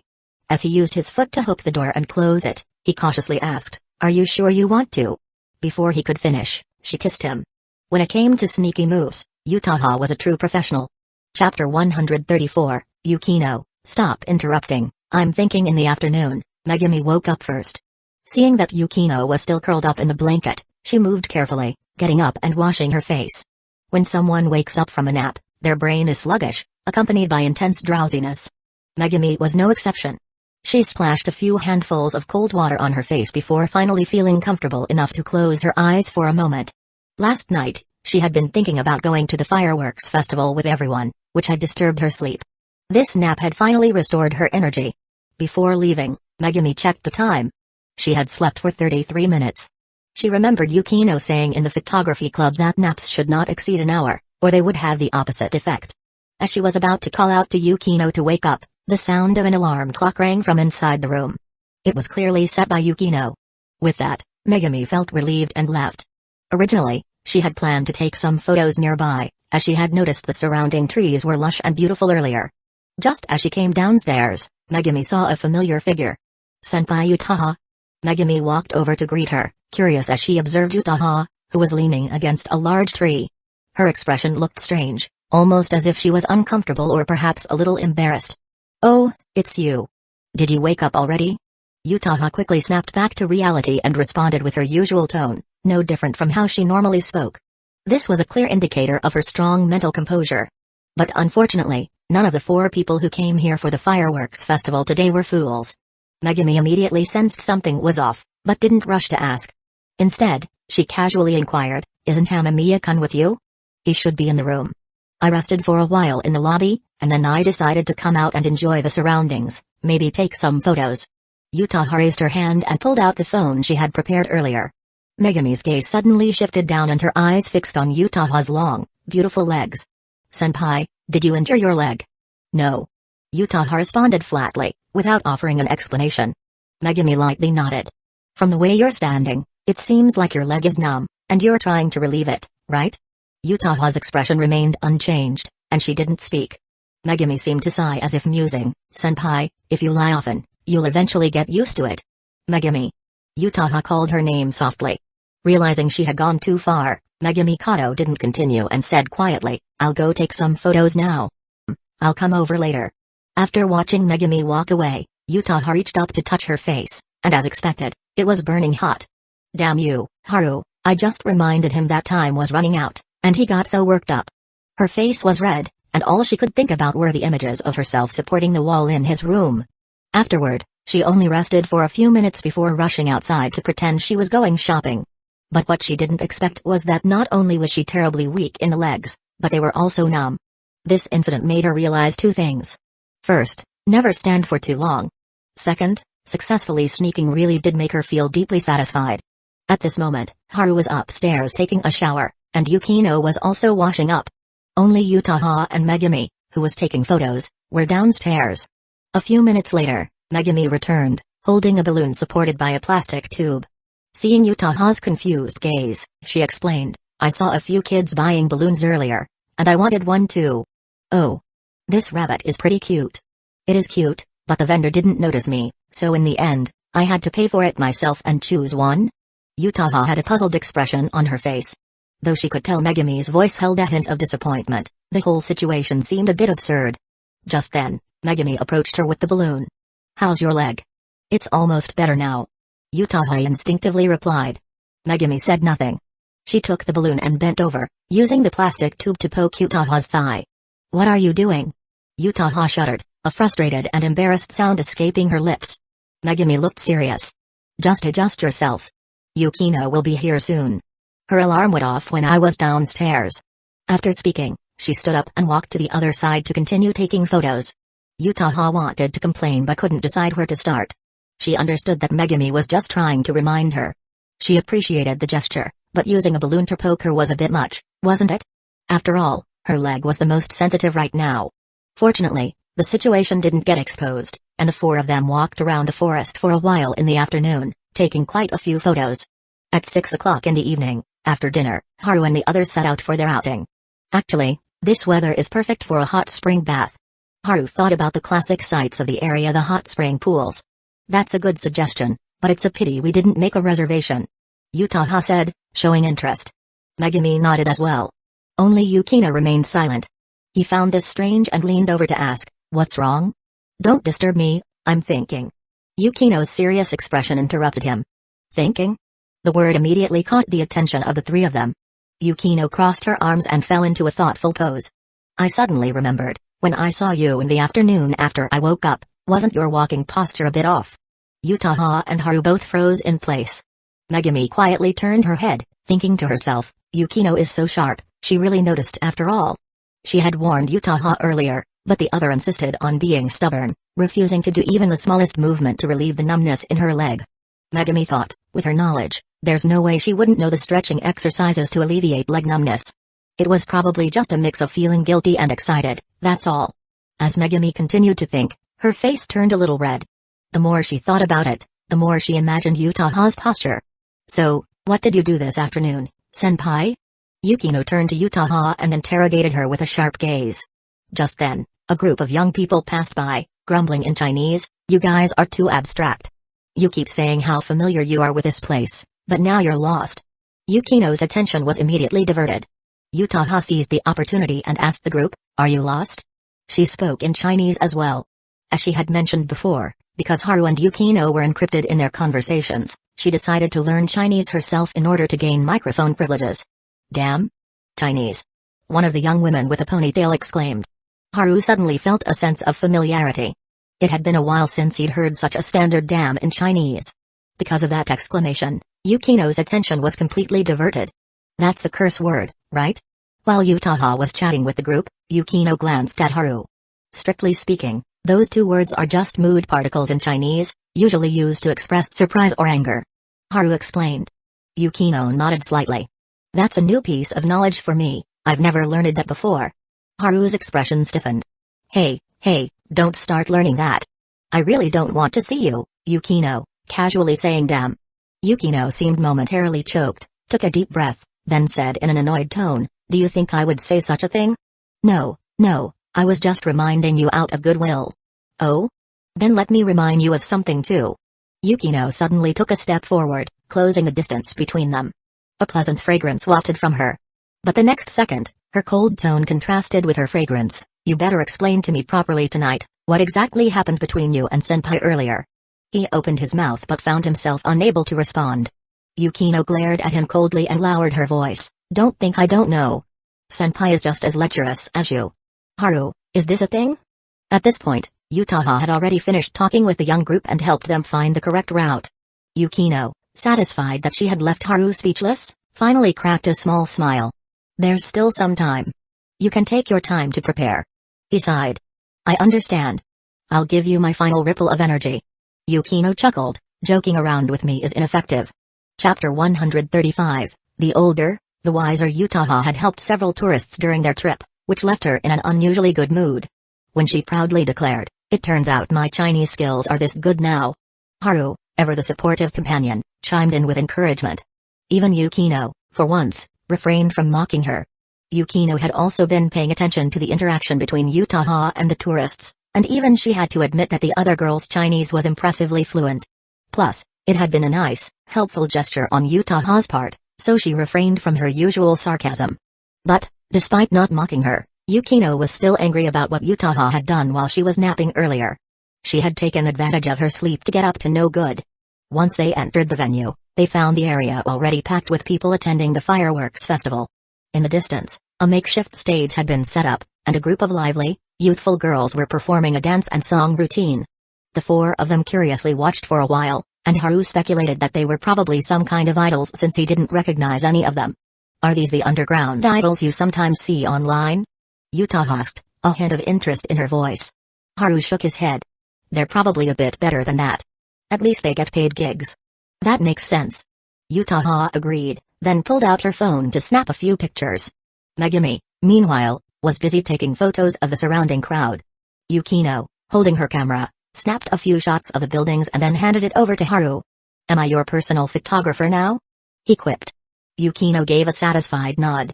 I'm glad you didn't continue being an idiot. Wow, you really think so little of me, don't you? He grumbled, but he obediently followed her instructions, capturing the scene she wanted. That's probably the group of tourists from earlier.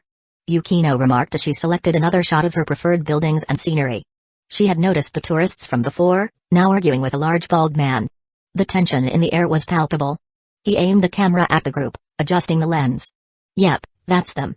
As soon as he spoke, he walked toward the scene. What's he going to do?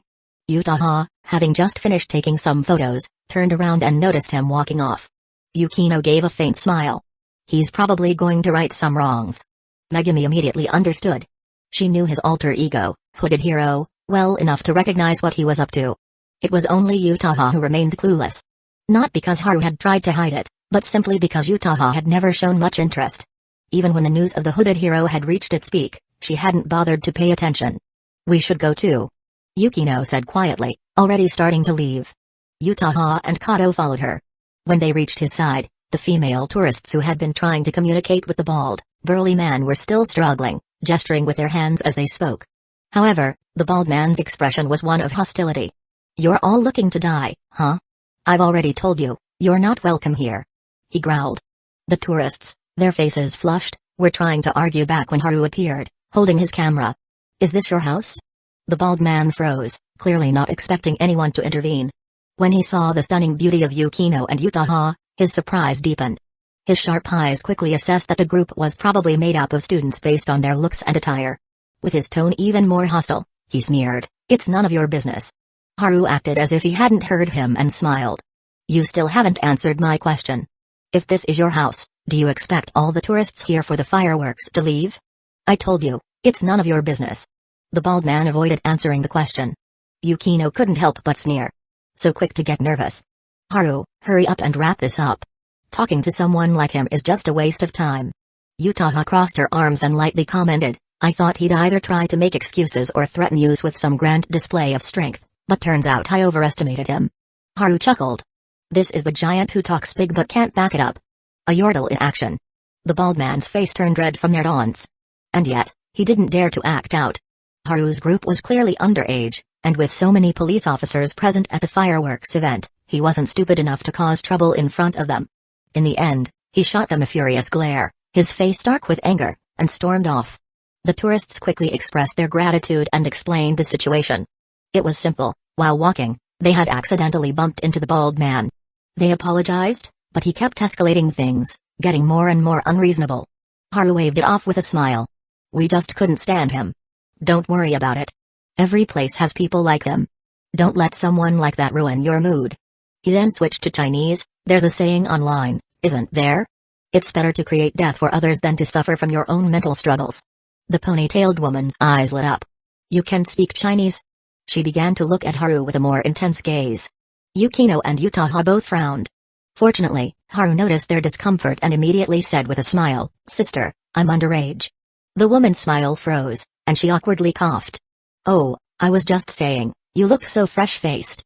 Her companions laughed from the side. As the group of tourists walked off, Utaha suddenly spoke up. I feel like, if something like this happens again, you shouldn't be the spokesperson. Her words were practically saying, I'm a bit jealous. Yukino snickered. First time I've seen you so petty, senpai. Utaha's expression remained unchanged. Didn't you care just now? I did. Yukino was unusually calm. Then why mock me? Though I cared, I know what Haru would do, so I found what you said earlier quite amusing. It was clear that Yukino's annoyance with Utaha had grown, likely because of the earlier incident when Utaha had snuck away during Yukino's nap. The fireworks show is about to start. We should hurry and grab a good spot. Haru, who had been one of the offenders in the nap incident, had no choice but to step in and mediate. He certainly didn't want the two girls to continue bickering. Given Yukino's fierce nature, if Utaha had really gotten on her nerves, she might have ended up kneeling in front of everyone in the middle of this lively event. Just imagining that scene was enough to make anyone shudder. With him stepping in, the two beautiful girls finally stopped arguing. However, Yukino shot him a deep look, which seemed to say, I expect an explanation later. He could only sigh inwardly. He had made a mistake and knew he'd have to own up to it later. Utaha's face wasn't much better. She realized then that the reason Yukino had been so hard on her today must be because of what happened during the nap. And once she thought about it, more embarrassing images from earlier came rushing back. The curtains had been drawn tight, the door locked. She had been left in just a skirt, which had ended up around her waist. In the end, she was pressed against the wall, hands on it for support. The more she thought about it, the more she felt her legs going numb again. Haru, with his strong physique, had found a good spot and led the three girls to stand there. Before long, the surrounding noise gradually quieted down. The announcer for the fireworks festival had started speaking. Then, brilliant bursts of fireworks filled the sky. The dazzling colors intermingled, painting the night sky in the most radiant hues, like an artist's brushstrokes, sketching magnificent scenes across the dark canvas above. Haru. Yukino called out, her voice a little louder than usual, concerned he couldn't hear her. He raised his camera in understanding and began recording the entire spectacle. Yukino then relaxed and continued to enjoy the display. After all, she was a girl, and things like fireworks, beautiful and romantic, did stir a certain longing within her. That was why she had prepared the camera ahead of time and handed it to him. The fireworks display lasted a long time, so not everyone felt like staying and watching the whole thing. After the initial excitement and novelty wore off, many of the visitors began to wander off and do other things. Should we get something to eat? A suggestion from Megumi. I remember there were plenty of food stalls on the way here, said Utaha, sounding interested. She turned to Haru and Yukino. Do you want anything? Both of them shook their heads. Then I'll go with Megumi to grab something. Utaha pulled Megumi with her as they walked off. Haru watched them go before teasing Yukino. Your relationship with Utaha is so strange. Just this afternoon, you two were practically at each other's throats. Why, are you dissatisfied? Yukino's sharp gaze locked on him, and she threw in a jab. He immediately apologized. I did something bad earlier this afternoon. I'm guilty. Who asked you that? Yukino blushed, her face softening.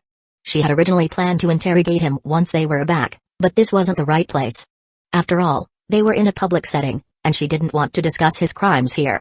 I can tell you're angry, and I really did do something bad, so I have to admit it, he said earnestly. Yukino rubbed her forehead, looking slightly pained.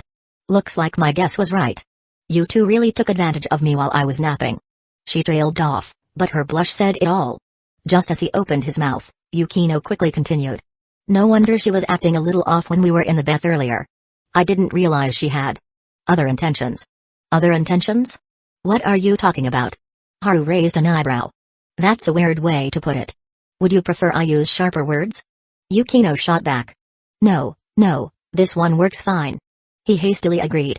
He could tell Yukino had already formed her opinion about Utaha. In her mind, Utaha had become the sneak runner. Someone who would definitely do embarrassing things if she ever started sneaking around. In fact, he hadn't been wrong. At this moment, Yukino was thinking exactly that. She even wondered, with Utaha's boldness, maybe she had unlocked some unusual positions. Thinking about it made her even more irritated. After all, the only person affected by that movie earlier wasn't just Utaha. She and Megumi had chosen to take a bath to cool off, as well as change out of their wet clothes. But Utaha had used the opportunity to race ahead and achieve what Yukino felt was a shortcut to victory.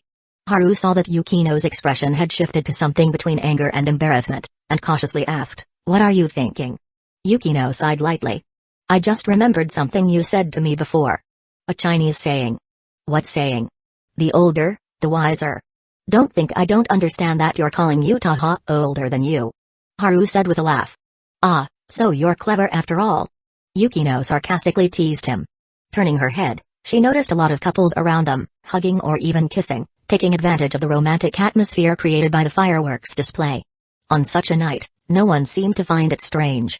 Nobody was really paying attention. Yukino's face flushed with embarrassment. Suddenly, she had an idea. If Utaha could sneak around, then surely she could do the same and it would be perfectly fine. By the time he noticed that Yukino had been silent for a while, he turned to find her looking at him, her lips pressed together in a soft, inviting way. Her gaze was a little shy, but it was full of anticipation. He understood immediately and pulled her close, wrapping his arms around her slender waist. Her eyes seemed to shimmer with a slight tremor, and she whispered, "Just hold me, nothing else." He couldn't help but smile. If she truly felt that way, then there was no need to say it at all. But now that she had said it, it meant she wasn't entirely opposed. Without another word, he kissed her soft lips. She quickly shut her shy eyes and instinctively wrapped her arms around his neck. Another couple joined the crowd, embracing and kissing under the fireworks, without drawing any attention from the people around them. Except for Utaha and Megumi, who were nearby carrying snacks. Damn it. I just leave for a moment, and she's already making a move. Chapter 136, Yukino's peak moment. The beautiful girl captivated not only with her appearance and grace, but with everything about her exuding a unique tenderness and charm. When Yukino closed her eyes for the last second, her shy and fiery gaze seemed almost entangling. Under the night sky, many couples embraced and kissed during the fireworks display. However, the sweet atmosphere shared only between lovers remained undisturbed by anyone. Perhaps Yukino, too, had been affected by the vibrant fireworks, or maybe it was her frustration with Utaha's earlier behavior. Right now, she clung tightly to Haru's neck without a hint of shyness or resistance. Such bold actions were not something she usually exhibited. Her body, slender and light, carried a pleasant fragrance. Her once cold face now blushed a deep crimson, more vivid with each burst of fireworks, as if her cheeks were burning. Her calves were perfectly curved, with the ideal lines for stockings and ankle socks. While her thighs were a bit thinner than Utaha's, lacking the same fullness, their shape was still graceful. Along with her waist, slender and delicate like a willow branch, Haru's initial gentle hold around her waist slowly shifted to a more firm embrace. Her waist, he couldn't get enough of it. Her waist and legs were the perfect choice for living a blissful life. Since they were in a public place, and he knew how Yukino was embarrassed, their kiss didn't last long, just a brief but sweet exchange. He pulled her, blushing and shy, into his arms and softly asked, "Are you still mad at me?" Yukino seemed fair enough to separate things. While she was happy now, she was still upset about that earlier incident. He feigned annoyance. "I knew you'd say that. Looks like I'll have to atone tonight." Yukino, intrigued, smiled and asked, "How are you going to atone?" "I should warn you, my standards are high." He sighed dramatically. "Of course, I'll atone with my body." Yukino, her face red, immediately covered his mouth. Could he really just say that? Her eyes conveyed a mixture of embarrassment and anger. Of course, she thought he could keep his words to himself, but he couldn't avoid doing something about it. Nearby, under the night sky, Megumi glanced at the sour-faced Utaha and asked, "Should we go over now, or just stay here?" Her answer came in the form of a quiet pause. A while later, Utaha, still sulking, bit into a snack and mumbled, "Forget it, let's not go find them now." After all, she had made the mistake of sneaking away earlier. If she got any closer, watching their sweetness up close would only make her feel more like a lemon. Being at the prime age of youth, naturally, it was the most energetic phase. Once the cool down was over, she could go again. But sadly, it wasn't convenient to go over now. She thought regretfully. In the end, she and Megami waited for another 20 minutes before heading over. The group didn't leave until after 8 o'clock. However, on their way back, Haru and the others encountered the same bald, muscular man from earlier. This time, he was accompanied by 2 others and was holding a baseball bat. The moment Yukino and the others became serious, Haru walked up to the trio, waving at the bald man with a friendly tone. "Were you waiting for me, Big Bald?" The bald man froze, seemingly not expecting him to be so relaxed. He glared and raised the bat. "I hate being called bald." Got it, got it. Today's a romantic fireworks show. Let's keep the peace and avoid causing trouble," Haru said, acting all familiar with him. The bald man, feeling disrespected, was about to curse when, before he could utter a word, he felt a blur in his vision. His bat was suddenly snatched from his hand. In the stunned gaze of him and his companions, Haru maintained his friendly smile, holding the bat at both ends. Without applying much force, he effortlessly bent it. The trio stood there, frozen with horror on their faces. Yukino and the others, initially serious, were now dumbfounded by the scene. "You got a fake bat. This one's defective." Haru casually handed the bent bat back. The bald man blankly took it, his anger now completely gone. "Let's keep the peace, okay?" Haru repeated. At last, the bald man understood and silently moved aside. Haru waved for Yukino and the others, and they walked away. It wasn't until their figures disappeared into the distance that one of the bald man's companions asked, "Did you really buy a fake one?" The bald man remained silent. The bat was certainly not fake. He and his friends frequently played baseball, so their equipment was top-notch. But because of this, the casual way Haru bent the bat made him feel a chill down his spine. After a few seconds, he whispered, "That guy was right. We should keep the peace." His 2 companions stared at him. "Wait, you called us over to back you up, and now you're all about peace?" But looking at the ruined bat in his friend's hand, they didn't dare to say anything more. A sturdy baseball bat could be bent so easily, so what would happen to a person's wrist or leg? Meanwhile, Yukino and the others were still caught up in the scene with Haru's peaceful resolution.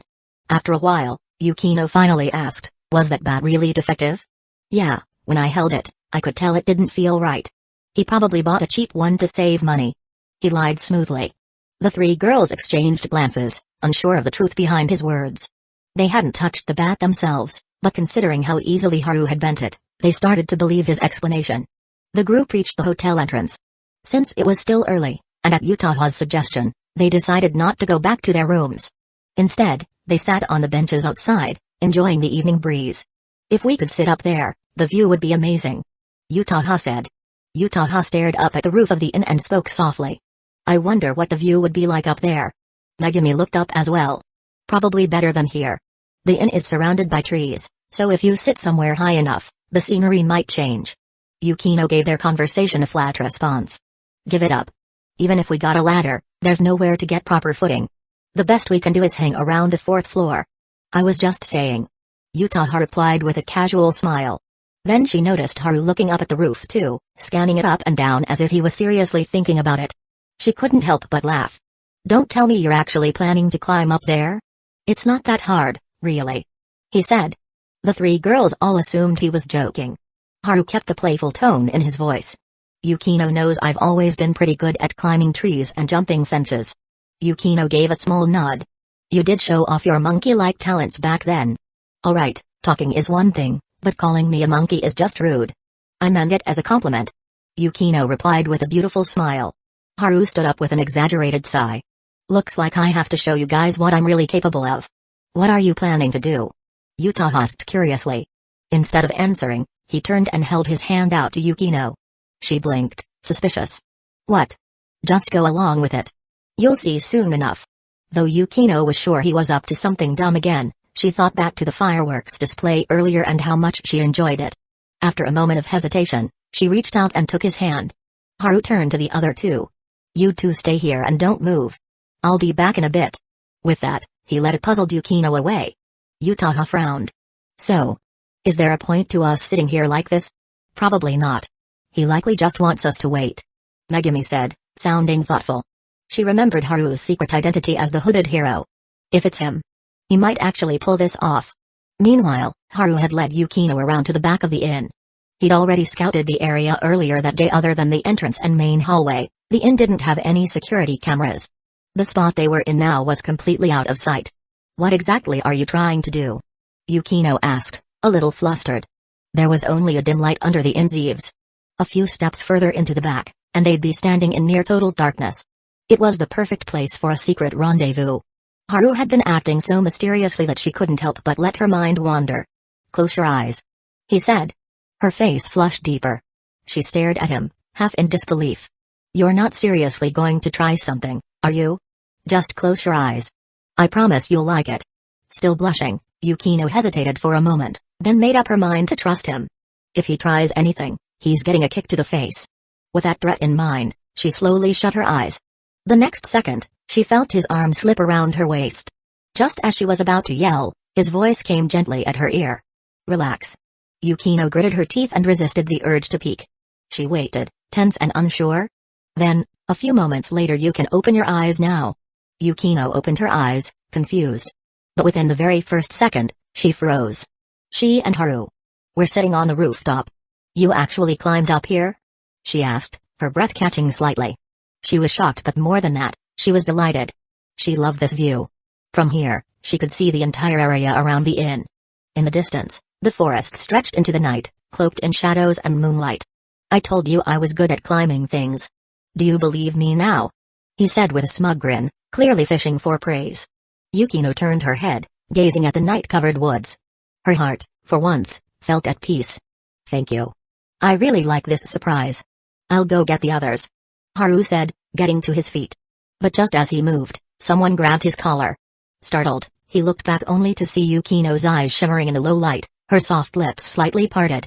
Let them wait a little longer, she whispered. Who said only the older girls got to steal a moment for themselves? Yukino, as if recalling that night when she'd boldly taken the lead, pulled him down by his collar and kissed him, her cheeks glowing red. A husky, almost sultry voice escaped her lips. I'll allow you to touch my legs. One move straight to the peak. Haru's brain short-circuited from the shock. Meanwhile, back on the bench, Utaha and Megumi were still waiting. Utaha stared into the dark with a blank expression. How long are we supposed to sit here? Chapter 137, Yukino's bold declaration. Yukino had occupied Haru on the rooftop for nearly 15 minutes. For her, that already counted as a pretty bold move. Kissing him up there? That was the least of it, no one would see anyway. The real leap was in her attitude. With her usual reserved nature, doing something like this was completely out of character. Especially when she watched him land smoothly and head off to fetch Utaha and Megumi. The blush on her face hadn't faded one bit. He had never been the shy type. The moment she gave him permission, his hand moved fast. Yukino had only meant to let him touch her calf, but the guy went straight under her skirt.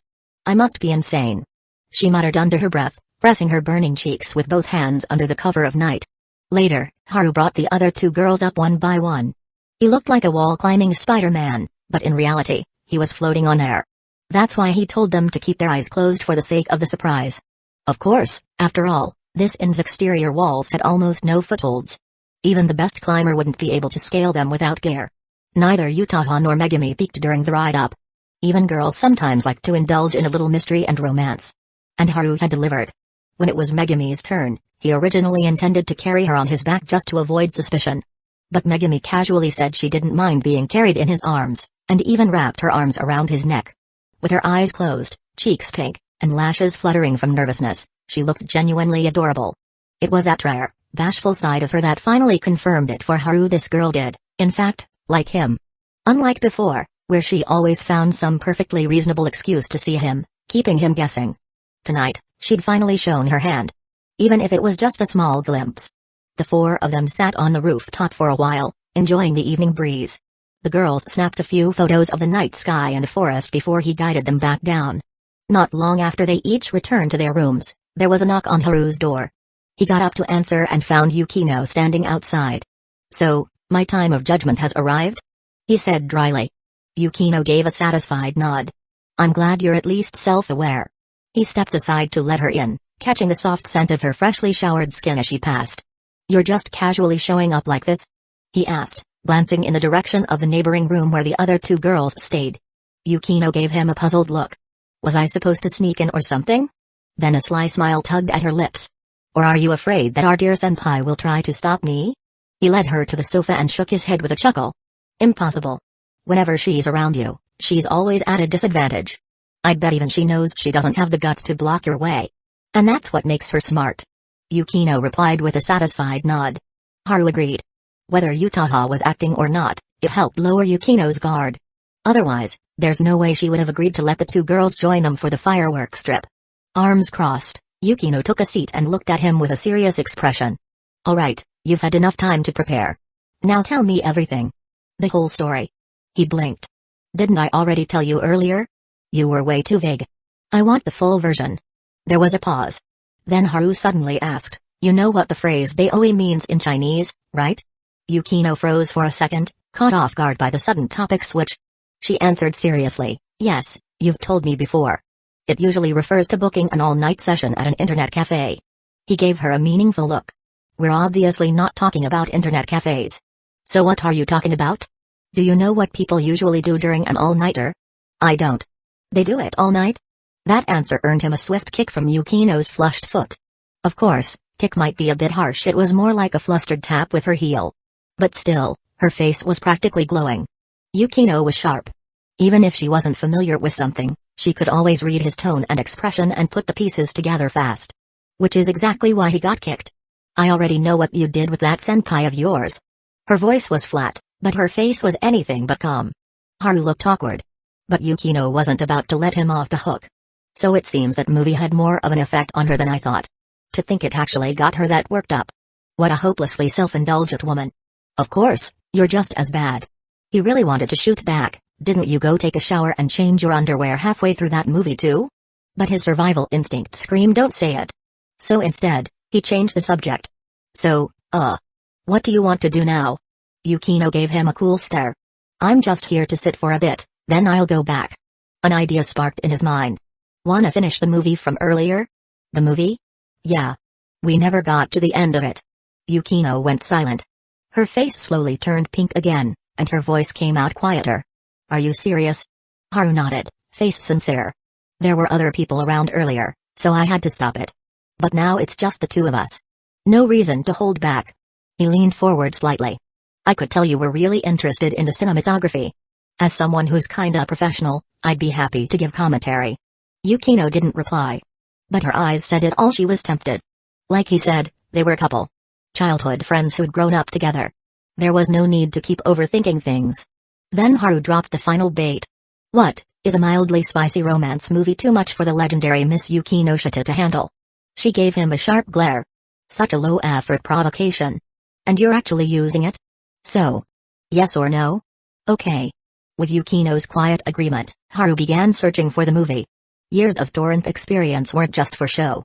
Even though Japan strictly cracked down on that kind of content, as long as there was demand, someone out there would always be supplying it.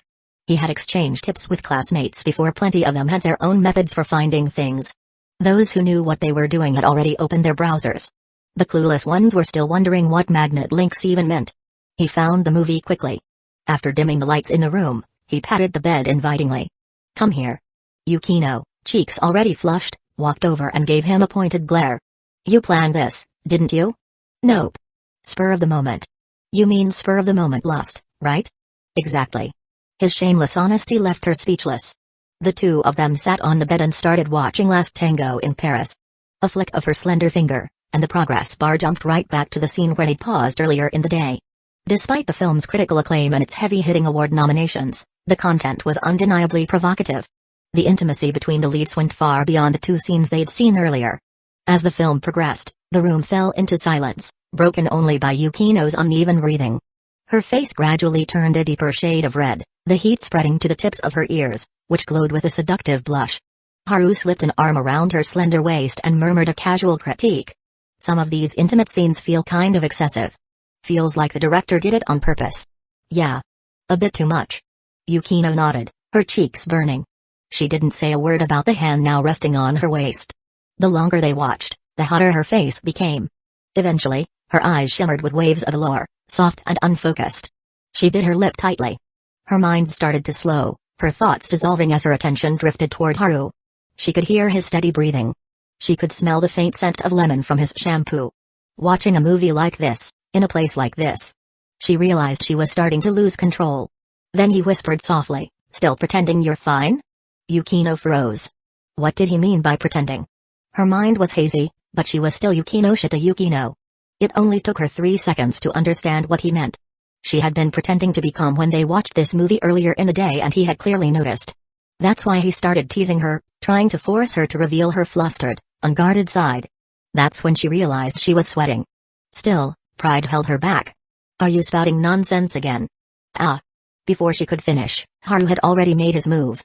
His hand slipped under the hem of her pajamas in a surprise attack. Yukino's body instantly lost strength. With one hand, he paused the movie, with the other, he gently pulled her into his arms. Their eyes met, inches apart.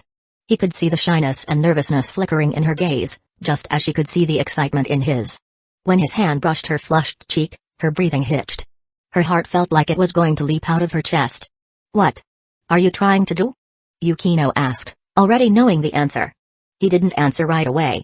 Instead, his fingers trailed down from her soft cheek, lingered briefly at the base of her neck, feeling the pulse beneath her porcelain skin, then rested on her shoulder. He wasn't even trying to hide his intentions anymore. Yukino knew exactly what he wanted. Still clinging to a sliver of restraint, she whispered, "They saw me come here. If I don't go back, I'll lose face." Haru chuckled. "We're a couple. Why would that embarrass you?"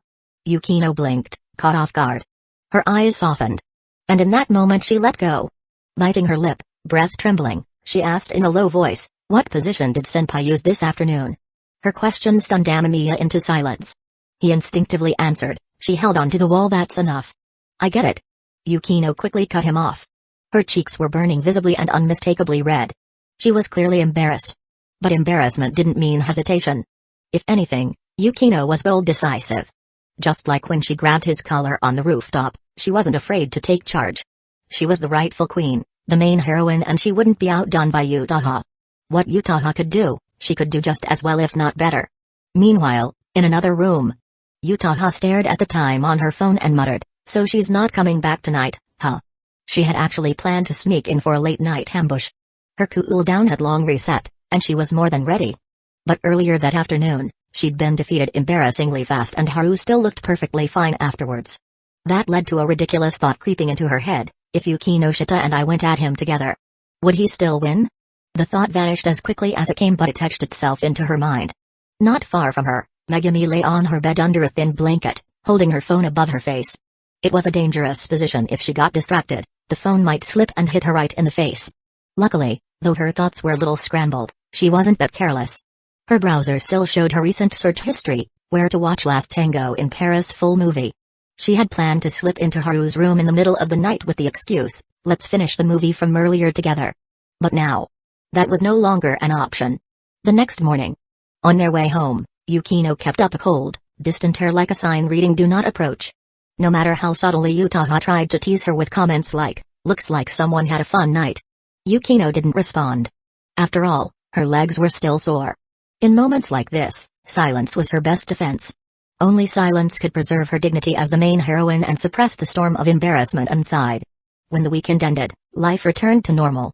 A week later, the photography club's short film was finally published online. Haru handled the social media account, uploading the film under Yukino's name, and began promoting it. All with her permission. Online feedback didn't bother her in the slightest, so when the video started gaining attention, she calmly scrolled through the comments. To her delight, most of the feedback was overwhelmingly positive, and it was clear they weren't fake reviews paid for by Haru. But a lot of people were still skeptical. How can a high school student shoot something this polished? This can't be a student project, right? Yukino couldn't care less. Even the school principal made time to speak with her and Haru, saying he really liked the short film. Especially the school motto they added to the credits, he loved that part. That night, Yukino was casually browsing through comments again. And that's when she spotted a suspicious username, fan of Katsushiko books. This person was actively fighting back against the haters in the comment section, armed with references, quotes, and an arsenal of literary comebacks that left trolls speechless. Yukino stared at the screen for a while, then opened her chat app and messaged Yutaha, "What are you doing?" Yutaha replied immediately, "Tadakai. I'm in the middle of a war." Yukino. Chapter 138. Go big or go home. The moment Yukino saw the message from Yutaha, "I am in the middle of a Tadakai," she went silent. Tonight, she was once again staying over at Haru's place. She had just finished showering and was now sitting on the bed, folding clothes and idly scrolling through her phone. In the living room, Haru was playing with the cat. Or at least, he called it playing. Yukino felt a more accurate word would be training. For example, as she folded a fresh set of pajamas, she could hear thuds from the living room, sounds of a human landing after jumping. She peeked earlier. His idea of playing with the cat was more like Parker. Using the feline's agility and speed as a challenge, he sprinted and leapt around the room in a high-speed game of tag man versus cat. And shockingly enough, he didn't fall behind at all. If anything, he might have been faster than the cat. Is this how he trains his body on a daily basis? Yukino placed the folded underwear neatly into the drawer, feeling a strange absurdity settle in her chest. To her, a normal person's workout routine involved things like jogging or hitting the gym. But her boyfriend's training methods were anything but ordinary. In any case, she knew for a fact she couldn't keep up. At this rate, our physical gap is only going to grow wider. She let out a quiet sigh. Even with her intellect and knowledge, she couldn't come up with a solution to that problem. So she turned her attention back to her phone. A new message from Yutaha popped up. "You're at his place?" Yukino: "Yes." Yutaha: "That's nice. I wish my parents would let me stay out overnight too." Yukino instantly saw through the ploy. A smirk tugged at her lips as her pale, slender fingers flew across the screen. "Yukino, you're not worried about your parents. What you really want is to spend the night at Haru's place." Yutaha: "I won't deny it. After all, you do it." Yukino: "Senpai, don't you remember what I told you before? We're different." Yutaha: "I remember. But now, I think that statement needs a little revision." Yukino raised an eyebrow. "Revision? What was she playing at? Did she find a new shortcut to steal a lead and lay another trap?" Yukino: "What do you mean by that?" Yutaha: "Don't overthink it. I just meant that, at least in one particular area, we both lost at about the same speed." Yukino stared at the chat window, her expression darkening. She knew exactly what area Yutaha was referring to. The bed, of course. Then another message came through. "Yutaha, ever thought about this? Even if the two of us teamed up, we'd probably still lose. And pretty fast, too." Yukino flushed bright red and began typing furiously, rage coloring every keystroke. "Are you brain dead? What kind of idiotic thought is that?" She didn't even bother calling her senpai anymore. That last message had left too strong of an aftertaste. Her fingers slammed against the screen with unusual force. "Yutaha, just a joke. Don't take it so seriously anyway. I'm getting back to my Todokai. I'll come find you two tomorrow night." Elsewhere. Yutaha set her phone down, her cheeks slightly flushed, and let out a soft laugh. It was the kind of quiet laugh meant only for herself, private and indulgent. Her earlier message hadn't come from a moment of stupidity, but from a sudden impulse, a desire to probe Yukino, just to see her reaction. And the result didn't disappoint. As expected, Yukino got mad. Very mad. "I was just saying it casually," she muttered to herself, opening the video site's comments section again, ready to resume her online war.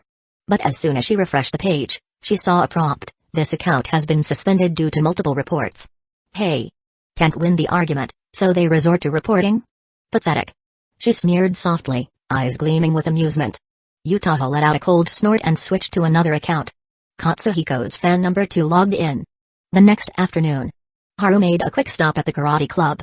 He hadn't been around for a while, despite being both a temporary and backup member. Fortunately, the other members completely understood. "You're a total freak.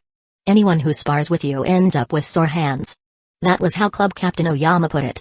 Haru had only come today to talk with Oyama-senpai about the upcoming tournament at the end of the month. This particular match would be held at the gymnasium. But since it wasn't a major event like a Youth Open Championship, there wouldn't be much media attention or crowd turnout. Even though Haru always called himself a backup, the karate club had helped him train for months. There was no way he wouldn't help out and aim for a win. Everyone in the club was thrilled he'd be competing. To them, as long as Haru took it seriously, he was practically a karate war god. Haru himself didn't like that title. "I think karate war god sounds too flashy. God of combat fits me better and it's more low-key." "You got some real weird ideas about what's considered low-key." Back in the photography club, he casually brought it up, and the reaction was enthusiastic. Everyone said they wanted to come watch the event in person. "With your skill level, you'll easily place well, whether it's in kata or in bu," Yukino said with confidence. Kata was a karate term for forms, basically a solo performance of techniques and posture. Inbu referred to choreographed sparring displays. Real combat duel was called kunite. Yukino seemed to know all the terms. Maybe she studied them just because it was Haru. At the very least, she was the most informed one in the club. "What about kunite?" You left that one out. Yuta asked instinctively. Yukino answered calmly, who could possibly beat him in kunite? Yuta nodded. Good point. He's a monster. Haru, called a monster by both girls, kept quiet. But deep down, he was thinking, I'm actually a superhuman. That's a step up. When it was time to go home, Yuta took the initiative to follow along with Haru and Yukino. Yukino was clearly in on it. When Haru gave her a questioning look, she just smiled and said, I've got lots of free time today. I thought I'd spend a bit more of it at your place. He understood right away. Lots of free time meant she had already told her family she'd be home late. Alright then, let's stop and pick up groceries first. Haru decided. They were running low on food anyway. How about we do some shopping while we're at it? Yuta suggested. Yukino looked like she was about to say no until Yuta added, walking around is a form of exercise too, you know. That woman. She's got hidden motives. Yukino gave her a blank stare. Since when are you so into exercise? What can I say? When someone's this monstrously strong, if I don't put in the effort, I'll just feel like a failure. Yuta casually glanced at Haru, then looked away. Yukino had no rebuttal for that one.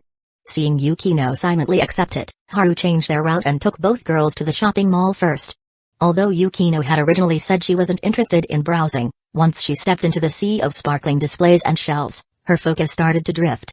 At Yuta's invitation, she stopped with her in front of a cosmetics counter, and the two began chatting in low voices. Haru, naturally, became the designated bag carrier. Though at this stage, they hadn't actually bought anything yet. After standing by for a while, he decided to wait outside. Hey, it's you. A cheerful female voice called out from the side. He turned his head and saw it was the ponytailed woman from the fireworks festival.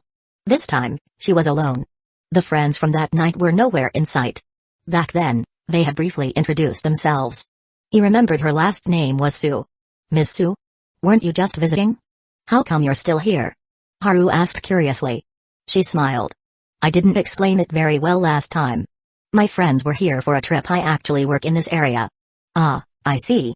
Then she asked, by the way, the surname Yukinoshita isn't that common, right? Why do you ask?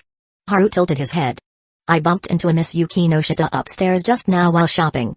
I almost bought the wrong lipstick, and she helped me pick the right one. Miss Yukinoshita?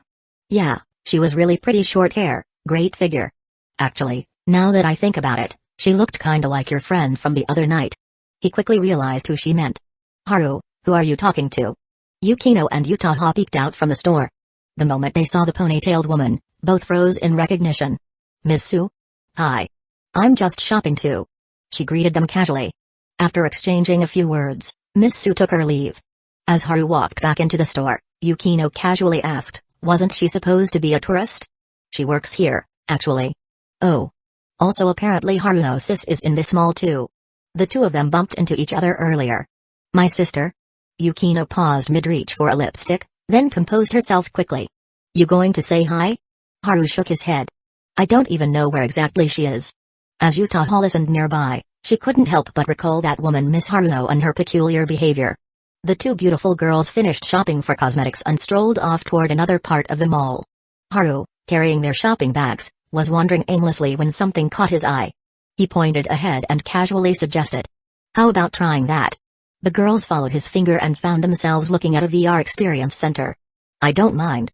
Yuta said with some interest. Yukino, who knew Haru better, narrowed her eyes suspiciously. You're not thinking of making us try a horror game, are you? Yuta froze in place. Just like that, she suddenly lost interest. Haru, mentally applauding Yukino's sharp intuition, feigned innocence. Now would I ever do something like that? Really? Even Yuta was starting to doubt him now. He remained calm. VR games aren't all about horror. It depends on what you choose. Choice is everything. Like, say, if you pick a rose, maybe it means a date. But if you choose a steel scrubber, well. Ahem. Never mind. He almost slipped up. The girls didn't quite catch what he meant, but that didn't stop them from prying. You sure know how to use layered meanings to dodge a question. Yukino said, eyebrow raised. Yuta, on the other hand, fixated on a particular point. What exactly does the steel scrubber represent? Haru thought to himself, kidneys. And incontinence. But on the outside, he played dumb. The more evasive he became, the more curious Yukino grew. Steel scrubbers are used to clean dishes. They're good at removing grime, but they have plenty of downsides too.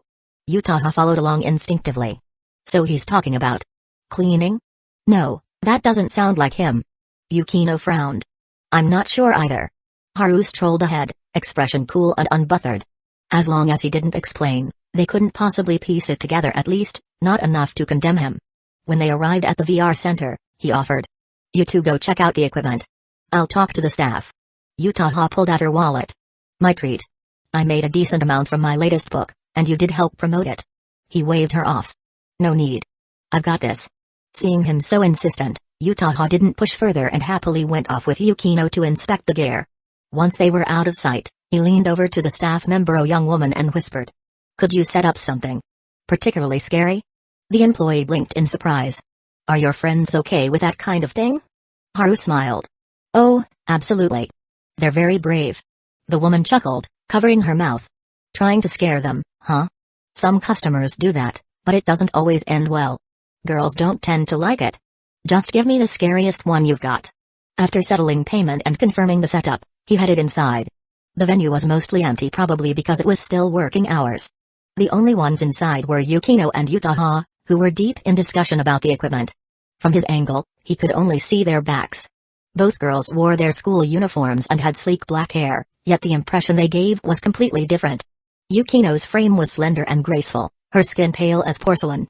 The black curtain of her hair brushed against her waist, lending her an almost ethereal allure. Yutaha, on the other hand, had a fuller figure, every curve in the right place. Her pronounced waist-to-hip ratio, emphasized by her snug black tights, was practically a weapon of mass destruction against any man. That's why I especially love it when she leans against the wall, Haru thought. Then again, Yukino's flexibility is top tier. That girl could probably pull off a perfect split. While his thoughts drifted into dangerous territory, the two girls noticed him and turned. All set? Yukino asked. Yup. Who wants to go first? Or you could go together, there's enough gear. Let's go together. Yukino replied, not thinking much of it. She had a mild curiosity about VR, mostly from the novelty. She figured she'd be bored of it soon enough, so there was no need to experience it separately. Yutaha had no objections either. With help from the staff, both girls put on their VR headsets. He stood by the side and discreetly opened his phone, switching it to video mode. The employee happened to notice this and let out a helpless laugh. Sir, you really have no shame. Haru pretended not to see her. His motto was simple, go big or go home. The greater the risk, the greater the reward. Chapter 139, The Tide Caller. Haru took out his phone, planning to record the girls' reactions as they played a VR horror game. It was a spur-of-the-moment idea, really. Conveniently, the place was empty, no other customers in sight. Since they had the whole venue to themselves, he didn't need to worry about bothering anyone. So naturally, he was very much looking forward to their reactions. But there was one thing he failed to consider. Yukino and Yutaha were playing together. Both girls were proud and composed, with strong competitive streaks, not to mention, they were love rivals. In that kind of setting, the moment they calmly put on their headsets, their entire demeanor turned tense. They were clever enough to realize right away at first glance of the shadowy visuals and ominous atmosphere that Haru had definitely set them up. You're dead. Just wait until I take this thing off, I'm coming straight for you. Yukino clenched her small fists. Did Haru specifically choose a horror game? If I give up before Yukinoshita, won't that just prove I'm way behind her again? Yutaha steeled herself, determined not to lose. Her resolve was as unshakable as when she went all out in online flame wars, dead set on silencing the opposition with a flawless argument. So under the watchful eyes of Haru and the staff, both girls kept playing, each one trying to outlast the other. They toughed it out for a full 10 minutes without taking off the headset. From their body language, Haru could tell they'd each been startled at least 5 times. VR horror games were notorious for their cheap scares, opening door jump scares, turn-the-corner spooks, over-the-shoulder ghosts. And VR only amplified that fear. But these two? They kept a cool facade the entire time. Even the staff nearby were impressed. Wow, you weren't kidding, sir. They really are brave.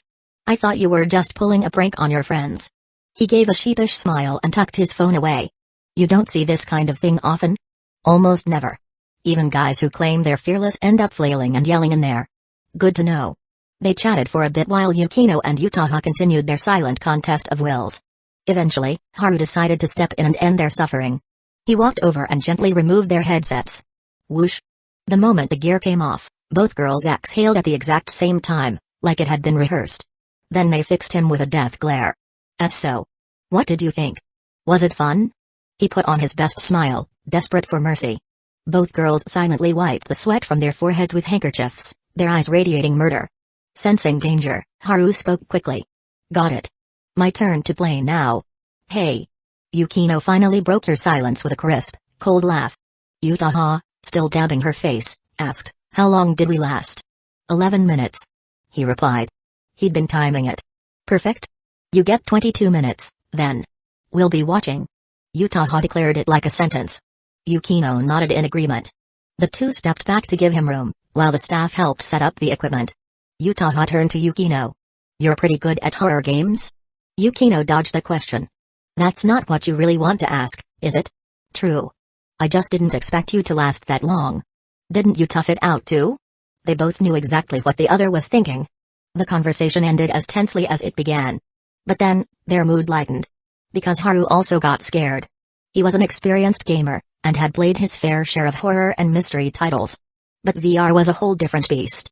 Even with his auto-aim skill subtly helping him, letting him pick up on cues like background changes or eerie music to anticipate jump scares, it still wasn't enough. When a grotesque ghost face lunged straight at him, he instinctively flinched. He looks like he's having so much fun. Should we let him play a bit longer? Utaha smirked, thoroughly amused. That's actually not a bad idea. But I doubt he'd agree. Yukino added, grinning. True. He always finds some excuse to weasel out of things. They watched with wicked smiles as the staff called out, time's up. Haru wasted no time tearing off the headset. Sweat dripped from his bangs. Oh? I thought someone had nerves of steel. Scared of a silly little game? Utaha was the first to pounce. Yukino said nothing but handed him a handkerchief, still smirking. Turns out watching and playing are two completely different things. He tried to play it off with a laugh. The girls responded with a dry, unamused chuckle, letting him squirm.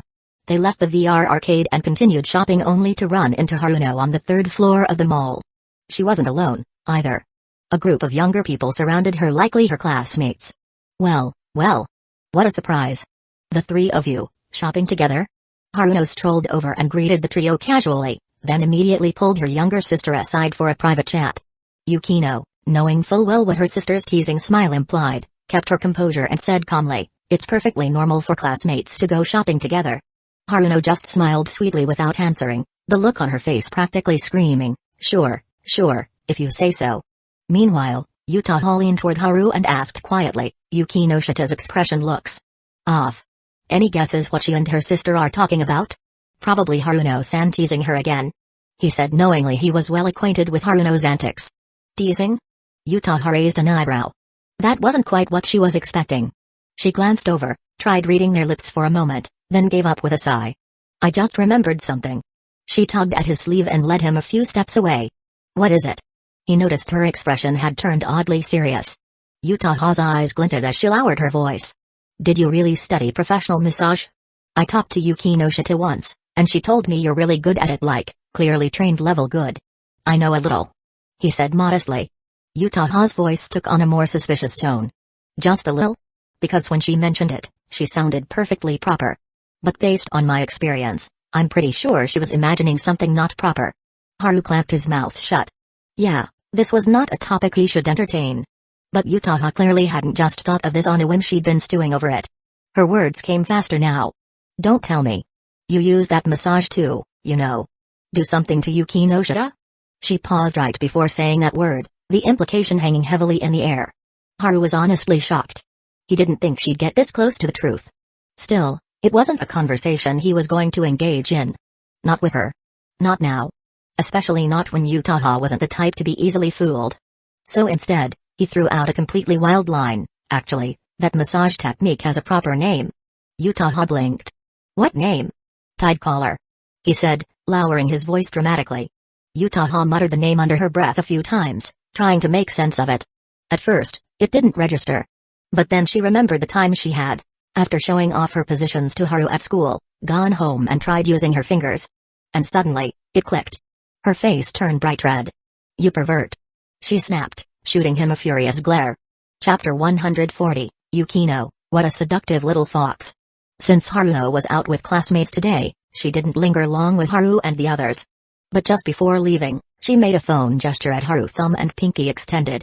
Both Yukino and Utaha noticed, but neither paid it much mind. Yukino because it was just her sister, and Utaha because she already knew Haru and Haruno were acquainted. Only Haru felt a flicker of unease. That little phone gesture could mean anything. Maybe she was planning to call him soon. Maybe she'd come by later. With Haruno, nothing was certain. Her thoughts were like a maze with no exit. He decided not to overthink it.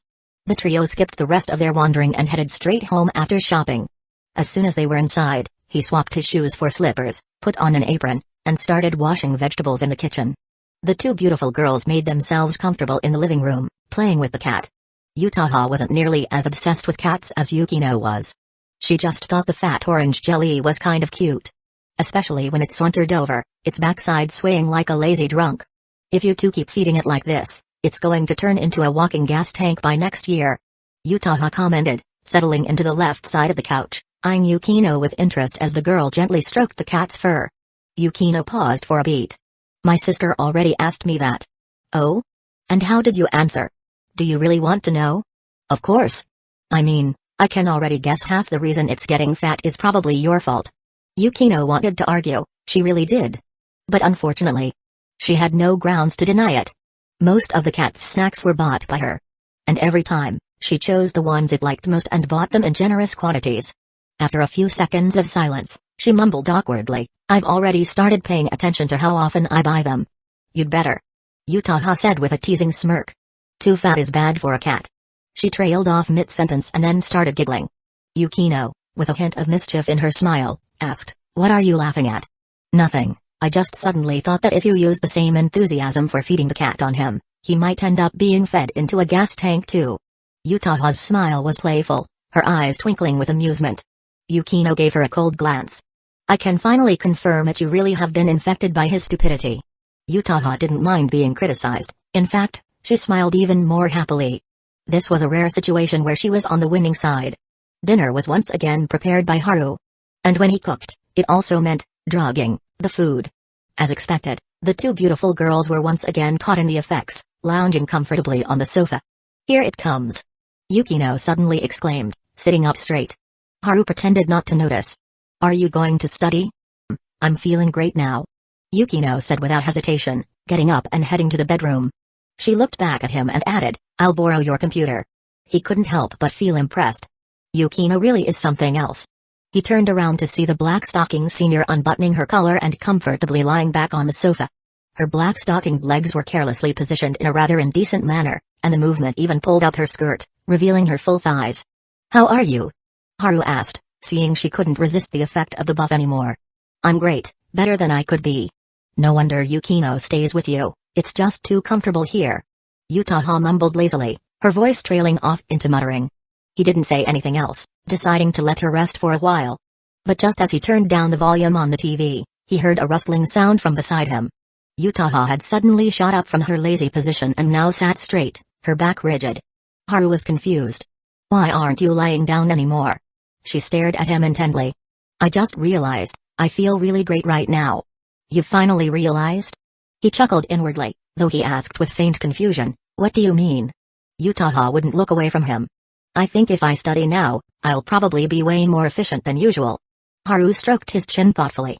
Well, Yukino's in the other room researching. Do you want to study with her? Wait, what are you doing? Before he could finish his sentence, he smelled a sweet fragrance coming from Utaha, who was now moving closer to him, nearly pressing against him. Their gazes met, and he could clearly see the fiery intensity in her eyes. Utaha's eyes were already quite beautiful, with a wine red tint that made them incredibly captivating. The way her eyeliner extended slightly upward at the corners of her eyes added to the allure of her mature and voluptuous figure, giving her eyes a naturally seductive quality. At that moment, her lashes fluttered slightly, and her gaze exuded an almost instinctive charm. These were the kind of eyes that people in films would call peach blossom eyes. Teach me, she said slowly, her lips parting, revealing her deep, longing gaze. He thought she wanted to learn something related to scriptwriting or photography, and smiled as he nodded. Sure, I'll prepare something. Prepare? Utaha blinked innocently, why would you need to prepare? Didn't you say you're a professional when it comes to massage? Eh? He froze for a moment. She continued, I want to learn your massage techniques. Since I'm feeling so good right now, why not teach me? Haru almost lost his composure. So she wants to learn my tied collar technique? It was a stark contrast. While Yukino and Megumi would use the buff to improve their knowledge, Yutaha seemed to want to go down a more unconventional path. "Teach me," she repeated, her voice soft but persistent. Her slippers had long been discarded, and now she was leaning forward, her body moving closer to him. Because she had unbuttoned her collar earlier and was now bending forward, he couldn't help but notice some rather revealing sights. A front-clasp black bra. Haru felt slightly embarrassed. How do I know so much about this stuff? But upon reflection, this type of bra seemed like something only Yutaha could pull off. Yukino usually wore pure white or light blue, and Megumi, well, he hadn't seen that. As for Haruno, when they were younger, he had seen her in rose red. But that wasn't a front-clasp model.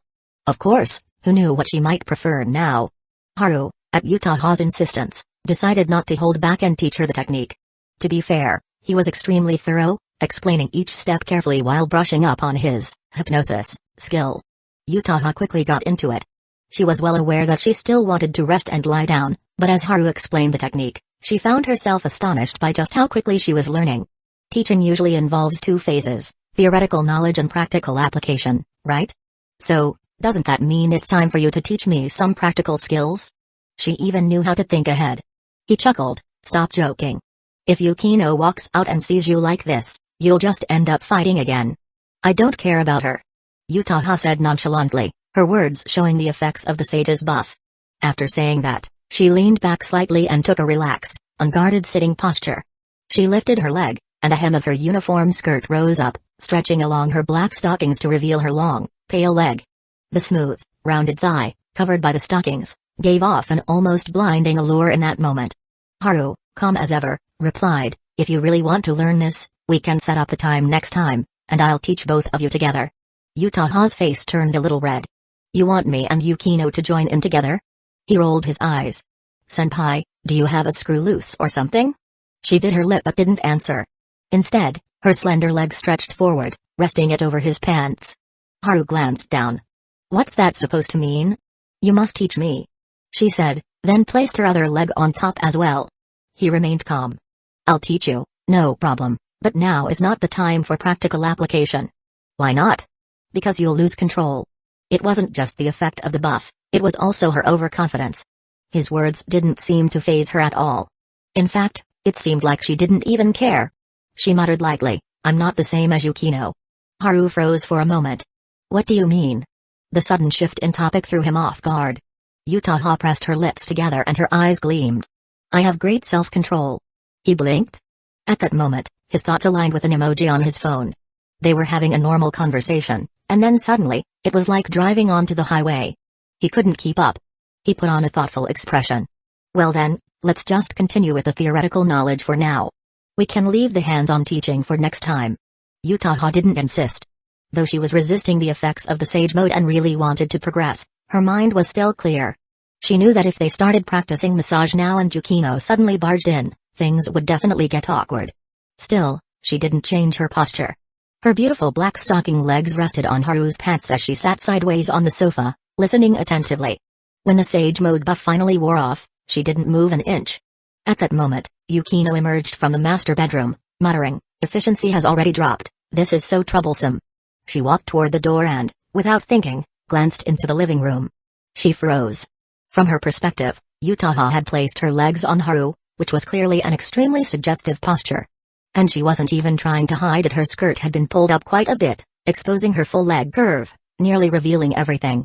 What made Yukino's blood pressure skyrocket was that Yutaha looked at Haru with those soft, sparkling eyes, her expression hazy as if in a trance.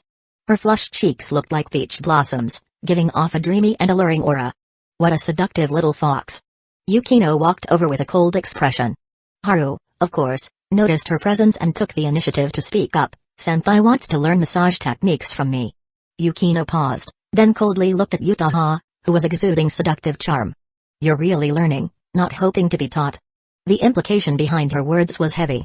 Yutaha casually withdrew her legs, adjusting her skirt to avoid Yukino's piercing gaze. "I just feel like I'm in great condition and wanted to take the opportunity to improve." She paused, a small smile tugging at her lips. "Isn't that what you did too? I heard you say you felt great earlier and ran off to study in your room." Yukino still had a cold smile on her face. "Our paths of learning are different." Yutaha gently rested a finger on her soft chin, as if talking to herself. I heard there's a saying in Chinese, a man and a woman working together, and the work becomes easier. Yukino instinctively frowned, about to retort, but Yutaha smiled and added, when you're at your best, you should have him help you with your studies, it'll be more efficient. You're using your usual trick to change the subject, that's so despicable, senpai. Yukino was very sharp. Yutaha neither admitted nor denied it. Haru just said he could teach both of us at the same time next time.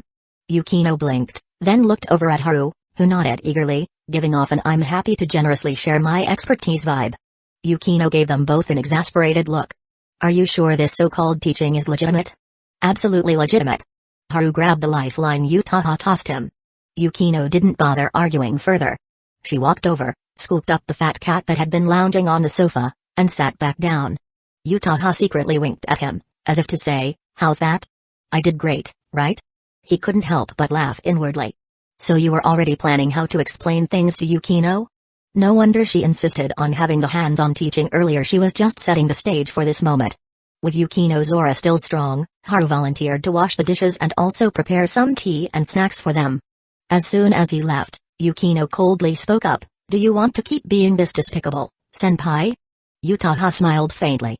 I don't care what others think, as long as the person I like doesn't reject me. Yukino slowed her petting of the cat, her tone unchanged. You've improved a lot. The tension between the two was palpable, each trying to test the other, probing for weaknesses. In the past, Yutaha had always used this approach, and each time, she was easily defeated by the battle-hardened Yukino. But this time, her opponent came out with a powerful move right from the start. The words as long as the person I like doesn't reject me, that's all that matters directly revealed her stance, no need for probing, just straight to the point. Unfortunately, similar tactics and strategies were ones Yukino had already encountered from her sister. As a result, from the very beginning of their confrontation, it was clear that Yutaha could only play an old, predictable game, losing in between. Chapter 141, just press a little after Yukino said, you've improved a lot. Yutaha was already bracing herself for another verbal exchange, but unexpectedly, nothing followed. She stared suspiciously at Yukino for a few seconds, waiting for the next line that never came. The silence only made her more confused. Of course, Yukino caught the shift in her expression perfectly. No rush. Let's play a little. That was probably what Yukino was thinking. Yutaha, unaware of the trap, sat for a bit longer in the living room. Seeing Yukino completely absorbed in brushing the orange cat, she quietly took her phone and stepped out onto the balcony. Megumi, could you help me out one more time? She wanted to stay over for the night. By the time she resolved the matter and returned to the living room, a light smile had appeared on her face. But the moment she sat down, Yukino unexpectedly asked, so, have you come up with a reason for your parents? Yutaha was caught completely off guard. Yukino didn't even look up as she continued grooming the cat, calmly saying, then you'd better let Haru know, so he can prepare the guest room. Yutaha steadied herself and tested the waters. You don't mind if I stay over? Does it matter if I mind? Yukino shot back. You're right. You're not the type to meddle in others' business. Yutaha replied, backing off without pressing further. Yukino finally looked up. Their eyes met. Are you saying you know me that well, senpai? Yutaha answered steadily, we've known each other for a while now. I'd say I understand you at least a little. Yukino didn't pursue that topic any further and instead shifted gears without warning. Earlier, you were learning massage techniques from Haru? Yutaha hadn't expected that turn, but having been in mental skirmishes with Yukino so many times, she composed herself quickly. Yeah. I actually learned quite a bit. I was hoping we could discuss some of it when you came out. Just discuss? Yukino asked. Yutaha gave a faint smile. More precisely, I hoped he could teach both of us together. She still wanted to challenge the so-called perfect girl that Haru always praised. Sure, she'd lost to Yukino before, but that didn't mean she was going to admit defeat. In her mind, as long as they started from the same line, she was confident she'd come out ahead. I refuse. The voice came from the kitchen. It was Haru. Both girls turned their heads in surprise. Haru was taking off his apron and walking over. You were eavesdropping on us? Yutaha teased. I don't make a habit of that, he replied, placing the apron aside. I'd just finished up and came out when I heard the word massage. Couldn't help chiming in. Why refuse? Teaching one or two people makes no difference. And I'm sure Yukino's interested too. Yutaha said with a laugh. He shook his head. He knew Yukino too well. She had no interest in such silly competitions. I am interested. Yukino suddenly said. Haru froze. Yutaha, not knowing Yukino well enough, thought her own suggestion had worked. She turned to him with a grin. You heard her. We're both interested. Haru shot Yukino a look. What are you playing at? Yukino didn't even glance at him. If it were anyone else, this would have meant guilt. But with Yukino, it meant she was hiding something. He couldn't figure it out, so he simply asked, You're both really interested? Yukino answered calmly. As long as you teach seriously, I'll attend the lesson with senpai. Yutaha unconsciously puffed out her chest. This is it. My chance. There was no way Yukino could be better than her at massages. Something's wrong. Very wrong. Haru could swear on his life Yukino was plotting something. But the clues were too few. He couldn't work it out yet. All he could do was agree for now and look for an opening. Soon after, Yutaha brought up staying the night. Seeing Yukino's nonchalant reaction, he figured they had already came to an agreement. He stood and said, Then you two take the master bedroom.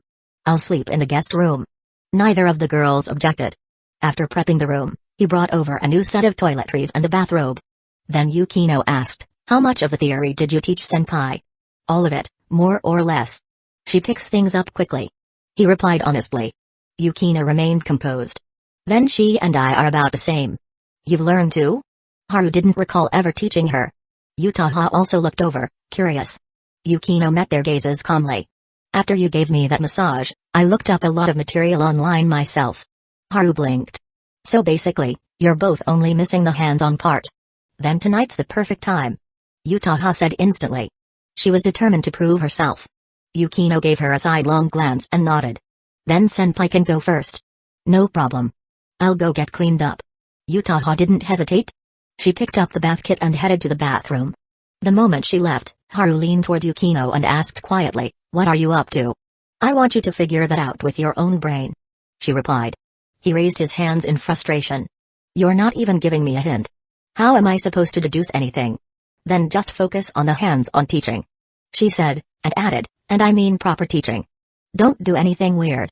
She still remembered all too well how he'd left her limp and breathless last time with his massage. That memory alone warranted a warning. She wants to compete with you, and I can't read your intentions, so of course I'll keep everything serious and professional. Haru promised. Yukino gave a small nod and said nothing more. When Yutaha came out of the bath, she had changed into the robe. Because Haru had no idea what Yukino was planning, he deliberately chose a larger size. The hem reached well below her knees, wrapping her curves securely and leaving no chance for any awkward accidents.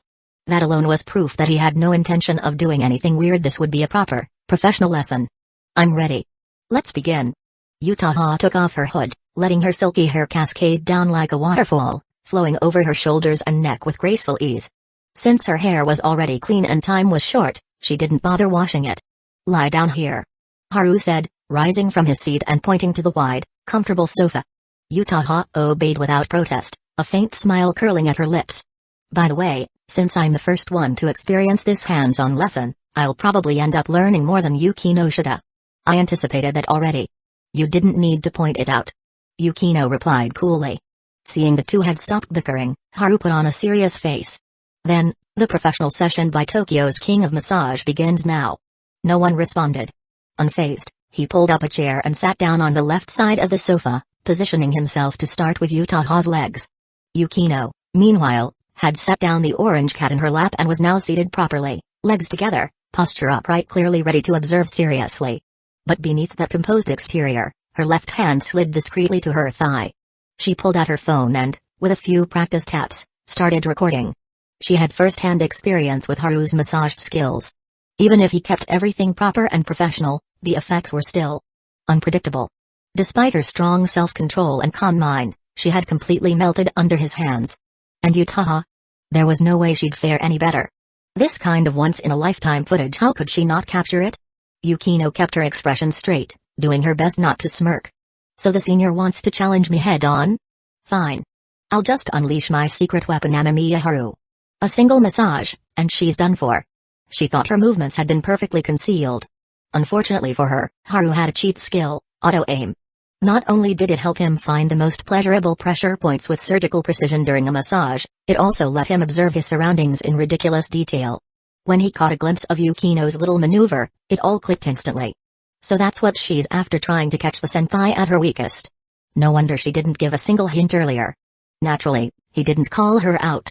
I'm going to start now, he said, his expression solemn, radiating the air of a true massage professional. Okay. Yutaha replied softly, closing her eyes to focus fully on the experience. And in the very next moment a surprised gasp escaped her lips the instant Haru gently wrapped his hands around her petite foot. Just from that one touch, her toes curled tightly, straining upward with tension. Her smooth arch tensed as well, and the fine texture of her skin became visible beneath the light overhead. Her soft, pale foot almost seemed to glow, like a delicate pink pearl under the spotlight. Senpai, please relax. Haru stayed focused, aware that Yukino was observing closely, and Yutaha was also ready to compete. He decided to put on the most professional demeanor he could muster. I know. Yutaha replied, exhaling softly, her cheeks flushing with heat. She didn't look at Yukino, knowing full well the other girl was likely laughing at her right now. It was just so embarrassing she hadn't expected that when Haru's warm palms made contact with her feet, she'd involuntarily let out a pleased sound. And, as expected, her guess was right.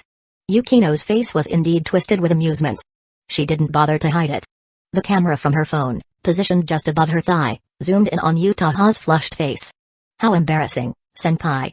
Yukino thought, her grin widening. Haru's professional massage continued. His fingers pressed gently on Yutaha's delicate foot, and immediately, her breathing grew heavier. Before the practical session began, Yukino had intentionally lowered the volume on the TV, making Yutaha's every breath sound unusually clear. Generally speaking, using the fingers or palms to apply steady, slow pressure in a straight line is the most common technique in massage. This method helps alleviate discomfort from fatigue and also promotes circulation. He was indeed serious about teaching. As he massaged, he explained the techniques he'd learned to both girls. Yukino, ever multitasking, filmed while also listening intently. Yutaha bit her lip, trying to steady her breathing, desperately attempting to calm her racing heart. But when his fingers lightly brushed over her foot's arch and then moved to the soft sole, an overwhelming, ticklish sensation made her unconsciously squirm. Her snow-white feet instinctively curled upwards. Hold still. Haru said, firmly grasping her slender ankle. It tickles. Her face was burning, her eyes filled with a mix of emotions, tears welling up. Tickling is normal. Most people can't stand it. He explained calmly. I know, but... Yukino, why are you laughing? Yutaha tried to save face, but when her peripheral vision caught Yukino's lips curving into an uncontrollable grin, she could tell the other girl was having a hard time holding back. I'm laughing at you. Yukino answered honestly, her voice dripping with amusement. Yutaha's face turned even redder, but she quickly retorted, it's fine for you to laugh now, but remember next, it's your turn. Yukino lazily asked, who told you it's going to be me next? Yutaha froze. What do you mean? Yukino's left hand suddenly lowered as she tucked her phone away, chuckling. I only told you to go first. I never said I'd be second. She glanced at Haru, who had paused his movements. Right? He had nothing to say. Yukino was technically correct. Yutaha stared at them, disbelief evident in her eyes. She quickly replayed the conversation in her head and realized Yukino had never explicitly said she'd be the second. Oh no. She wasn't laughing anymore. Yukino's voice broke the silence. What's wrong? Giving up already, senpai? Yutaha clenched her fists in irritation. Reverse psychology? That's so old-fashioned. But it works. Yukino said with a smile. Yutaha fell silent. Yukino was right, the tactic may be old, but it was undeniably effective. After all, Yutaha couldn't back down now. She had initiated this practical session. She had also been the one to suggest competing with Yukino, aiming for a fair starting line. But the problem was, his massage technique is too good. Yutaha took several deep breaths, her resolve wavering, but she decided to push through. Haru noticed Yukino raising her phone again and sighed inwardly. What was supposed to be a simple massage lesson had become a battlefield between the two girls. Yukino had likely planned this from the moment she walked into the room. As the massage continued, Yutaha let out the occasional hum, her breaths quickening as she couldn't focus on Haru's explanations anymore. The speed of his fingers mirrored the intensity of her growing reactions like Beethoven's symphonies, each note higher than the last. Finally, unable to hold back, she grabbed a nearby cushion, pressing her long, pale fingers into it with force.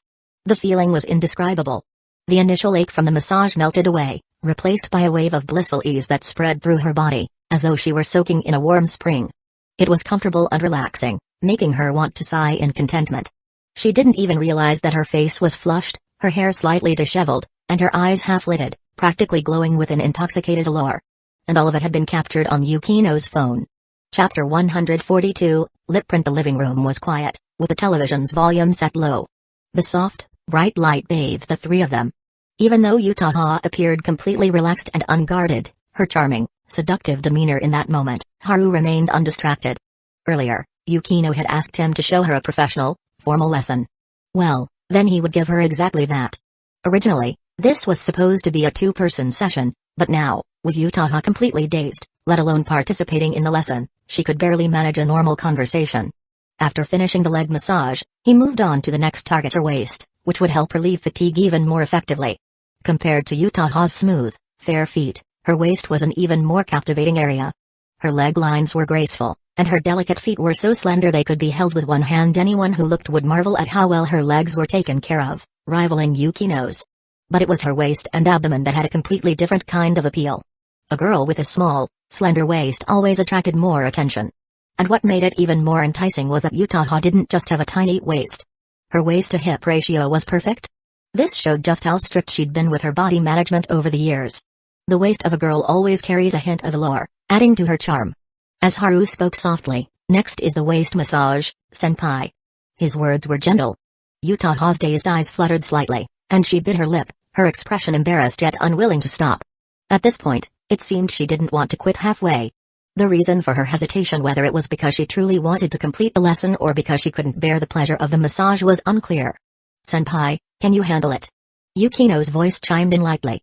It seemed like a casual question, but both Haru and Yutaha knew she was clearly enjoying the situation. Though Yukino could tell that Yutaha was already dazed, she also knew that his massage technique was very professional and precise.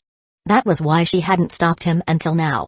I can handle it, of course," Yutaha replied, her words broken, her breathing quickening. It was almost laughable.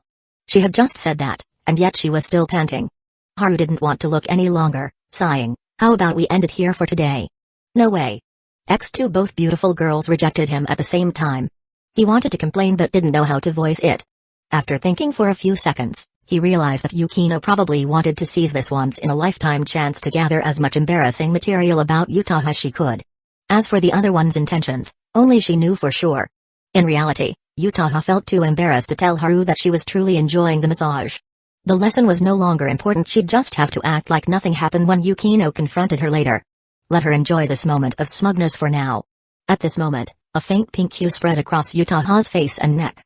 As Haru continued with his professional massage, her face grew even hotter, her eyes more glazed, and she seemed to slip into a state that she couldn't even describe in words.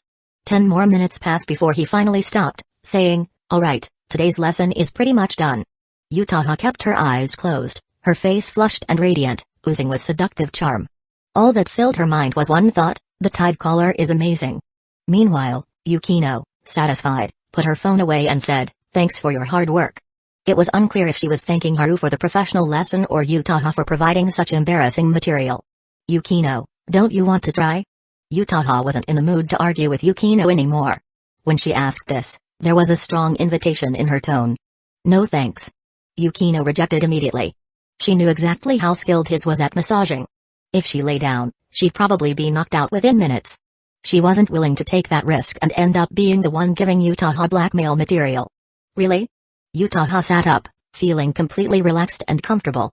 "Well, you're passing up a chance to enjoy this." Yukino suddenly spoke, "Senpai, your collar." Yutaha froze, lowering her head, only to realize that her bathrobe had slipped open. And she wasn't wearing any undergarments underneath. Her face turned crimson, and she immediately realized that it must have been the result of the comfortable massage earlier, as she had shifted positions several times. Haru instantly sensed two gazes on him. Unhurried, he stood up without looking sideways. "Shouldn't we take a break after playing for a while?" X2 both beautiful girls responded in unison. Yutaha casually adjusted her collar to prevent any more revealing views. In truth, if Yukino wasn't here, she wouldn't mind at all. Haru naturally wouldn't sneak a peek. If he wanted to see, he could look openly and without hesitation. Like the popular joke from before, the enemy feels embarrassed, and I'll strip them naked. Yukino was pleased with his calm demeanor. At 10:30 p.m., the three of them returned to their respective rooms. Yutaha pulled the blanket back and muttered to herself, still recalling earlier, "You should have tried it earlier." "How can you be sure I haven't already tried?" Yukino sat on the edge of the bed, taking off her shoes. Yutaha paused for a moment. "That's true. You're always at his place, You must have tried it countless times already. She intentionally emphasized the last part, giving it a different connotation. Yukino looked at her expressionlessly. What are you trying to say, senpai? Nothing. Yutaha wouldn't directly confront her. She casually lay back on the bed. Yukino stared at her, acting all nonchalant for a few seconds before suddenly laughing. I have something good here. Want to see it? What's this good thing? Yutaha casually asked, propping her face with one hand, her full figure turning into a side-lying position. It was an incredibly tempting pose. Yukino slowly took out her phone and pressed play. Under Yutaha's indifferent gaze, the phone first emitted heavy breathing, followed by a woman's scream. Her face instantly changed. Isn't that my voice? Yukino smiled slightly. Congratulations, you're right. Yutaha finally realized and snapped. You actually recorded it? Wait. She suddenly remembered something, her face turning red. You must have planned this from the beginning, right? So, no matter how I tried to get you to join, you never wanted to. You're very clever, senpai. Yukino's smile was almost mocking, though she said it as a compliment. After that, she lay down on the bed, leaving her phone casually on the nightstand. Yutaha's eyes couldn't help but drift toward the phone. Just then, Yukino's voice sounded. You wouldn't do something so despicable as stealing someone's phone, right? One sentence completely extinguished any thoughts Yutaha had. Yukino's words were both a reminder and a warning. It meant that she wouldn't let her succeed. The room was quiet for a while. Yutaha gritted her teeth and said in a low voice, Tell me, what's your condition? None. Yukino raised her hand and turned off the lights. What do you mean, none? None means none. I think this video is worth keeping, so don't expect me to delete it. Just give it up. Yukino, you're taking this too far. The two girls were arguing fiercely in the bedroom, while Haru was enjoying his time in the guest room. Since it was his own home, he hadn't locked the door, just turned off the lights, and lay in bed playing on his phone. Though he didn't have the ability to see through walls, he could guess that Yukino was likely flaunting the criminal evidence in front of Yutaha. Senpai's in trouble this time, he muttered to himself. He then remembered that Yukino hadn't done something like this before. It was only because Yutaha was her rival, constantly provoking her, that she'd resorted to such tactics. Looking at it this way, Haru realized he was the true instigator. He really wanted to go over and take a peek to see what was happening inside. But it was almost Yukino's bedtime, and it would be awkward to go over now. So, he let his mind wander and didn't fall asleep until the early hours of the morning. He still woke up early the next day. At 5:10 a.m., he got up. There was still some time before school, so he planned to go for a morning run and then make breakfast. However, as he was washing up, he suddenly noticed something odd in the mirror. There was a clear lip print on his neck. He pulled his sleepwear collar aside, and the lip print in the mirror became even clearer. He stared at the lip print for a moment, frozen in place. Who did this? It had to have been the senpai. Only she would do something like this in the middle of the night. Yukino wouldn't do it. It didn't match her usual style. Haru thought it was very likely. Last night, Yutaha had been caught in Yukino's trap, with her embarrassing reaction recorded. She'd probably been mocked and ridiculed by Yukino in a close, sarcastic manner. If that left her feeling upset, it wouldn't be surprising if she came to kiss him in the middle of the night, just to satisfy the feeling of victory she'd gained by secretly stealing a kiss. At least they haven't woken up. Haru muttered, rubbing off the lipstick mark on his neck. This was the price of being a heartbreaker, a scumbag. He thought to himself bitterly. As he returned from his morning run and began preparing breakfast, Yukino came out of her room. Good morning, he greeted, carefully watching her reaction. Though he had ruled her out as a suspect, he still wanted to observe her. Morning. Yukino replied indifferently, still half asleep, her drowsiness evident. Did you sleep well last night? You two didn't fight, did you? Haru asked casually. What do you think? Yukino countered, her tone sharp. He smirked, trying to joke. I think you must have argued. If it weren't so late, I would have come over to check on you too. Even if you came over, you wouldn't have gotten in because I locked the door. Yukino said nonchalantly. Oh. Haru replied, his gaze shifting away. Yukino was in the clear. She had been so calm the entire time, acting no different than usual. That was enough to rule her out as the one responsible. So, the truth was clear. He went ahead with making breakfast. Meanwhile, Yukino finished her morning routine and returned to the room. Yutaha was already awake, sitting on the edge of the bed, her bathrobe slightly disheveled after a night's sleep, exposing her smooth, round shoulders. Her chest was nearly visible, if not for the robe still covering it. He's up? Yutaha asked groggily, rubbing her eyes. He's making breakfast. Yukino said, placing Yutaha's freshly cleaned uniform on the bed before walking over to the wardrobe to change. Thanks. Yutaha grabbed the clothes and sat on the edge of the bed, looking at Yukino's graceful back. Then, she suddenly asked, do you sleep in this room every time you stay at his place?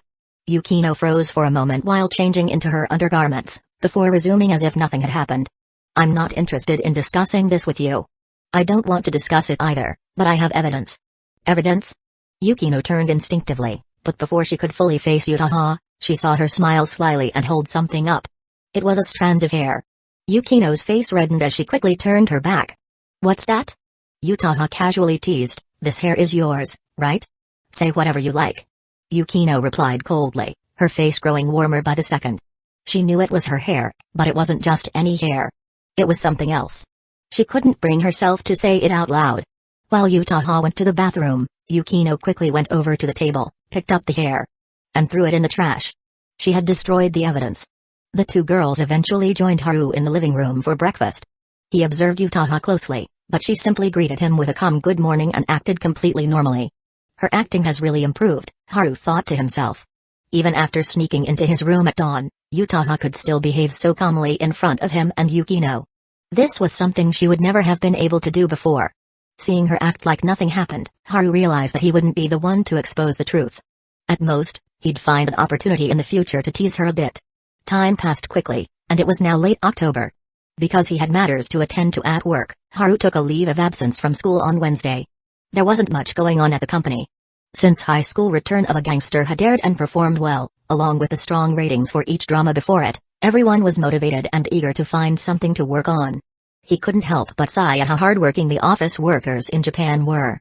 He handed them a script he'd already written. Are we making a movie this time? In the meeting room, everyone briefly skimmed through the script Haru had handed them, and their expressions were a mix of surprise and confusion. Even the title of the script left them puzzled. The story was called The Grudge. Yes, we're filming a movie next. Don't worry about the funding. Haru began to explain, but before he could finish, his phone rang. It was a call from Haruno. Initially planning to hang up, he glanced at the caller ID and, after greeting everyone, stood up to take the call outside.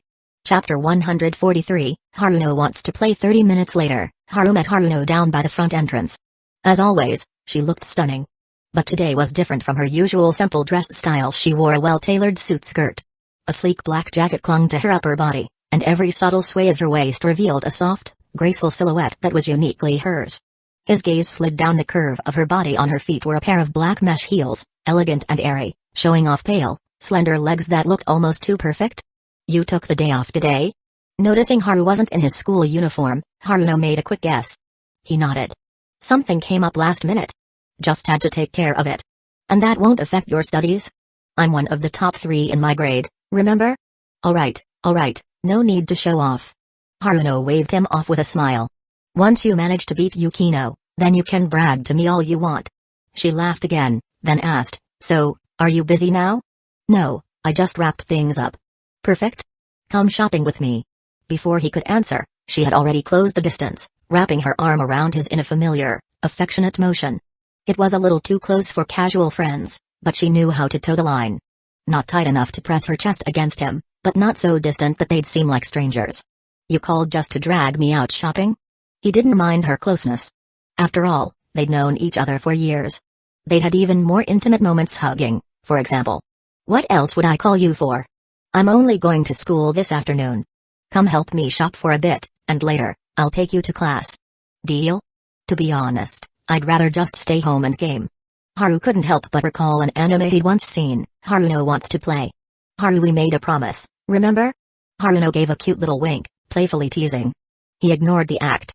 So I'm doomed to be your shopping bag holder, huh? What can I say? A promise is a promise. She said again with a mischievous smile. Haru felt a strange mix of emotions. He understood her subtext all too well. She was still hinting at that incident the time he accidentally saw her in the bathroom. They'd both agreed never to bring it up again, and he had kept quiet all this time. But Haruno? She kept tossing in little reminders. She still as impossible to read as ever. That was all he could think. Since it was still early, the mall was quiet when they arrived, most of the shops free from crowds. Haruno actually seemed to enjoy the emptiness. Arm in arm, she dragged Haru from the cosmetics store to the bag section. She even bought him a wallet. It wasn't cheap either. But the way she casually swiped her card now, that was cool. That wasn't Haru's thought, it was what he read in the cashier's eyes. Beautiful, curvy, rich, generous girls like her aren't just popular with guys. Even girls fall for her.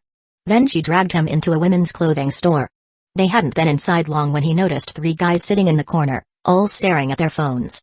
Judging by the handful of women browsing the racks, those men were probably just tagging along with their girlfriends or wives. Haru figured he'd soon be joining them. But then Haruno picked out a dress and turned back to him with a charming smile. Wait outside. And no peeking. He blinked. Can't I just sit over there? Nope. She beamed and shook her head, holding the dress like a joke she was dying to tell. Tell me, Haru. When a girl tries on clothes, who do you think she wants to see first after changing? He played dumb. The mirror, obviously. Haruno's smile didn't budge. You forget lying doesn't work on me. Haru scratched his chin, pretending to think. Ah, I see. You want me to witness the transformation. A magical girl, right? This time, Haruno blinked, confused. Magical girl? What are you talking about? Haru mimicked one of their teachers.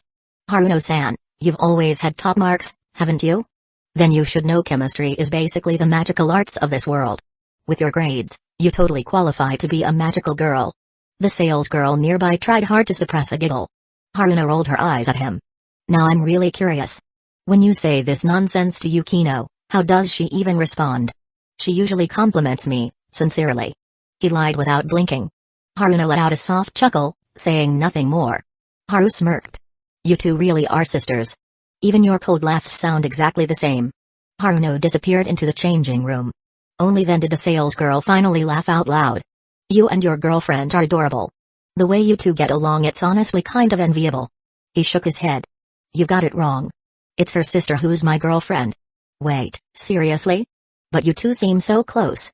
You really look like a perfect match. I'll just take that as a compliment for my looks. But the rest I'll pretend I didn't hear it. Aha. Ha. Ha. The salesgirl let out a laugh worthy of a daytime variety show. As she walked away, Haru stayed where he was, leaning against a wall instead of heading to the rest area. About 3 minutes later, the curtain rustled. Haruno stepped out, wearing a fiery red dress that hugged her figure. Well? She asked with a smile. He kept a straight face. Too bright. You mean the color? What else? I was asking you to judge me, not the dress. You look as beautiful as always. Finally satisfied, she nodded with a soft smile. She gave a subtle sway of her hips, then turned in a slow, graceful spin right in front of him. The fitted cut of the long red dress perfectly accentuated her curves, elegant, yet bold. The vivid color added a kind of passionate allure she normally didn't have. It was a different kind of charm, fiery, radiant. Her waistline, hips, and legs were all flawlessly outlined. The smooth skin of her neck, exposed just enough, looked as pure and pale as the first snow of winter. Clothes really do make the woman. Haru said, keeping his tone carefully analytical. Haruno raised an eyebrow. That doesn't sound quite as flattering as before. I'm just saying. The dress suits you, obviously. It's just a different look from what I'm used to seeing on you. Different in a bad way? She tilted her head, her voice curious as if she truly cared about his opinion. Not bad. Just attention-grabbing. That kind of bold, unapologetic beauty, it's opposite of your usual elegance. Now that's something I like hearing. Haruno nodded, her smile smug and pleased. Haru couldn't help but chuckle. You're only hearing the part with the word beauty. Aren't you? Haruno offered no answer, just an even more satisfied smile. Clearly, she was happy with his reaction. So much so that she decided to buy the dress right then and there. And then she headed for the lingerie section. She picked out 2 sets she liked, and as she walked past him again, she deliberately held them out of sight. Haru muttered, how many times do I have to say it? I'm not trying to sneak a peek. All he got in return was a soft laugh. Beautiful women always take forever when shopping. And when it came to someone like Haruno, someone who lived for elegance and detail, it took even longer. He waited outside for over half an hour, watching as she came out with one outfit, found another, then went back in. On and on it went. After nearly an hour, she was finally done. She didn't wear the new outfit, of course. She kept her previous look, handed him the bags, and hooked her arm through his again. Let's go. I'm starving. Haru grumbled under his breath, I swear I'm never going shopping again. Patience is a virtue, dear Haru. Respect other people's fate. Embrace a morally bankrupt life. He shot back. PFFT. Ha ha ha. That doesn't sound like something the hooded hero would say. He winced inwardly. That was the persona he created for himself, an anonymous do-gooder to farm experience points. And now? That identity was coming back to bite him. Classic boomerang effect. You've been standing out here over an hour. Tired? They'd walked a little before Haruno suddenly asked, looking up at him. He wasn't tired at all, but he said, yeah. Legs are turning to jelly. Poor thing. Want a reward for your troubles? I could give you one. She grinned, her tone playful and just a little wicked. Haru didn't flinch. You're really offering? I am. Her smile remained as dazzling as ever, but now there was mischief in her eyes. How about a kiss from your big sis as a reward? What do you think? No thanks. He shot her down without hesitation. Haruno covered her lips in mock surprise. You're turning down a kiss? I've never kissed a guy before. Are you really okay letting my first time go to waste? Let's just get lunch. Haru replied calmly. It's already came to that point. Haruno pouted, her voice playful and dramatic. Little Haru is so not cute. Haru pretended not to hear her at all. A kiss, huh? If it were Yukino or Utaha, he might have been thrilled. But Haruno? Yeah, hard pass. God knows what kind of trap that sly woman was setting up in that scheming brain of hers. If he even hesitated to say yes, she'd probably call Yukino the next second just to mess with him. Totally within the realm of possibility. During lunch, Haruno seemed a little sad that he'd turned down her kiss reward. She brought it up again casually, of course. There were quite a few guys checking me out when we came in earlier.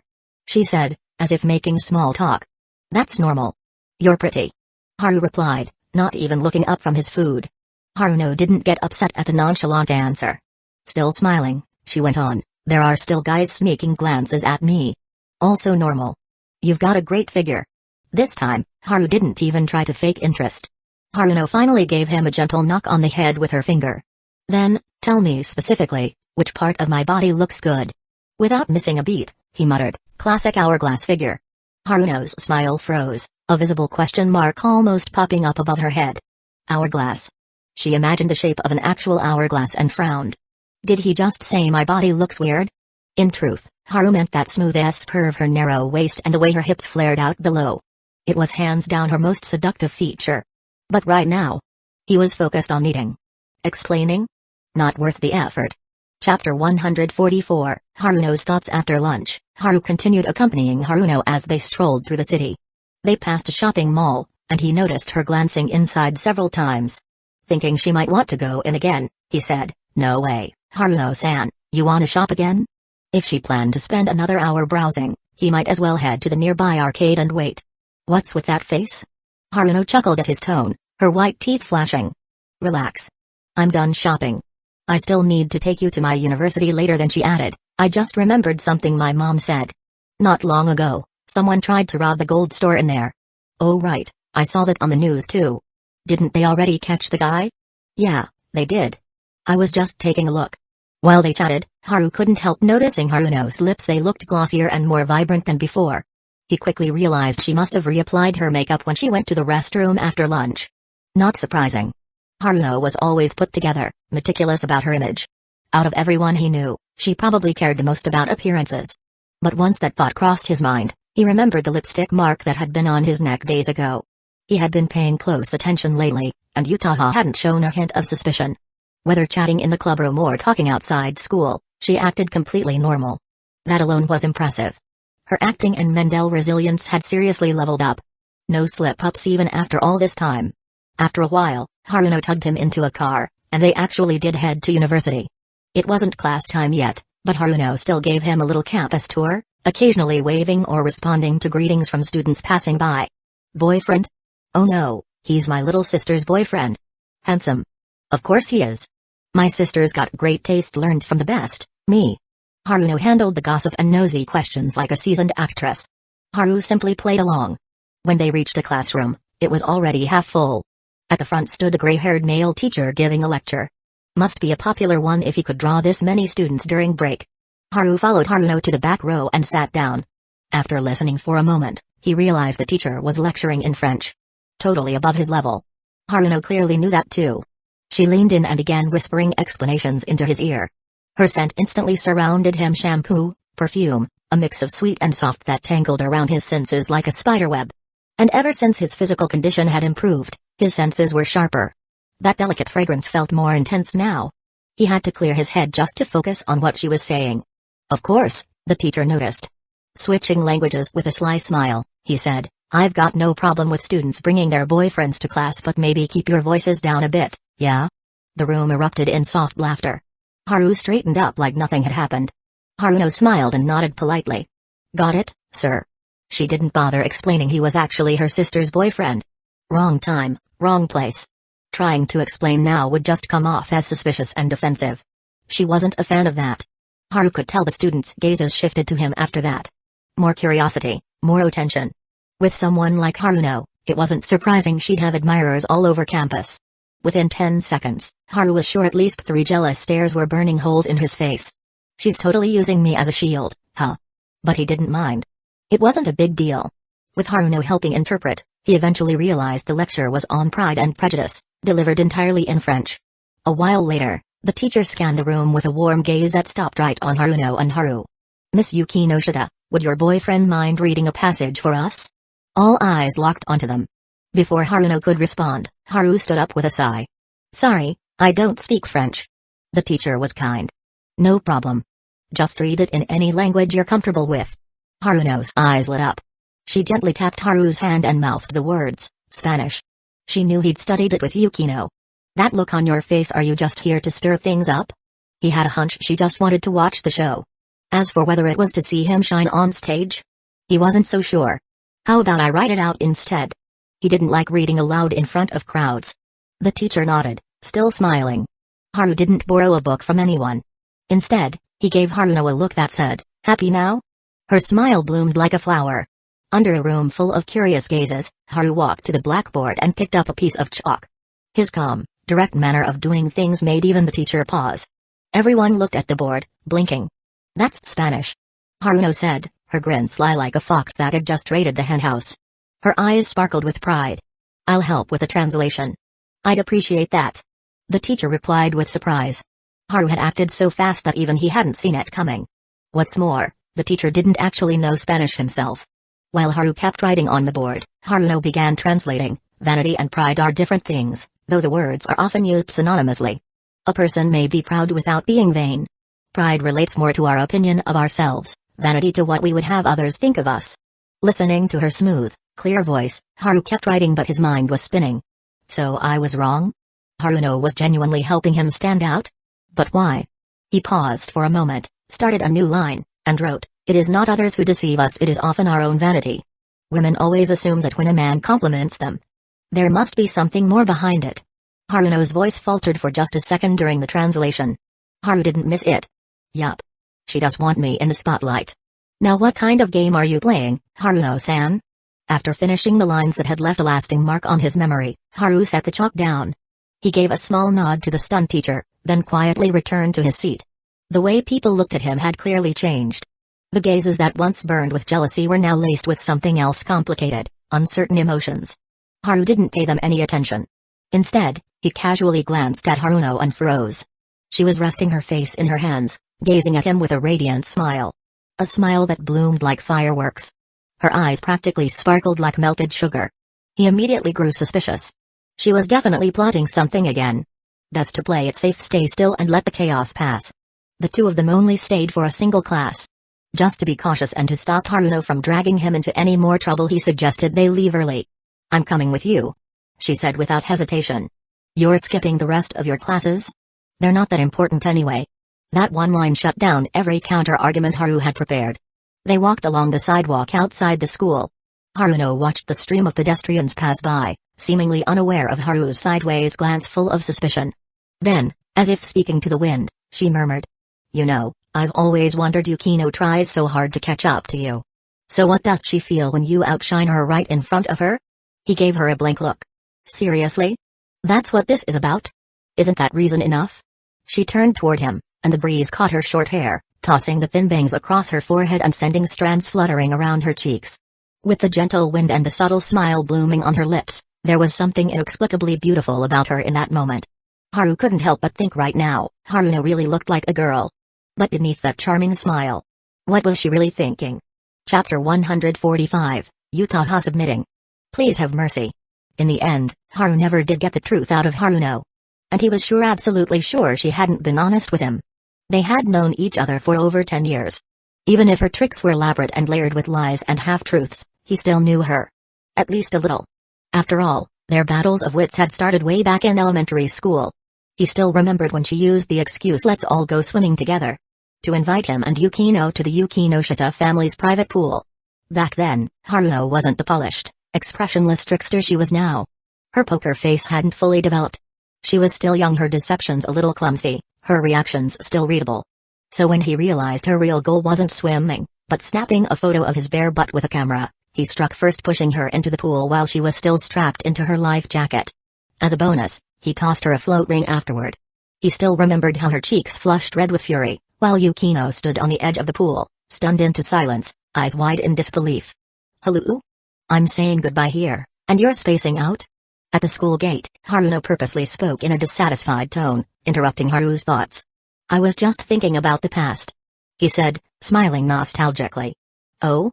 Were you thinking about me? You figured that out, huh? Of course, we've known each other since we were little. Come on, tell me. What were you thinking about?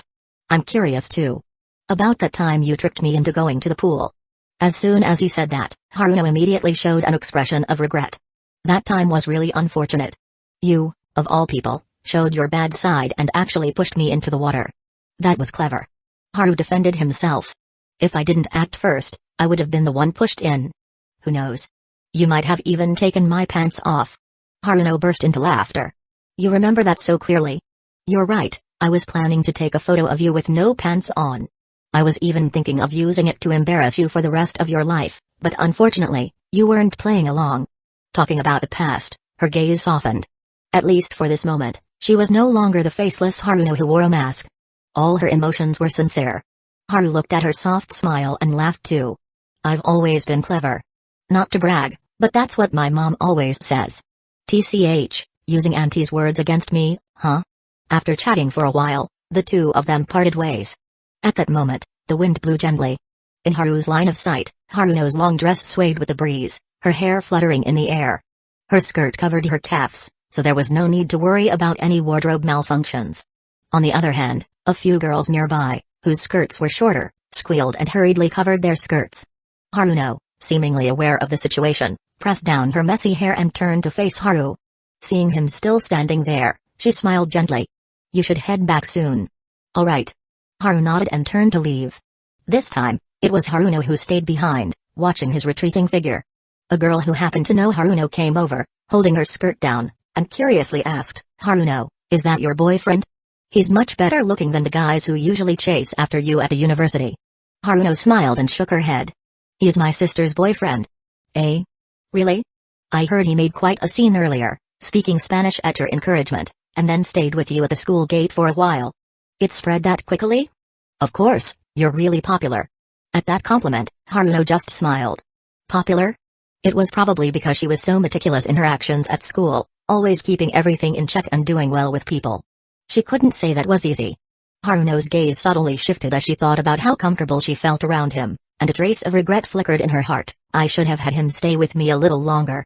In the afternoon, Haru was in front of the refrigerator, organizing ingredients and thinking about what to cook for dinner when Yukino called and said she wouldn't be home for dinner.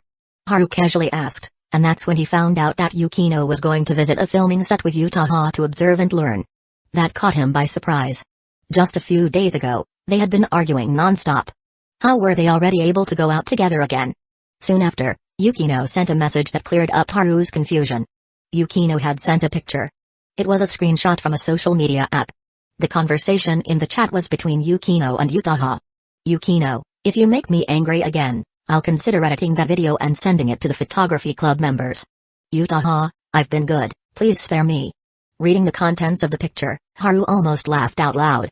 "So this is how you handled her, huh? But with her competitive nature, she's probably just being temporarily submissive." Yukino had the same thought. Both of them knew that Utaha wouldn't give up so easily. Even if Yukino put up a sign that said "I've been good, please spare me," Utaha would likely give Yukino the middle finger as she raised the sign. With only him at home, he didn't feel like putting much thought into what to have for dinner. He figured he'd just make a couple of simple dishes and call it a day. That was his plan until Megumi sent him a message asking if it was convenient for her to come over. She wanted to visit. She's not timing this perfectly, is she? Haru wasn't sure. Yukino had just told him she wouldn't be home for dinner, and now Megami was asking to visit. It was hard not to be suspicious. He replied to her message, asking a few questions, and Megami explained that she had run into some issues while learning the photography techniques the department had taught, so she wanted to come over and ask for help. She ended the message by adding, "Do you want any drinks? I can bring something along the way." Now he had no reason to ask any more questions. He had said before that anyone in the photography department could come to him for help with their studies if they needed it. It didn't take long before Megami arrived. She hadn't made any effort to dress up, still wearing her well-tailored school uniform. "Here, these are the cookies I made after asking Yukino for help." "Thanks. But I didn't know you asked her for help with this." "Yukino's really nice. Even though she's strict, as long as you listen carefully to her teachings, she's never stingy with her advice." As Megami changed into indoor shoes, she explained softly. Haru actually wanted to ask why she didn't come to him for help instead of going to Yukino, whom she was suspicious of. But her explanation was so reasonable that he couldn't bring himself to ask further. Megami sat down in the living room and casually petted the fat cat's head, which responded with a lazy meow. Haru brought over tea and snacks, casually asking, "Do you know about Yukino and Utaha going to the set?" "I do." To his surprise, Megami nodded. Under his puzzled gaze, she calmly said, "The senior initially invited me, but I wanted to solve the problems I had first, so I didn't accept. Yukino was there too, and she knows I'm coming over." Haru was left speechless. How should he describe this? He had thought that Megami was secretly seizing an opportunity, but to his surprise, she had been completely open about it, letting both Yukino and Utaha know in advance. It was all about being reasonable and above board. Utaha still saw Megami as a partner, so she probably didn't have any serious doubts. But Yukino was different. She had already expressed to him more than once that she had strong reasons to be suspicious of Megami. There were no holes in her story. Megami was perfect. Just then, the doorbell rang. "I'll go check," he told Megami, suspiciously getting up and heading toward the door, wondering who would show up at this time. When he opened the door, he froze. Standing at the door was his mother. She was holding a large black bag and smiling widely. This bag has shiitake mushroom sauce and broad bean paste. "I had some free time today, so since I made it, I thought I'd bring it over to you." Haru was taken aback as he took the bag. "Mom, this is so sudden. You didn't even call first? Isn't it natural for a mother to bring things to her son? Why would I need to call ahead?" His mother came in, changed her shoes, and continued talking. "You used to love these sauces when you were little. A while ago, I had some free time, so I went and bought the ingredients to make them myself." Haru couldn't help but laugh and feel touched. "You didn't have to do all this. If I really wanted to eat, I could just buy it myself. Buying it outside can't compare to homemade," his mom said dismissively. Haru had no response to that. Even though, under his guidance, his parents were now financially independent, they still refused to slow down. He had tried to convince them to retire early and travel more, but they had rejected the idea. His mother's reasoning was, "I still haven't seen you marry Yukino. I need to keep earning money for you too." From a certain perspective, Mrs. Yukinoshita once thought Haru's mom was too naive, thinking that his mom had been well protected. And that feeling was right. After all these years, his dad had been knocked down several times by Haru's business skills. While his mom was still happily thinking, "My son and I make a great team in business." At this moment, his mom noticed Megami's shoes on the shoe rack. She immediately recognized that they weren't Haru's shoes, and her face lit up with excitement. "Is Yukino here too?" Haru instinctively thought of a phrase from Gintama, "It's not Yukino, it's Megami." He told her the truth, "She's a friend of mine, and also a member of our photography department. Her name's Megami Kato. I don't remember her." "Wait, you invited another girl over to your place?" His mom immediately caught on. Haru nodded, then shook his head. "To be exact, she came over because she had some problems and needed help." His mom's expression was complicated. The look in her eyes seemed to say, "I'm glad to see my son finally learning to attract the right attention, but you can't just go messing around like that." Haru understood his mom's thoughts. Though life had its ups and downs, he still wanted to live, not die. So he quickly explained, "Megami and I are just friends." His mom gave a knowing chuckle but didn't respond. However, her curiosity about Megami had clearly skyrocketed. She really wanted to see how beautiful the girl Haru had brought home was. Chapter 146, Sending a Party Invite to Yukino. Thanks to Haru's introduction, his mom was soon acquainted with Megami. The girl was extremely polite when facing an elder, but not overly reserved, graceful and elegant overall. That left a very good first impression on Haru's mother. Her initial reaction of "she seems pretty ordinary" gradually shifted into "what a gentle girl." Watching the two women, one older and one younger, chatting away like old friends, he couldn't help but feel puzzled. His mom wasn't exactly the chatty type when it came to young girls. He'd seen it before. Unless it was Yukino or her sister, his mom would usually keep conversations with other girls at a formal, superficial level. But today was different. He could tell his mom genuinely enjoyed talking to Megumi. Especially with that soft voice and calm demeanor of hers, it was obvious why his mom found her so likable. He opened the fridge while casually glancing back. "Why don't you both stay for dinner? There's enough food at home." "I'll cook. You sit down, I'll handle the cooking," his mom immediately replied, standing up. Haru blinked as she snatched the apron from him. "Okay, something's definitely off." "What's off?" "You kids just relax in the living room and wait for dinner." With that, his mom kicked him out of the fridge territory. Watching her take over the kitchen like she owned it, he couldn't wrap his head around it. Still, he returned to the couch and casually probed, "You two looked like you were getting along really well." "And he's very easy to talk to." Megumi nodded. "Haru, easy to talk to?" He was having a hard time digesting that description. His impression of his mom? Not exactly the chatty kind. Usually, her communication with strangers could be summed up in one or two words: yes. Okay. And then nothing. Haru asked again, "So what exactly were you two talking about?" "Just random things about the photography club." "And? About you?" "Me? Like what?" "Well, Andy asked what kind of relationship we have. She also told me not to tell you." Megumi's honesty left him at a loss for words. Instinctively, he glanced toward his mom, who had just finished picking out ingredients and was walking into the kitchen with a bright smile on her face. "You can tell she's really happy," Haru muttered. Megumi picked up her teacup, gently blowing on it before taking a sip. "I told her you're doing really well at school. Of course she'd be happy." "So you're out here helping me, huh?" Haru joked. "Looks like I owe you a thank you gift." Hearing that, Megumi set her teacup down, blinking innocently. "What are you going to get me?" That was just a figure of speech. "You actually want something? If you're offering, why would I say no?" "Fair point. Hard to argue with that logic." Then, lowering her voice a little, Megumi added, "By the way, Auntie doesn't know you're the hooded hero yet, does she?" "Nope. I don't want her worrying too much. If she ever found out, she wouldn't be able to sleep at night," Haru admitted. Megumi hummed softly and sensibly dropped the subject. Still, Haru got the feeling she was genuinely pleased, even if she was trying not to show it too much. After sitting in the living room for a while, Haru figured it wasn't right to let his mom handle everything alone, especially since she rarely came over. He turned to Megumi and excused himself before heading into the kitchen to help out. Since he wasn't the one cooking tonight, he wouldn't be triggering any sage mode this time around. While washing vegetables, Haru casually asked, "Mom, you seem to like Megumi a lot?" His mom smiled warmly as she deftly chopped the ingredients. "Yeah. She's a wonderful girl.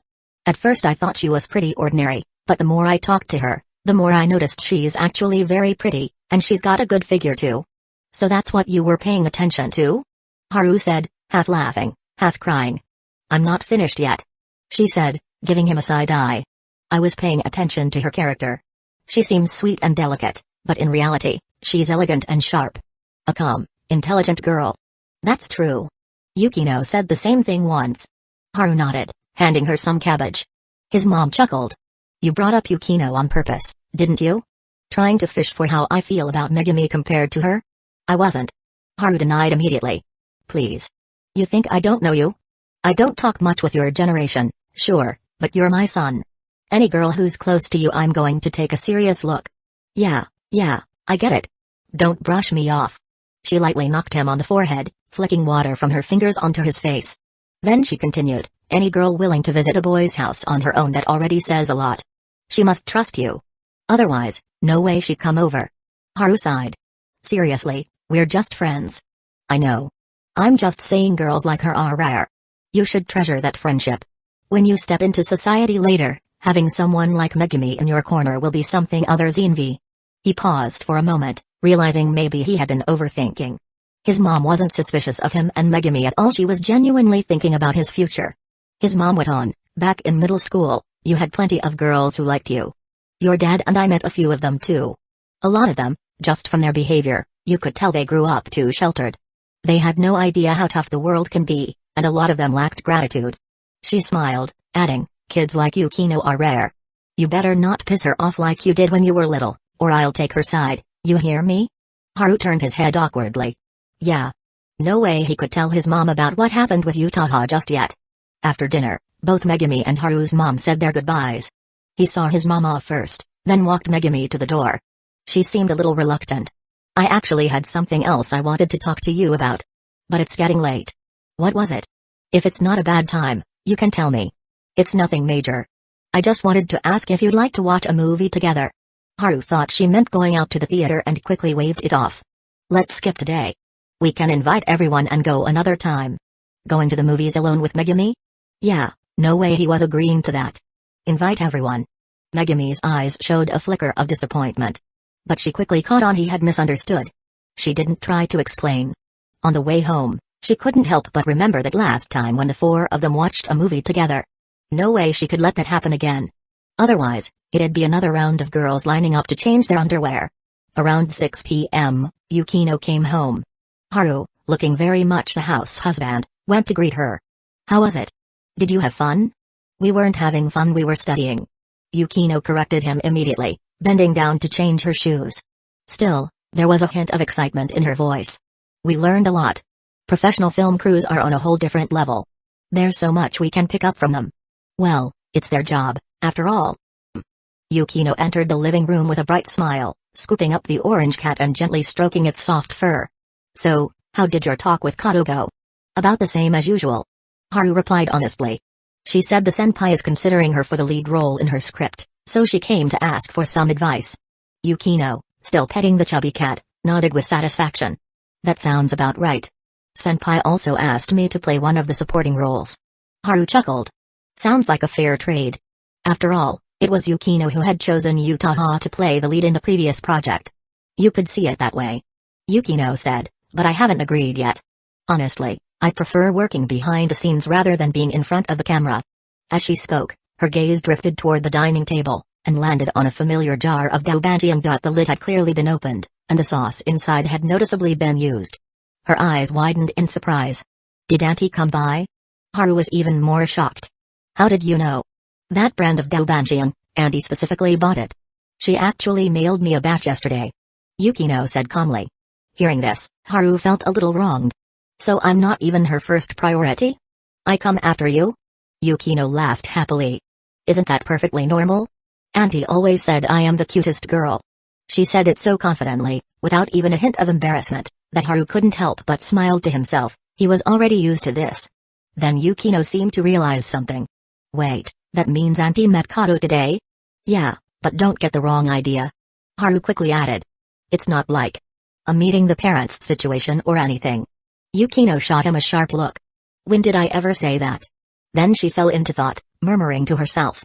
Given Kato's personality, Auntie would definitely like her. No, honestly, any adult would like a girl like her. Lifting her head, she looked at Haru more seriously than before. "Did Auntie say anything else?" Haru straightened up and said solemnly. "She said I'm still lacking in emotional experience, and that it'd be good if you could help broaden my horizons a little." Yukino. Haru, pretending nothing had happened, casually changed the subject. "So, what did you and the senpai talk about?" "I don't want to tell you," Yukino said bluntly, giving him a look. Unfazed, Haru replied. "That's fine, but I really think you should face everything in life head-on. Running away solves nothing. After all, my uncle always said, what you love is what your life will be." Yukino looked skeptical. "And which uncle of yours said that?" "That's not the point." Haru coughed. "The point is, you shouldn't run away. You should be brave enough to tell me." Yukino immediately saw through his little scheme. Clearly, he was fishing for information about whether she and the upperclassmen had fought. So she turned away, putting on a cold, aloof face as she continued stroking the cat. Haru let out a deep sigh, speaking as if reminiscing. "When I was little, I'd go sell vegetables with my mom. I was always terrified classmates might see me, so I tried everything to hide. But looking back, that street was beautiful. Lush trees, sunlight filtering through the leaves. If I hadn't been so busy hiding, I wouldn't have missed that view." His voice grew softer. "Life's roads are just like that. You shouldn't run away. You should face them head-on." Yukino listened intently, unconsciously nodding her head. "You're right," she said gently, her cold mask slipping to reveal a rare tenderness. until she saw Haru raise a finger and casually add, "Also, I made all that up." Yukino? In a flash of fury, she grabbed a throw pillow and hurled it straight at his face, hitting him dead on with surgical precision. Of course, she was an all-rounder girl. Her aim was perfect. Still not satisfied, she grabbed a second pillow, but this time, before she could throw it, Haru was already on the move. In the blink of an eye, he was right in front of her. The next moment, he wrapped an arm around her slender waist and pulled her into his chest. The orange cat watched from the side, tilting its head in shock, as if wondering when its owner became so fast. Haru held Yukino close, the two of them face to face. He could see the pink blush blooming across her pale cheeks. It was almost too much to handle. "What are you trying to do?" Yukino asked, trying to sound composed despite her reddening face. Haru said nothing. Instead, he leaned in and gave her delicate, low but gentle nibble. That completely shattered her calm. "You're taking a bath later, right?" he asked playfully. "I haven't showered yet either. How about we go together?" Brave bronze ranked Haru sent out his party invite. Yukino's entire face burned bright red, but after a long moment, she nodded shyly, and accepted the invitation. No matter how many times he saw it, Haru thought Yukino's way of trying to act calm while being utterly embarrassed was just too cute to bear.